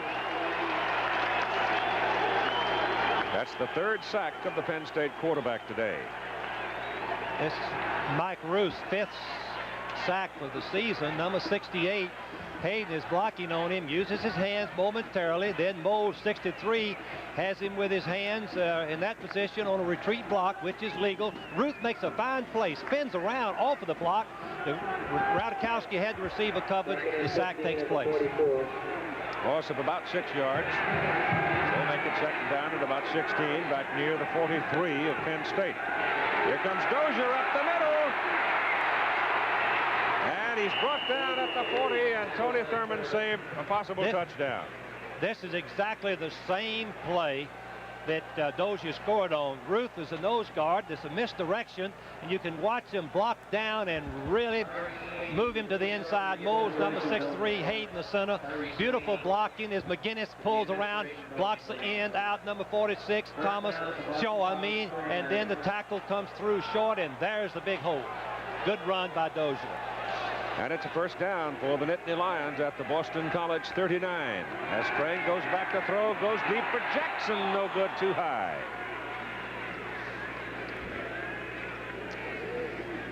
Once again, the pressure is on Strang, the quarterback. Man-for-man coverage in the secondary, and Jackson was open momentarily, but he couldn't get the ball. Let's just see how much pressure Ruth, number 68, and his teammates can put on Strang as Ruth continues to push Hayden, the center, back right into the face of the quarterback, forcing an errant throw. Good play by Ruth, having a sensational game. 2nd down and 10 for the Lions. John Williams back in now, and Strang back. Skeeter Nichols can't hold the block. He slides off the block and catches the pass. And Skeeter Nichols runs it down to about the 33.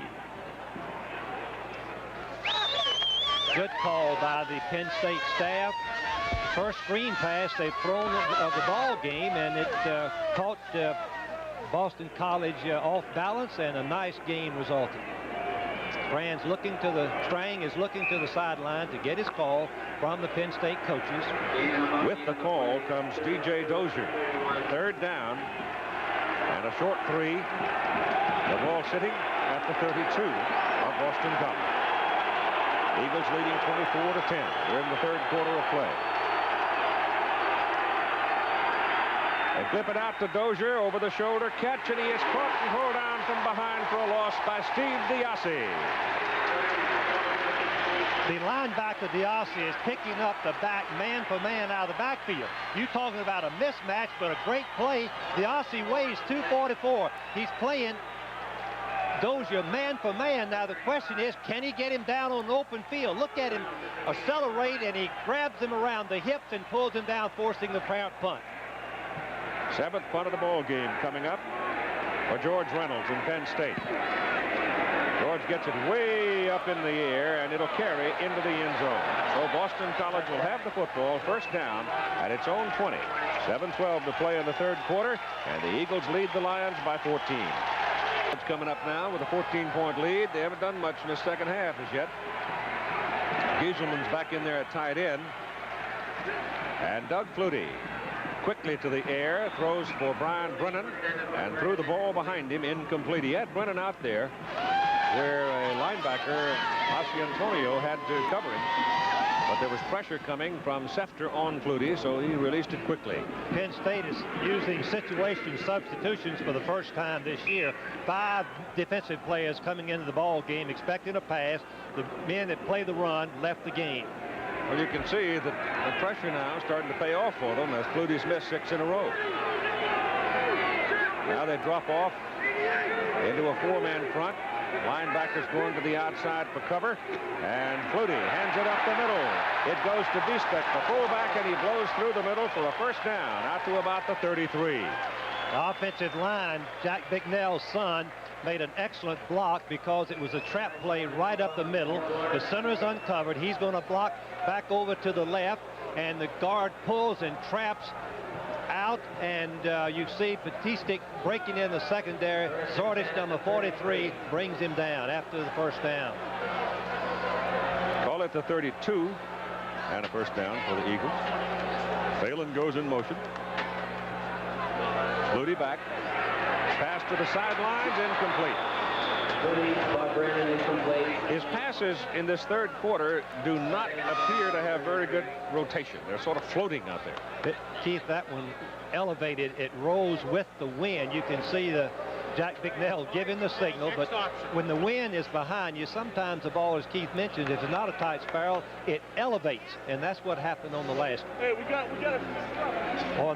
Boston College needs a first down, and Penn State needs to stop them right here. It's critical down, second down. They're showing blitz.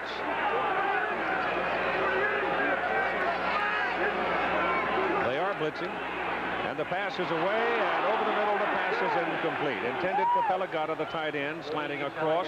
Coverage by Zordich of Penn State, 43. So it is third down and 10. Penn State still has in the ball game the basic pass rushers and defenders. Now comes the big men coming back, Gattuso, Sefter, and the starting lineup. And Flutie has now missed 8 in a row. He was pure magic in the first half, but nothing so far in the second half. 3rd and 10.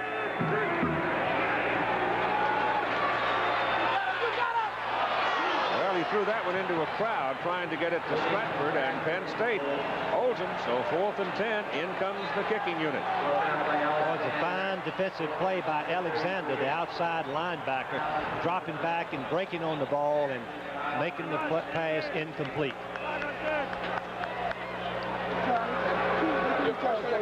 Mihalik's 3rd punt of the game. The previous 2 were 19 and 50. This is a dandy. He runs bow all the way back to his 12. He's got a wall. Got some help, but he loses his footing on the cut at the 20. A 57-yard punt by Mihalik, tackled by Kristoforski. And you've got 6 minutes and 18 seconds to play in the third quarter. Getting the win now. Next week, Florida plays Georgia in Jacksonville, and then the following week, Auburn plays at Georgia. First down, Penn State at the 20, and the BC crowd coming up in support of their team, making it difficult for Strang, I'm sure, and his people to hear on the field. Gives the ball to Mumford, and Tony gets a couple of yards.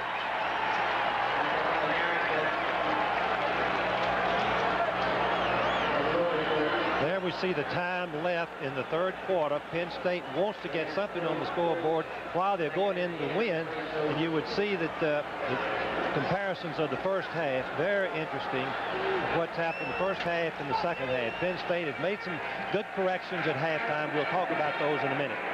Fluty's 0 for 8 in passing in the second half. Here's the ball in the air by Strang. It's complete to Kenny Jackson across the 40 to the 41. And a Penn State first down. Boy, Strang shows a lot of patience. He gets good protection. This is the difference in the Strang in the first 2 ball games, and now, and particularly in this half, he waits till Jackson breaks inside. The Aussie slips down. The completion to Jackson. Watch Jackson turn inside. This is what he does so effectively. He has such a push off the ball that the defense think deep, and now he comes inside wide open. 41, first down. Ball goes to Dozier, and Dozier slams it over the right side and picks up close to 7 yards. From this point, as we look at Joe Paterno, it appears that the Boston College defense cannot stop the Penn State offense without going to the extreme gambling. When they play straight, Penn State picks up yardage, and when they gamble, it's really a risk thing to do, but they've had success with it. They'll have to stay with it. They're chewing up the third quarter going into the win, too. That's what Penn State wants to do. Come in the fourth quarter with the win, with a chance to win.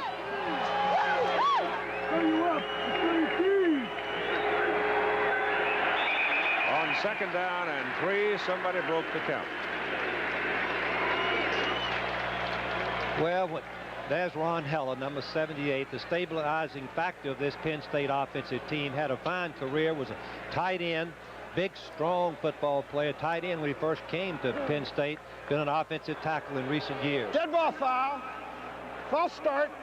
Offense. There we see the Notre Dame final, beating Navy, and Alan Pinkett, the fine game that he had, and also McCollum, the outstanding Navy back, rushed for only 92 yards. That's the first flag in the ball game on Penn State. Second down now. A little over 8 yards. They give the ball to Dozier, trying to get to the outside, and they won't let him go. So they pull him down, and right now we check in with Jim Lampley.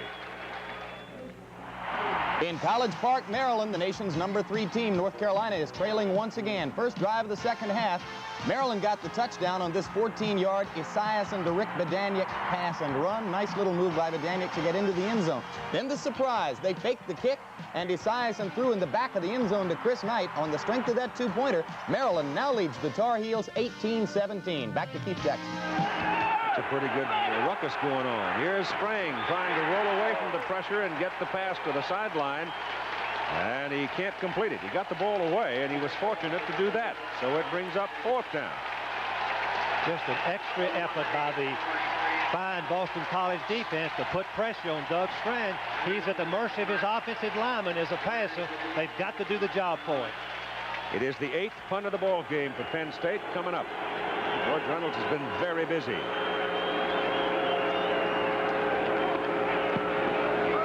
It's a good high-hanging kick into the wind, and Thurman's forced a fair catch call. No, it's Brian Brennan. Brennan making the fair catch call. Backers had in this football game. Ball is on the 11. Flutie pitches back. Stratford getting to the outside. Pretty good effort. Got it up to the 19-yard line. Gieselman and McDonald did a great job of blocking on their side of the line, opening up the hole. But Keith, there are 2 reasons why I think that Flutie's having trouble this first half. They're both Penn State. 1, Penn State's getting a better rush. 2, the field position has been so poor that Flutie has been very careful with his passes. Ball at the 19. Make it second down, 2.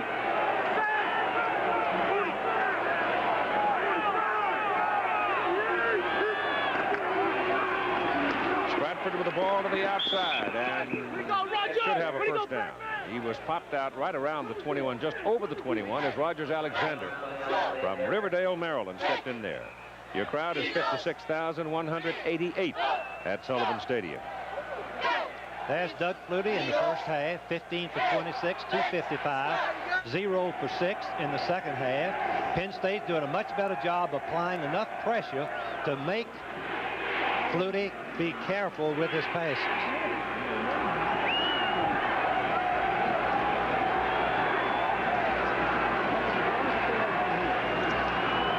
across, may not have it. Doesn't. Just an inch or two, Keith. Looks like 2 inches.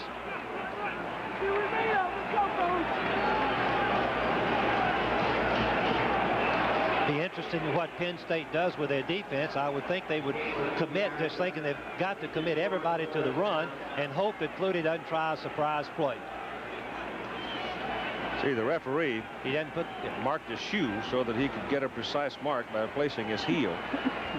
Now he's messed up completely.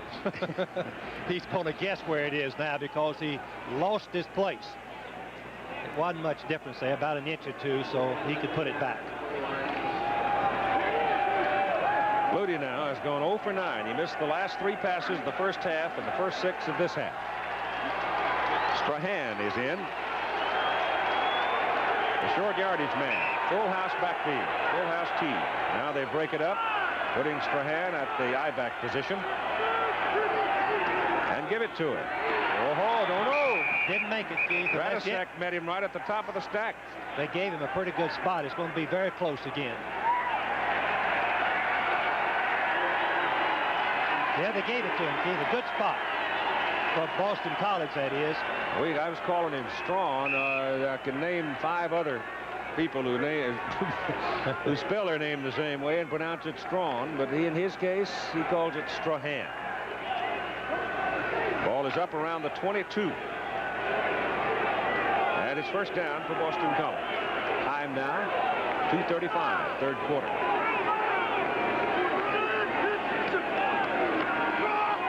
Play action to Stratford, pass to the sidelines. Gieselman gets close to the 30. Pickup of about 8 yards on the play. When you get in trouble, Flutie goes to the tight end. Best receiver target they've got at 6'5". Joe Theismann and Ed Luther will be the quarterbacks in that one next Monday night here on ABC. Dan Fouts is still grounded with a rotator cuff injury that caused some swelling in his shoulder and just simply is going to sit there until it's well. There's no reason to force one of those kind of injuries. You can't. Second down and about 2. Flutie gives it to Troy Stratford, going for the outside, going for the marker. He's close to his marker, but this time I don't think his spot is good enough upfield to get him this first down. Radisek now becoming a dominant factor in the Penn State defense. Radisek was second-team All-American last year. He stands 6'3", weighs 240. What a fine linebacker he is, and he runs very well, very mobile to the extreme, in fact, for a big man. Made an outstanding play on Stratford. You see Flutie's over there trying to get some ideas as to exactly how much he's going to need on third down. It looks like it's about a half a yard. And in comes that short yardage group again, which means Steve Strahan coming in. Keith, it was very close last time. Be interesting to see if, in fact, Boston College goes to something special against the goal line of short yardage defense. They also send a second tight end, Brendan Murphy, into the ball game. They'll go the same way. Oh, Flutie keeps it and throws it to Brennan down the middle. And it's a first down at the 45. That type of play wins championships for you. You've got to have great confidence in your quarterback. Flutie's just going to bootleg the ball back as Strahan goes over the top. Brennan is being covered man for man. You can see how wide open he is. Sitter did not have a chance to make the play. Watch Brennan. Very cagey. He's just going to get open, and Keith, I'm going to use it again. Just chokes his motor right in there and catches the ball. First down at the Penn State 45. Flutie back. Throws it short. That's about 3 times today now that Troy Stratford has not held on to it. Trying to set up a little screen action out there, and first thing you got to do is catch it. Here's the versatility of the receivers showing a good passing attack. Brennan having a sensational game, 8 passes for 135 yards. It'll be second down and 10 for Boston College at the Penn State 45.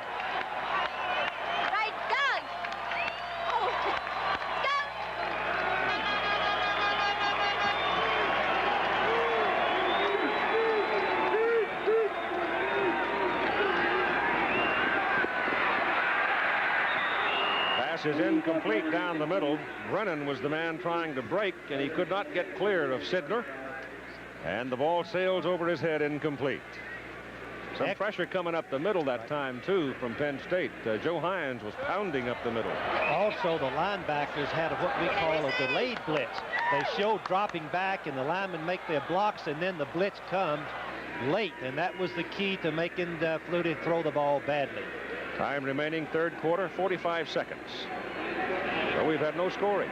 Flutie is not going to get the ball off without calling a timeout. Only 6 seconds left on the clock, on the 25-second clock. So he spends a timeout, leaving Boston College with 2, and goes to the sidelines to visit. As we watch Jack Bicknell talking to the quarterback, here's the numbers. Iowa coming back from their loss last week. Chuck Long, 16 out of 25, 233 yards.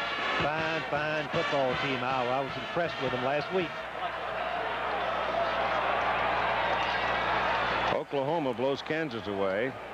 You see the Spencer Tillman and Earl Johnson sharing the tailback job at Oklahoma now, and between them produced 214 yards.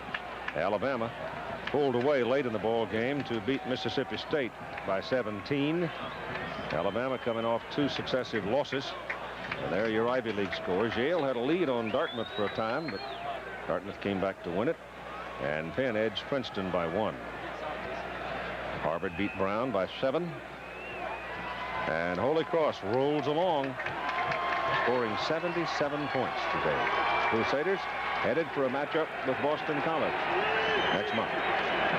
Back goes Flutie. On 3rd down and 10, goes down the middle. Brennan! 25-yard line, 23-yard line, first down, Boston College. Just a sensational catch, fans. You've got to see this one again. The ball is thrown high. Remember, when the ball is thrown high, the receiver leaves himself very vulnerable to get hit by the defense. Watch the concentration.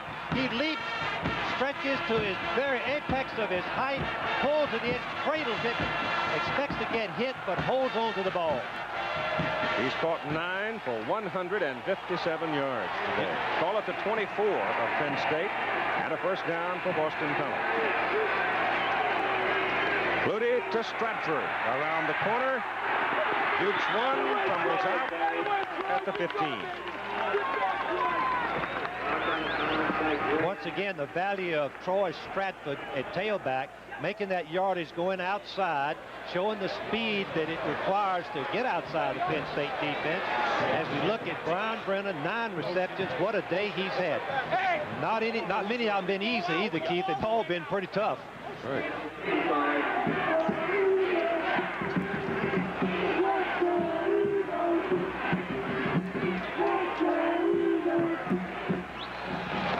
Ball coming back upfield. The definition of the penalty. Illegal motion. Offense. First down. Keith, I didn't see the play at all. The flag even. First down and 15 as the ball comes back to the 28 of Penn State. Flutie back. Quickly away with it. Gieselman can't get it. Again, Penn State was putting pressure on him coming up the middle. Manoa, number 39, was unblocked, and Flutie was very lucky to get the ball away without taking the loss. The Penn State defense are playing much better this half, and I think primarily because of the rush. They're applying good pressure on virtually every pass that Flutie has attempted.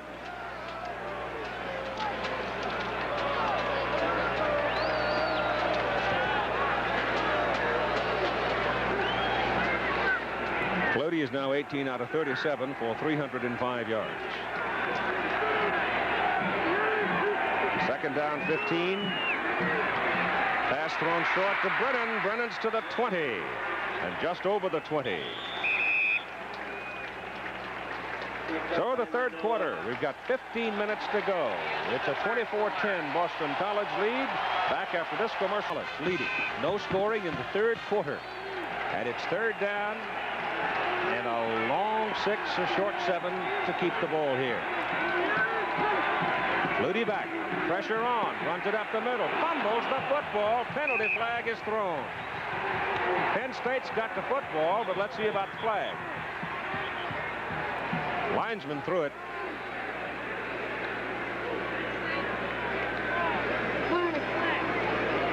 Penn State's going ahead changing teams, so it looks like it's against Boston College.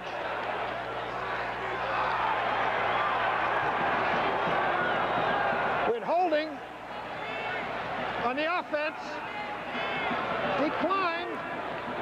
White recovered the fumble, first down. At the 19, so Penn State gets the ball, first down at the 19.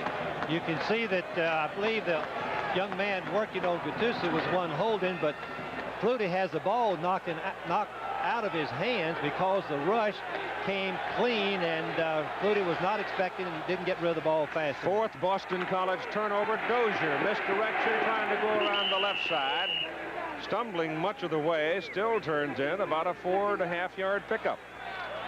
Tackled by Gurecki. Now Penn State has the win. They've not been successful with their running game. As we look at the stats, it picked up a little bit in the third quarter. Still dominant by the numbers by Boston College. Now the turnovers are 4 for Boston College, and that's been some factor in this ball game. Second down, 5.5.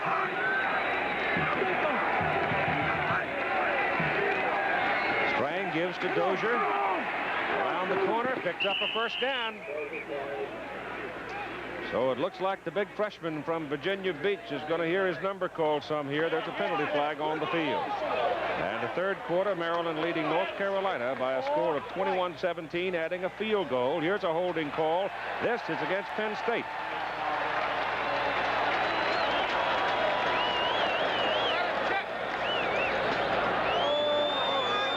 Well, that's the kind of break that Boston College needed,